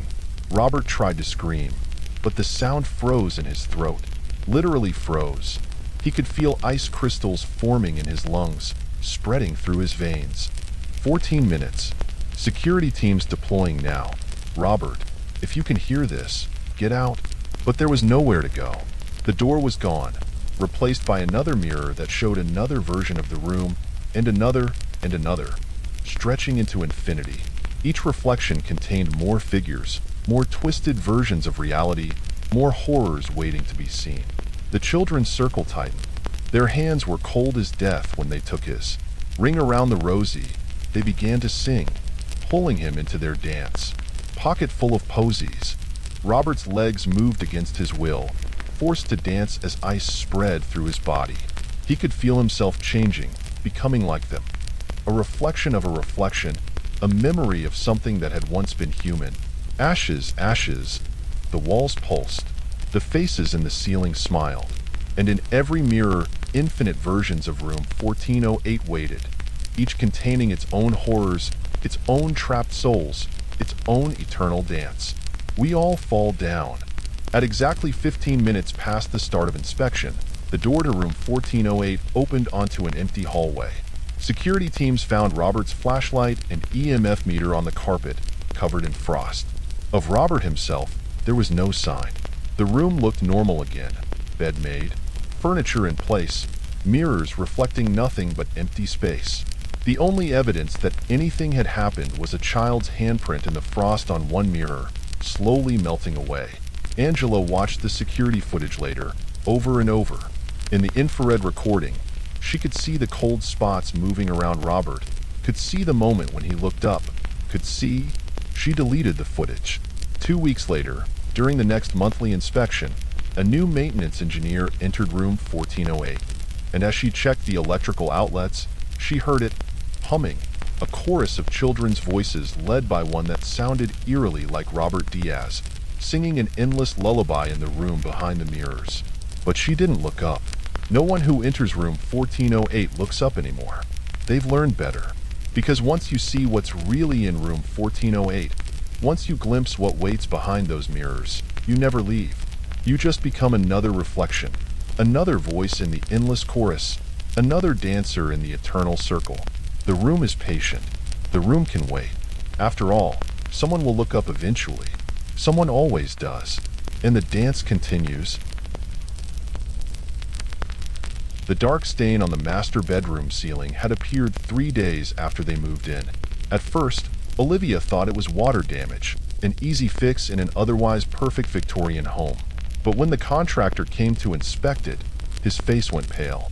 "That's not water, ma'am," he said, ladder wobbling slightly as he reached up to touch the mark.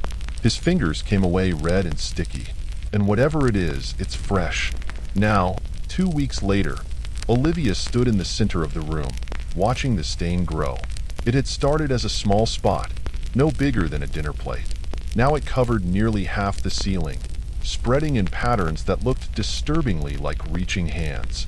The blood, because that's what it was, no matter how impossible that seemed, never dripped.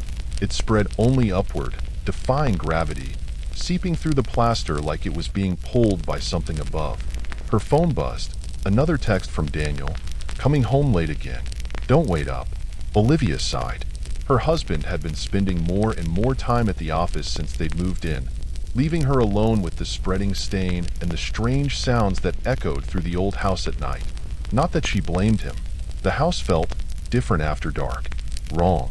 The real estate agent hadn't mentioned anything unusual about the property's history, but Olivia had done her own research.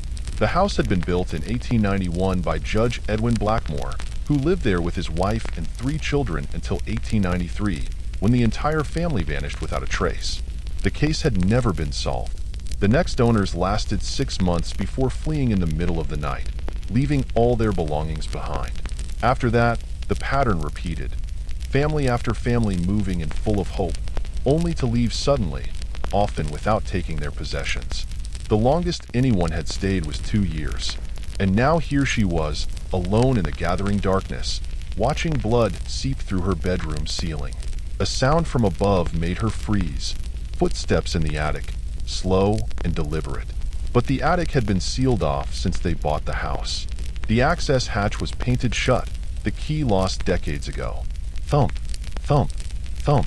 The footsteps moved directly overhead, following the path of the spreading stain.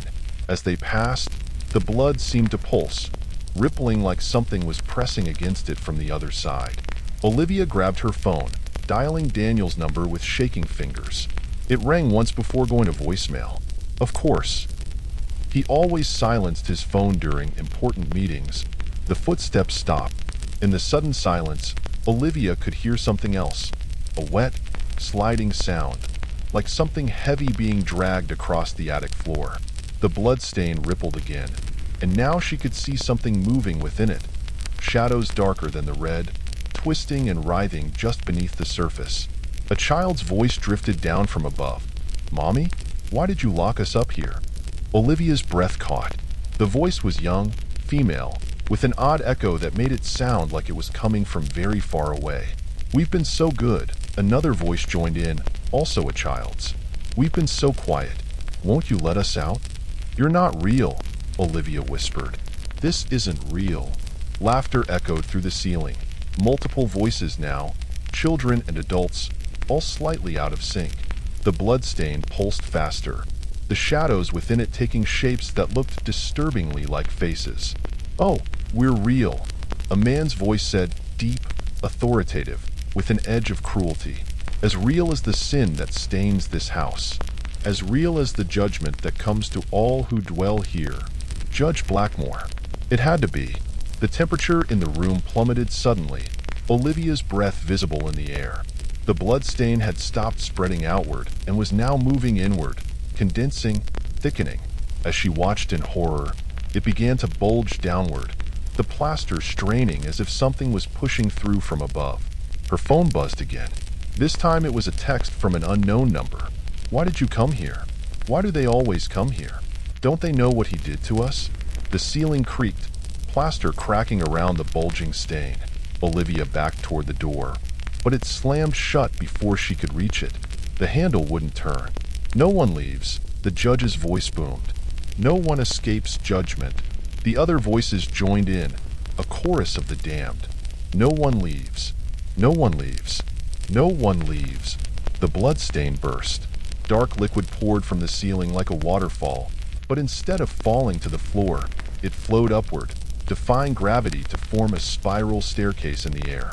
The steps were made of congealed blood, each one bearing bloody footprints, some adult-sized, some tiny, like children's feet. Through the hole in the ceiling, Olivia could see the attic above. But it wasn't the sealed space she'd expected. It was vast, impossibly vast, stretching into darkness that seemed to go on forever. And moving in that darkness were shapes, pale figures dancing a slow, terrible waltz to music she couldn't hear. "Come up," the children's voices called. Come see what Daddy did. Come join our dance." The judge's laughter echoed through the impossibly large space. "Yes, come up. Come face your judgment, like all the others who dared to live in my house." Olivia's feet moved of their own accord, drawn toward the bloody staircase. The first step was solid under her foot, though it squelched sickeningly when she put her weight on it. The blood was warm. As she climbed, images began to flash through her mind. Memories that weren't her own. She saw Judge Blackmore standing in this room, his hands covered in blood, performing rituals that made her mind recoil.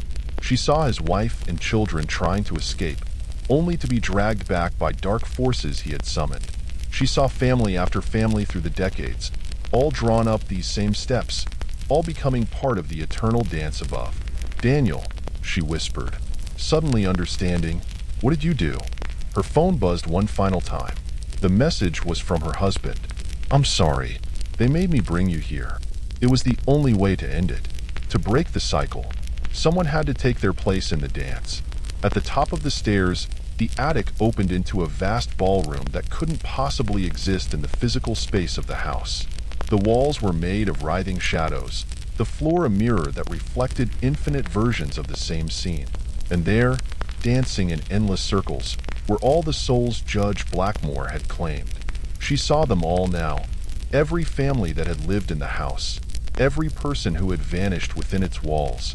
They waltzed in pairs, their feet leaving bloody prints that formed complex patterns on the mirrored floor. Their faces were masks of eternal agony, bodies twisted by decades of the judge's dark magic. And there, leading the dance, was Daniel. He wore a suit of shadows, his eyes black holes that reflected the same infinite space as the floor. He extended his hand to her. "You understand now, don't you?" His voice was different, layered with other voices, ancient and terrible. "Why I had to work late. Why I had to prepare you. The judge requires a sacrifice, but he also demands witnesses, dancers, an eternal audience for his power." The music she couldn't hear before was audible now. A symphony played on instruments made of bone and sinew, conducted by Judge Blackmore himself. He stood on a dais of compressed darkness, his form shifting between human and something else, something with too many angles and too many smiles. "Welcome to the true house," the judge's voice boomed. "The house behind the house, where all debts are paid in blood and all sins are punished with eternal dance." The other dancers turned toward her, their movements jerky and wrong, like puppets on invisible strings. Among them, she recognized faces from her research. The missing families, the fleeing residents, all now part of this macabre ballet. "Join us," they whispered in unison. "Dance with us. Bleed with us. Forever." Daniel's hand was cold as ice when it took hers. The blood from the ceiling was still flowing, but now it moved through the air in complex patterns, forming a cage of crimson around them all. "The dance never ends," Daniel said, pulling her into the waltz. "The blood never stops flowing. The judge must have his court." And so Olivia danced. She danced as the blood from the ceiling formed her own suit of shadows, as her feet learned the patterns of endless torture, as her mind fractured and reformed in the image of the judge's design. She danced as decades passed in the world below, as new families moved in and looked up at the growing stain on their bedroom ceiling. Sometimes, on quiet nights, people passing by the old Blackmore house say they can hear music, a strange, distant symphony that makes their teeth ache and their shadows move wrong. Sometimes they see lights in the attic windows, though everyone knows it's been sealed for generations. And sometimes, if they look carefully at the master bedroom ceiling through the windows, they can see the blood stain growing, pulsing, reaching, but no one investigates anymore. No one asks about the families that vanish, about the bloody footprints that appear and disappear on the front steps, about the sounds of eternal dancing from a room that shouldn't exist. They just hurry past, clutching their children close, trying not to hear the judge's laughter or the endless whispers of his damned court. "Dance with us. Bleed with us. Forever." Because the stain on the ceiling is still spreading, still growing, still hungry, and the dance never ends. The brass key was heavier than it looked. its surface etched with symbols that made Professor Helena Mitchell's eyes hurt if she studied them too long. According to the executor of the Blackwood estate, it hadn't been touched since 1887, when Edward Blackwood had locked the door to his private study and vanished inside. No one has ever found another way in, Mr. Graves had told her, his ancient hands trembling as he passed her the key. Though God knows they've tried. The door has resisted every attempt to break it down. Even the windows of that room, they're visible from the grounds, but they don't seem to exist from inside the house. As if that part of the building exists in some other space. Now, standing before the infamous door on the third floor of Blackwood Estate, Helena understood what he meant. The door itself seemed wrong somehow, its proportions slightly off, its dark wood absorbing light in a way that made it look like a hole in reality. As the foremost expert on Edward Blackwood's occult research, Helena had spent years trying to gain access to this room.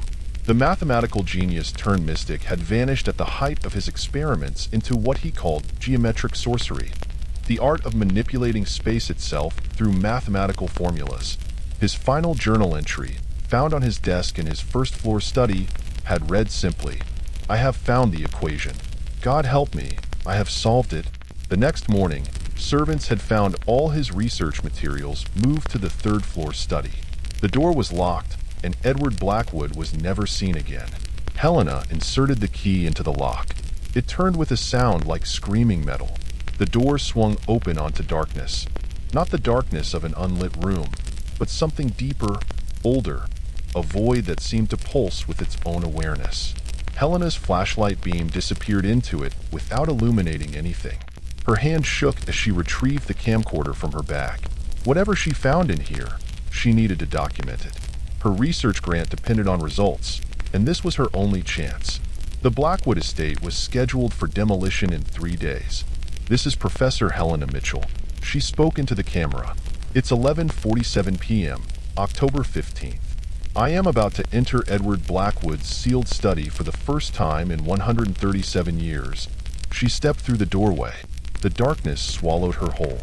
For a moment, she felt nothing, saw nothing, was nothing. Then her flashlight beam caught something that made her gasp. The room was impossibly vast, its walls stretching up and away at angles that shouldn't exist. Books floated through the air like leaves in an unfelt wind, their pages open to diagrams that seemed to move when she wasn't looking directly at them. And everywhere, covering every surface, were equations. They flowed across the walls in glowing script, numbers and symbols twisting into patterns that hurt her mind to look at. Some she recognized from Blackwood's published works, but others, "My God," she whispered, the camera trembling in her hand. He did it. He actually found a way to rewrite the laws of space. A sound echoed through the vast chamber, the scratch of pen on paper, coming from somewhere in the darkness above. Helena aimed her flashlight upward and immediately wished she hadn't. The ceiling was a mass of shifting geometric shapes, forming and reforming into impossible configurations. And suspended within them was a desk. A man sat at it, writing frantically in a journal. Though he was upside down from Helena's perspective, she recognized him instantly from photographs. Edward Blackwood. He looked exactly as he had in 1887, not a day older. His clothes were pristine, his dark hair untouched by gray. As she watched, he turned a page in his journal, continuing to write in flowing script that glowed like the equations on the walls. "Professor Blackwood?" Helena's voice echoed strangely, coming back to her from multiple directions at once. The figure at the desk stopped writing. Slowly, impossibly, his head rotated 180 degrees to look down at her. His face was handsome, scholarly, and completely, utterly wrong. His eyes were windows into the same void as the doorway, and his smile stretched too wide, revealing teeth that formed their own geometric patterns. "Ah," he said, his voice resonating at frequencies that made Helena's bones vibrate. "Another seeker of truth.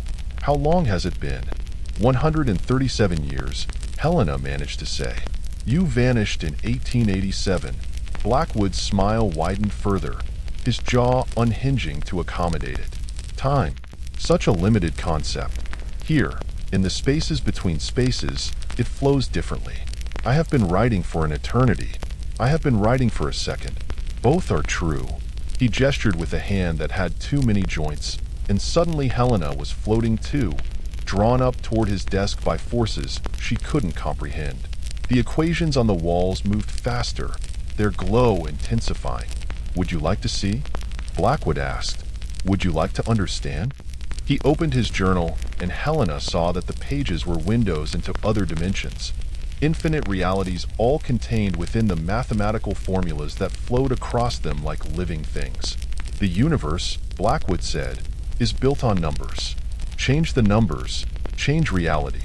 Simple, really. But the implications... His laugh echoed through dimensions. Well, see for yourself. He pressed one elongated finger to her forehead, and suddenly Helena could see it all. The equations weren't just symbols. They were keys unlocking the very fabric of space-time.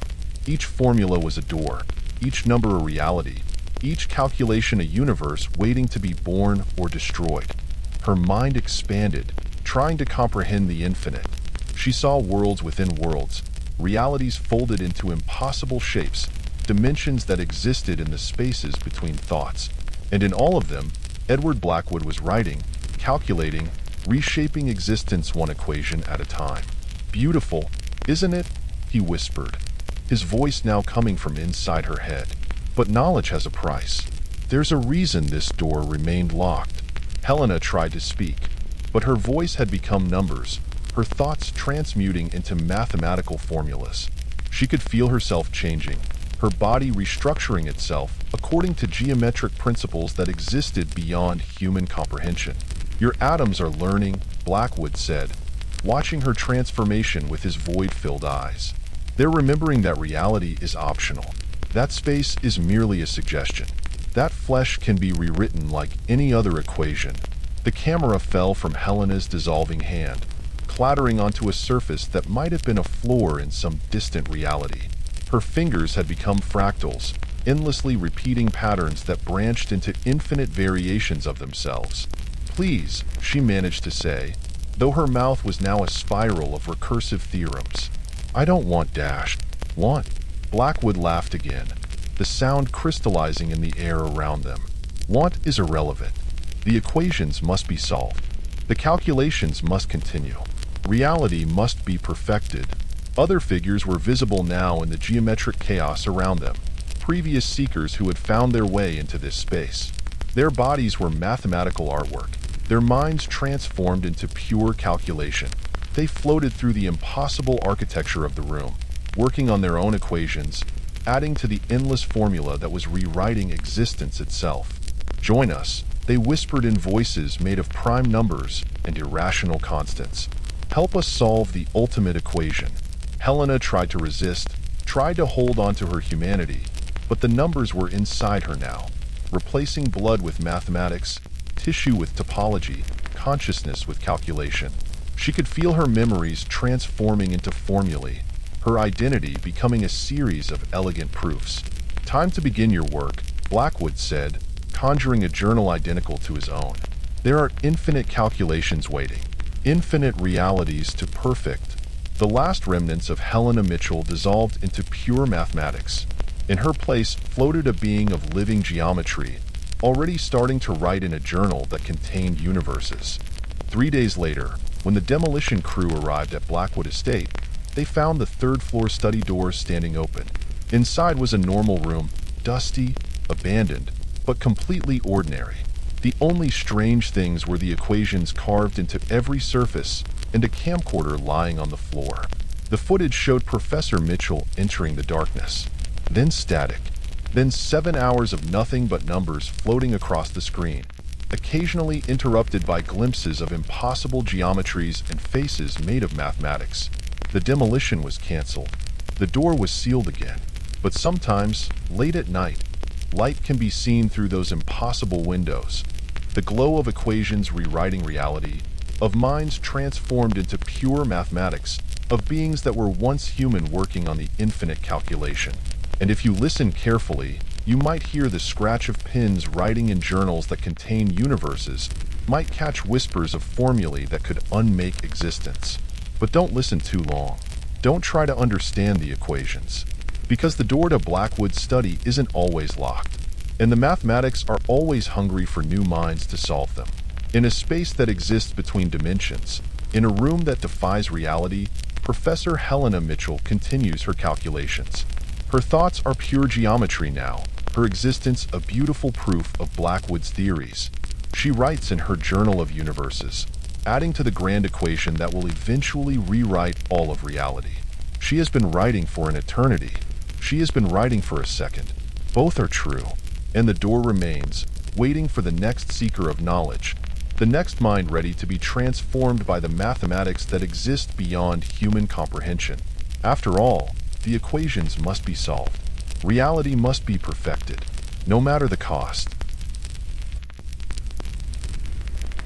The red paper lanterns still hung from the eaves of the abandoned brothel, swaying in a wind that didn't touch the trees. Detective Michael Zhao stood at the iron gates, studying the Victorian mansion's weather-worn facade. Even after 50 years of abandonment, the Red Lantern House retained an aura of forbidden elegance, its ornate architecture a testament to more decadent times.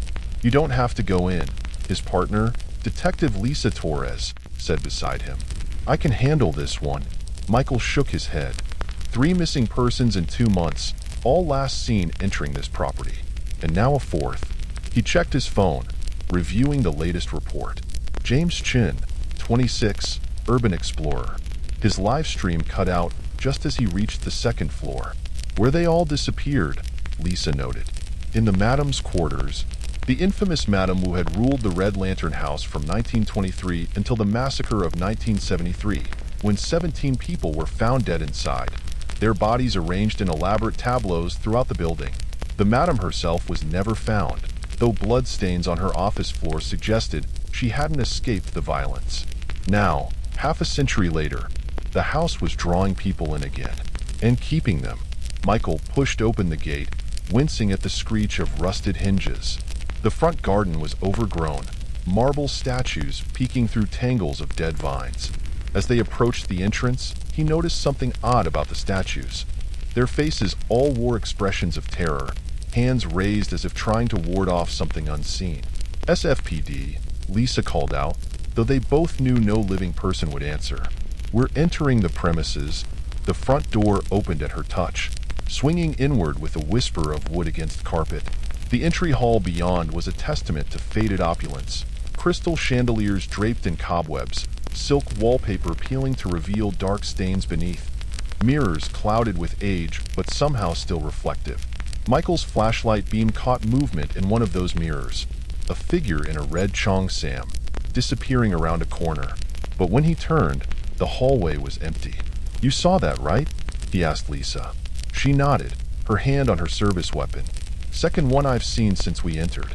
They're getting bolder." The air grew colder as they approached the grand staircase. The red lanterns visible through the windows seemed to glow brighter, though no lights burned within them. And now they could hear it. Music, faint and distorted, like an old phonograph playing somewhere above.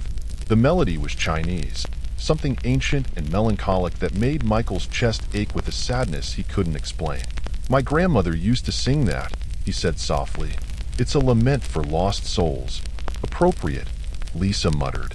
They climbed the stairs, their flashlight beams revealing more signs of the house's violent history. Dark stains on the carpet that no amount of time could fade. Scratch marks in the wooden banisters, as if someone, or many someones, had been dragged up against their will. The 2nd floor was a long hallway lined with doors, the old private rooms where the house's workers had entertained clients. Each door bore a number written in gold, though some had been scratched out and replaced with other symbols that hurt the eyes to look at directly. The music was louder here, mixing with other sounds. Whispers in Cantonese and English, the rustle of silk, the click of high heels on hardwood. Shadows moved at the edge of their vision, women in traditional dress, men in suits from various eras, all appearing and disappearing like smoke. "Madame Wu's office is at the end of the hall," Lisa said, consulting the old blueprints on her phone, "where James's live stream ended." As they moved down the hallway, the temperature dropped further.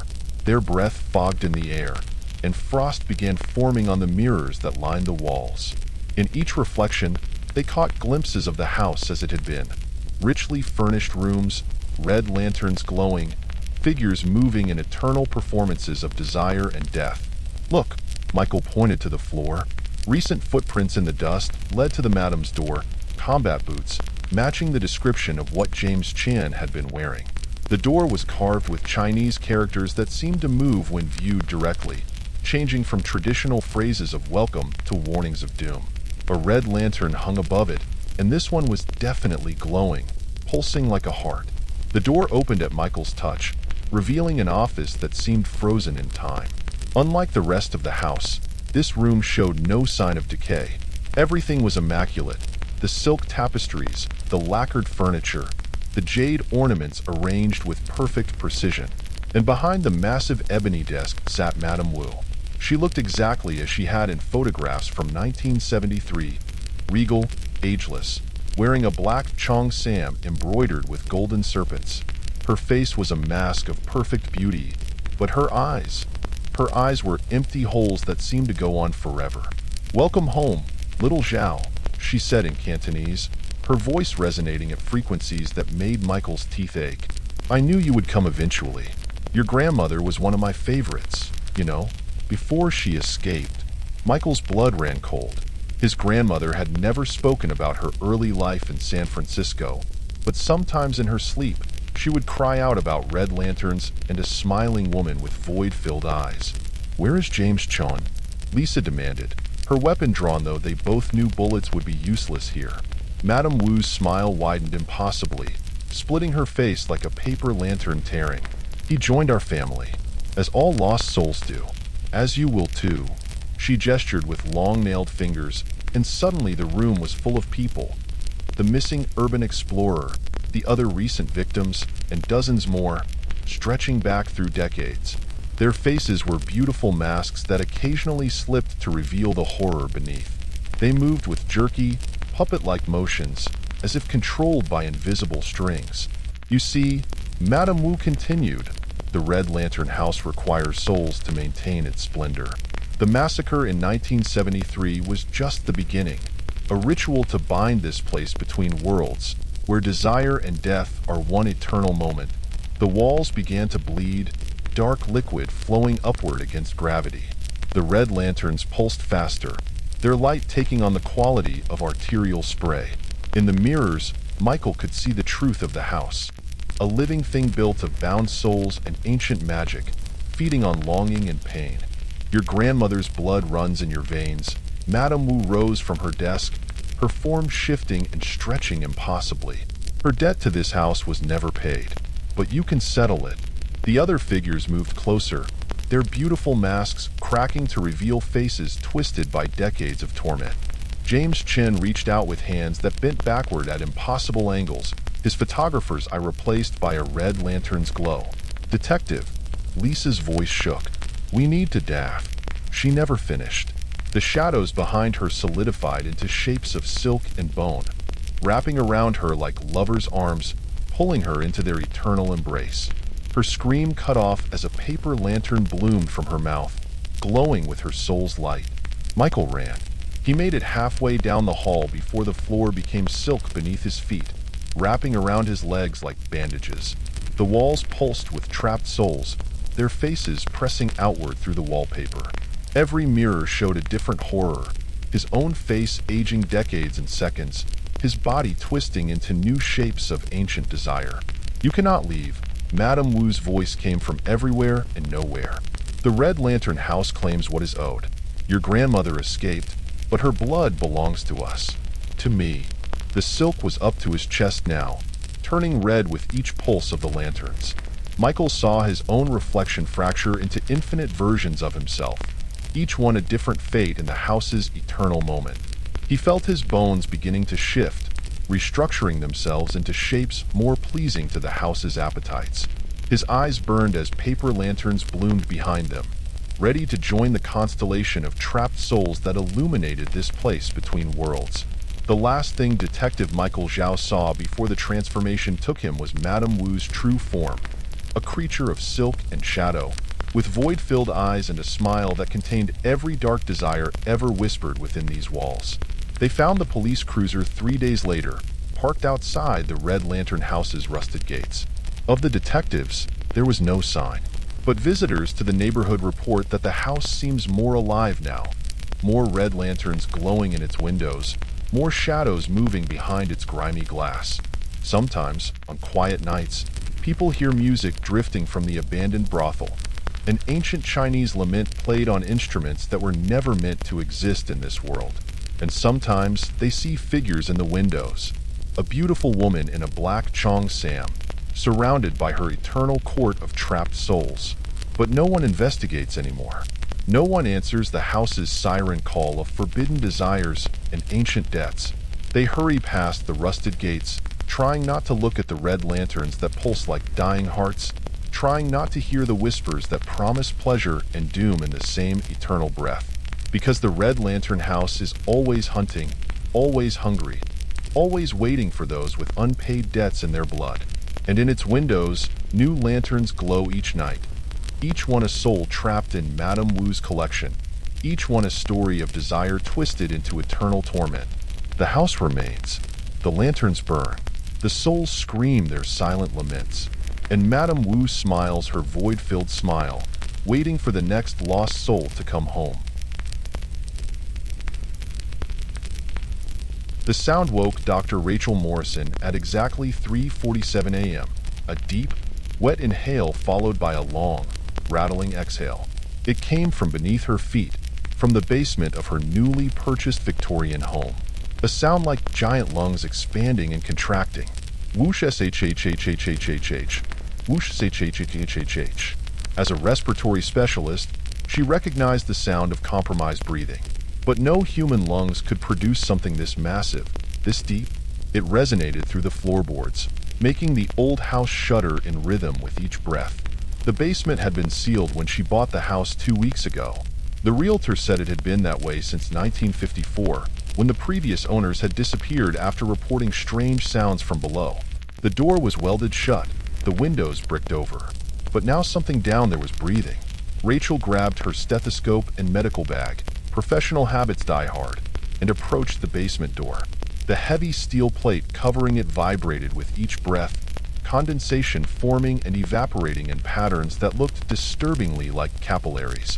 The breathing changed when she touched the door, became faster, more alert, like something massive stirring from sleep. Her phone buzzed, a text from her colleague at the hospital. Need you to check basement files from 1954 case. Something weird in old records. Don't go down there until I reach you. But Rachel was already picking up the welding torch she'd bought for home repairs. The breathing grew louder as she began cutting through the metal plate, its rhythm becoming almost eager. The last seal broke with a sound like tearing flesh. The door swung open on its own, revealing stairs that descended into absolute darkness. Warm, moist air rushed up from below, carrying the smell of old blood and formaldehyde. Her flashlight beam disappeared into the darkness as if swallowed. But the breathing was clearer now, massive, wet, and coming from something that filled the entire space below. Rachel's scientific mind raced through possibilities, each more impossible than the last. No organism this size could exist in a residential basement. The oxygen requirements alone would be... Her calculations stopped as she noticed something on the steps, medical files, scattered and yellowed with age. She picked one up. The header read, Project Prometheus, Living Architecture Division. The breathing changed again, a questioning rhythm, almost inviting. Rachel found herself taking the first step down, then another. The air grew warmer, more humid. The walls seemed to pulse in time with the breaths, their surface soft and slick under her fingers. At the bottom of the stairs, her flashlight finally caught something that made her medical training scream in denial. The basement walls weren't walls at all. They were tissue. Living, breathing tissue that expanded and contracted like the inside of a giant lung. Alveoli the size of beach balls clustered on the ceiling, exchanging gases with the air above. Massive bronchi twisted through the space like columns, their surfaces lined with cilia that waved in patterns. The floor was a network of pulmonary arteries and veins, pulsing with something that looked like blood but couldn't possibly be. Not in these quantities. Her phone buzzed again. Found records. Government Project 1954, trying to grow living buildings. Something went wrong. Whole research team absorbed. Get out now. The message was followed by a photo of an old document. Rachel caught glimpses of phrases: exponential growth, consuming organic matter, developing consciousness. The breathing stopped. In the sudden silence, Rachel heard something else, a wet, sliding sound coming from all around her. The tissue was moving, reaching, growing. The basement exhaled, and in that breath, Rachel heard voices, dozens of them, whispering from within the living walls. Join us. Become part of the greater organism. Breathe with us. She recognized those voices from her research into the house's history. Dr. James Miller, the lead scientist. His research team. The family that disappeared in 1954. All of them speaking from within the tissue.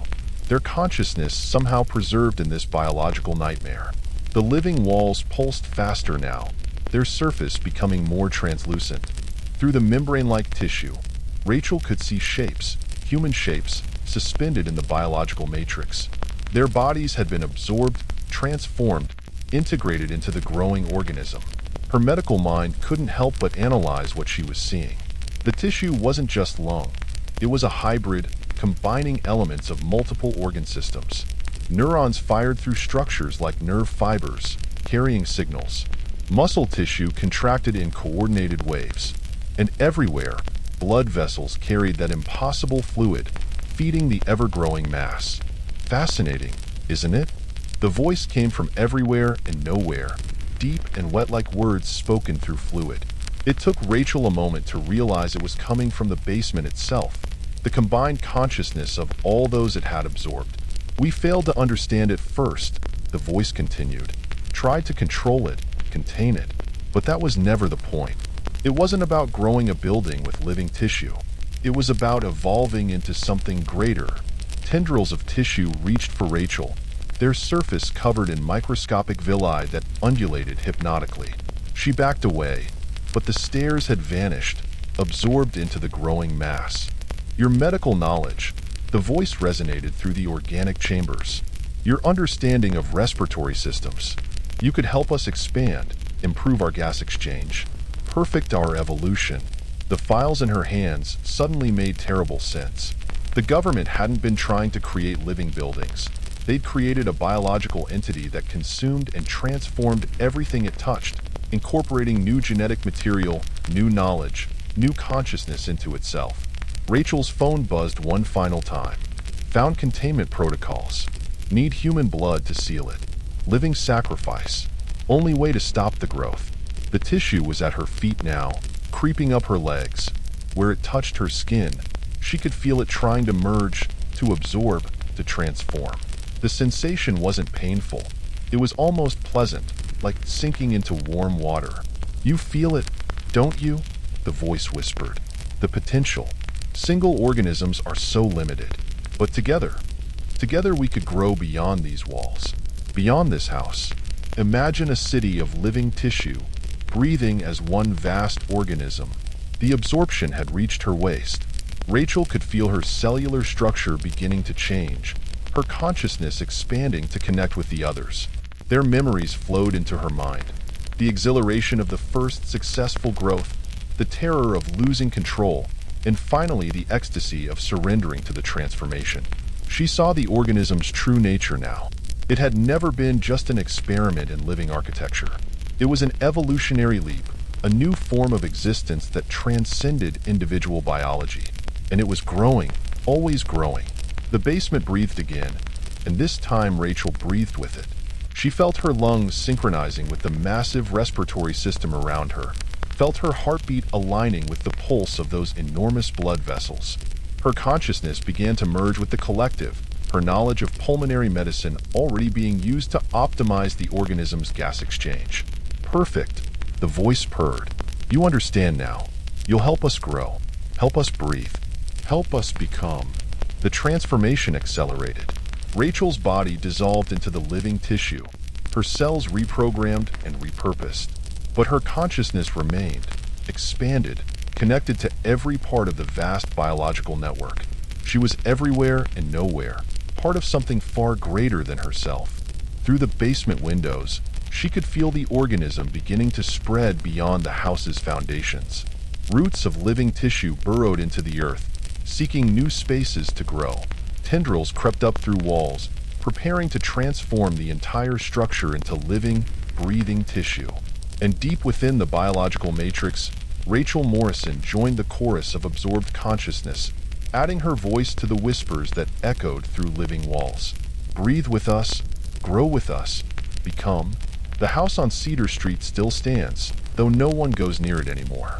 Sometimes, late at night, people say they can hear it breathing, a massive, wet sound that makes the ground tremble. Those who live nearby have learned to ignore the organic shapes that sometimes press against windows. The way the walls seem to pulse like living tissue. But the breathing is getting louder.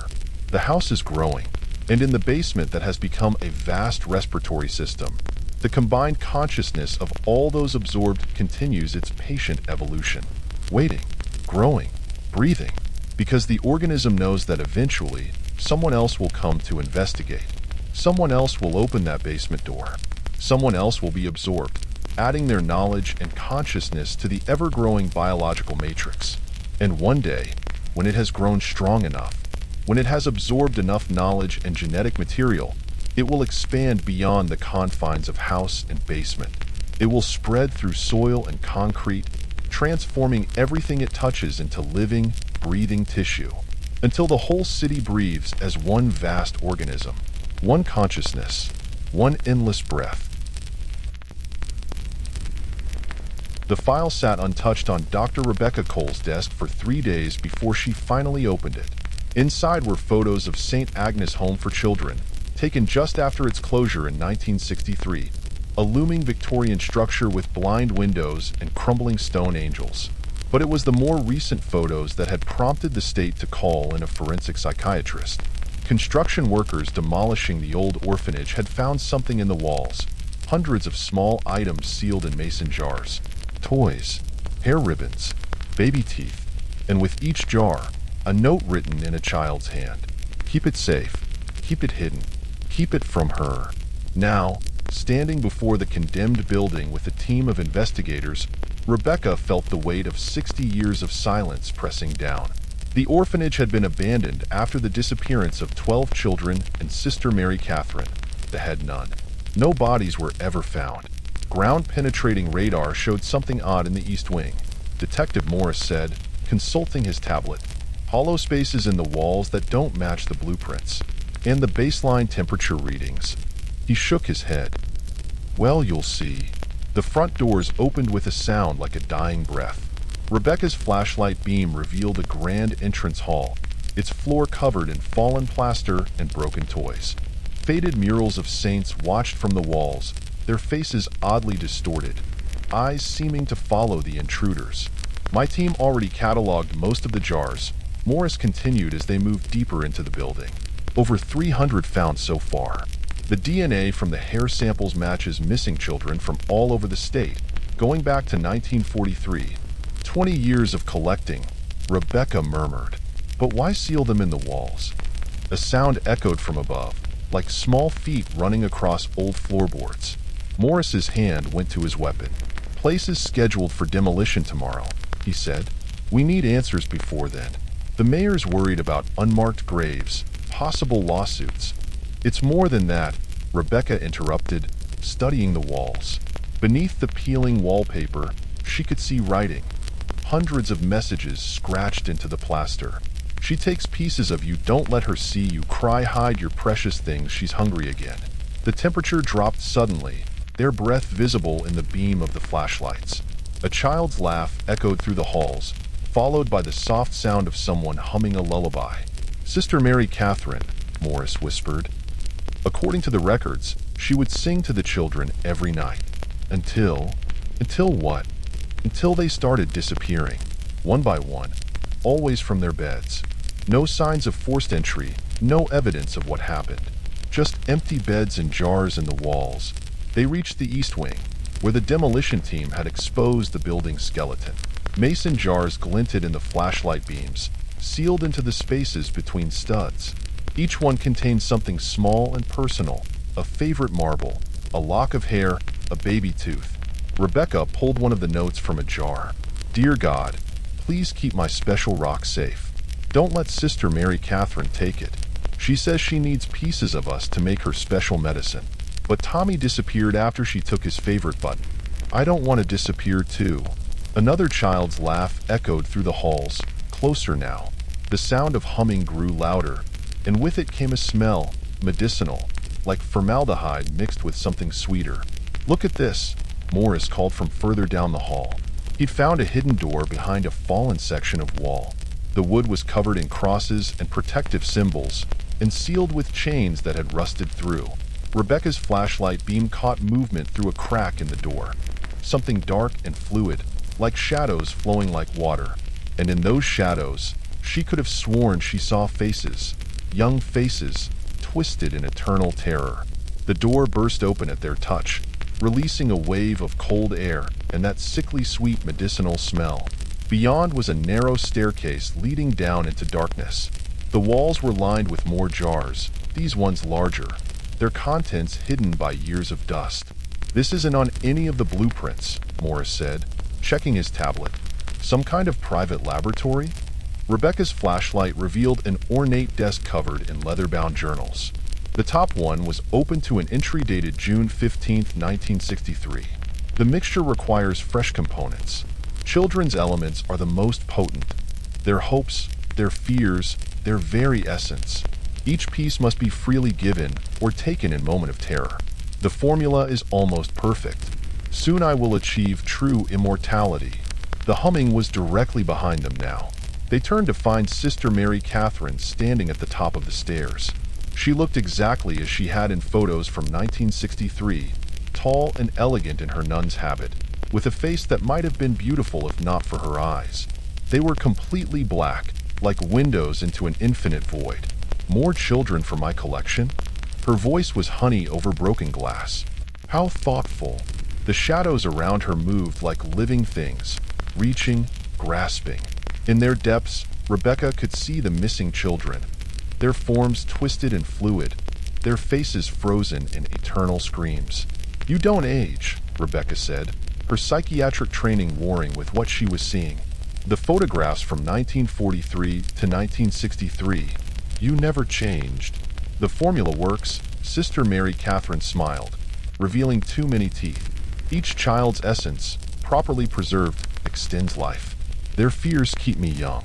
Their hopes keep me strong. Their souls," she inhaled deeply, "their souls keep me eternal." Morris drew his weapon, but the shadows were faster. They wrapped around him like dark water, pulling him up the stairs. His scream cut off as the darkness flowed into his mouth. Rebecca ran to the desk, grabbing the journal. The formulas inside were a nightmare combination of alchemy and modern chemistry, using children's elements to create something monstrous, an elixir of immortality powered by stolen souls. "They tried to hide their precious things," Sister Mary Catherine said, gliding down the stairs. The shadows followed her like a train of liquid darkness. "Thought their toys and trinkets would anchor their souls. But I found them all, took what I needed, added them to my collection." The larger jars on the walls began to glow with a pale, sickly light. Through the dusty glass, Rebecca could see their true contents, swirling masses of shadow and light, each one containing the essence of a stolen child. "You're a monster," Rebecca whispered. "I am a scientist, a pioneer. These children," she gestured to the shadows that had once been Morris, now taking shape as another twisted form. "They serve a greater purpose. Their sacrifice advances the boundaries of human potential." The temperature dropped further. Ice crystals formed on the jars, creating patterns that looked like screaming faces. The shadows reached for Rebecca with hands made of stolen darkness. But she was ready. While the sister monologued, she had found what she needed in the journal, the formula's one weakness. Salt and iron, blessed by innocent faith. Her hand closed around the rosary in her pocket, the one that had belonged to her grandmother. "You forgot something," Rebecca said. "These children may have been afraid, But they were also believers. She threw the rosary. It caught Sister Mary Catherine across the face, the blessed metal sizzling against her skin. The nun screamed, a sound like breaking glass and tearing metal. The shadows recoiled. The jars began to crack, leaking light and darkness. Rebecca started whispering, not a prayer, but the names of every missing child, read from the journal's meticulous records. No. Sister Mary Catherine's form began to waver, her perfect face melting like wax. My collection, my precious elements. The jars shattered one by one, releasing their captured souls. The shadows took shape, children forming from darkness and light, their faces becoming human again as their names were spoken. Sister Mary Catherine's body began to age rapidly, decades catching up in seconds. The shadows that had been her cloak turned on her, flowing into her mouth, her eyes, her very pores. Her screams echoed through the hidden laboratory as her collection reclaimed what she had stolen. When it was over, nothing remained of Sister Mary Catherine but a habit full of darkness and dust. The children's souls faded away like mist, finally free after 60 years of captivity. The demolition team found Rebecca in the hidden laboratory the next morning. The jars were all empty now, their contents released. But they found something else, hundreds of small toys and trinkets, each one a precious thing that had anchored a child's soul, protected it from complete consumption. They buried the objects with proper ceremony. The orphanage was demolished, its secrets sealed beneath new construction. But sometimes, late at night, people say they can hear children laughing in the empty lot, not in fear, but in joy. Free laughter, released laughter. The only thing they never found was Sister Mary Catherine's formula. Rebecca had burned the journal, watching the pages curl and blacken, taking their poisonous knowledge back into darkness where it belonged. Some mysteries, she decided, should remain forgotten. Some hungers should remain unfed. Some orphanages should stay buried. That was the last of today's haunting tales. If you want to discover more mysterious stories like these, don't forget to like and subscribe to the channel. Hit the bell icon so you don't miss our upcoming stories about mysterious guardians, cursed objects, and family secrets that should never see the light of day. Let me know in the comments which of the stories impacted you the most and why. Next week, we'll be back with new stories that will keep you glued to your screen. See you in the next video.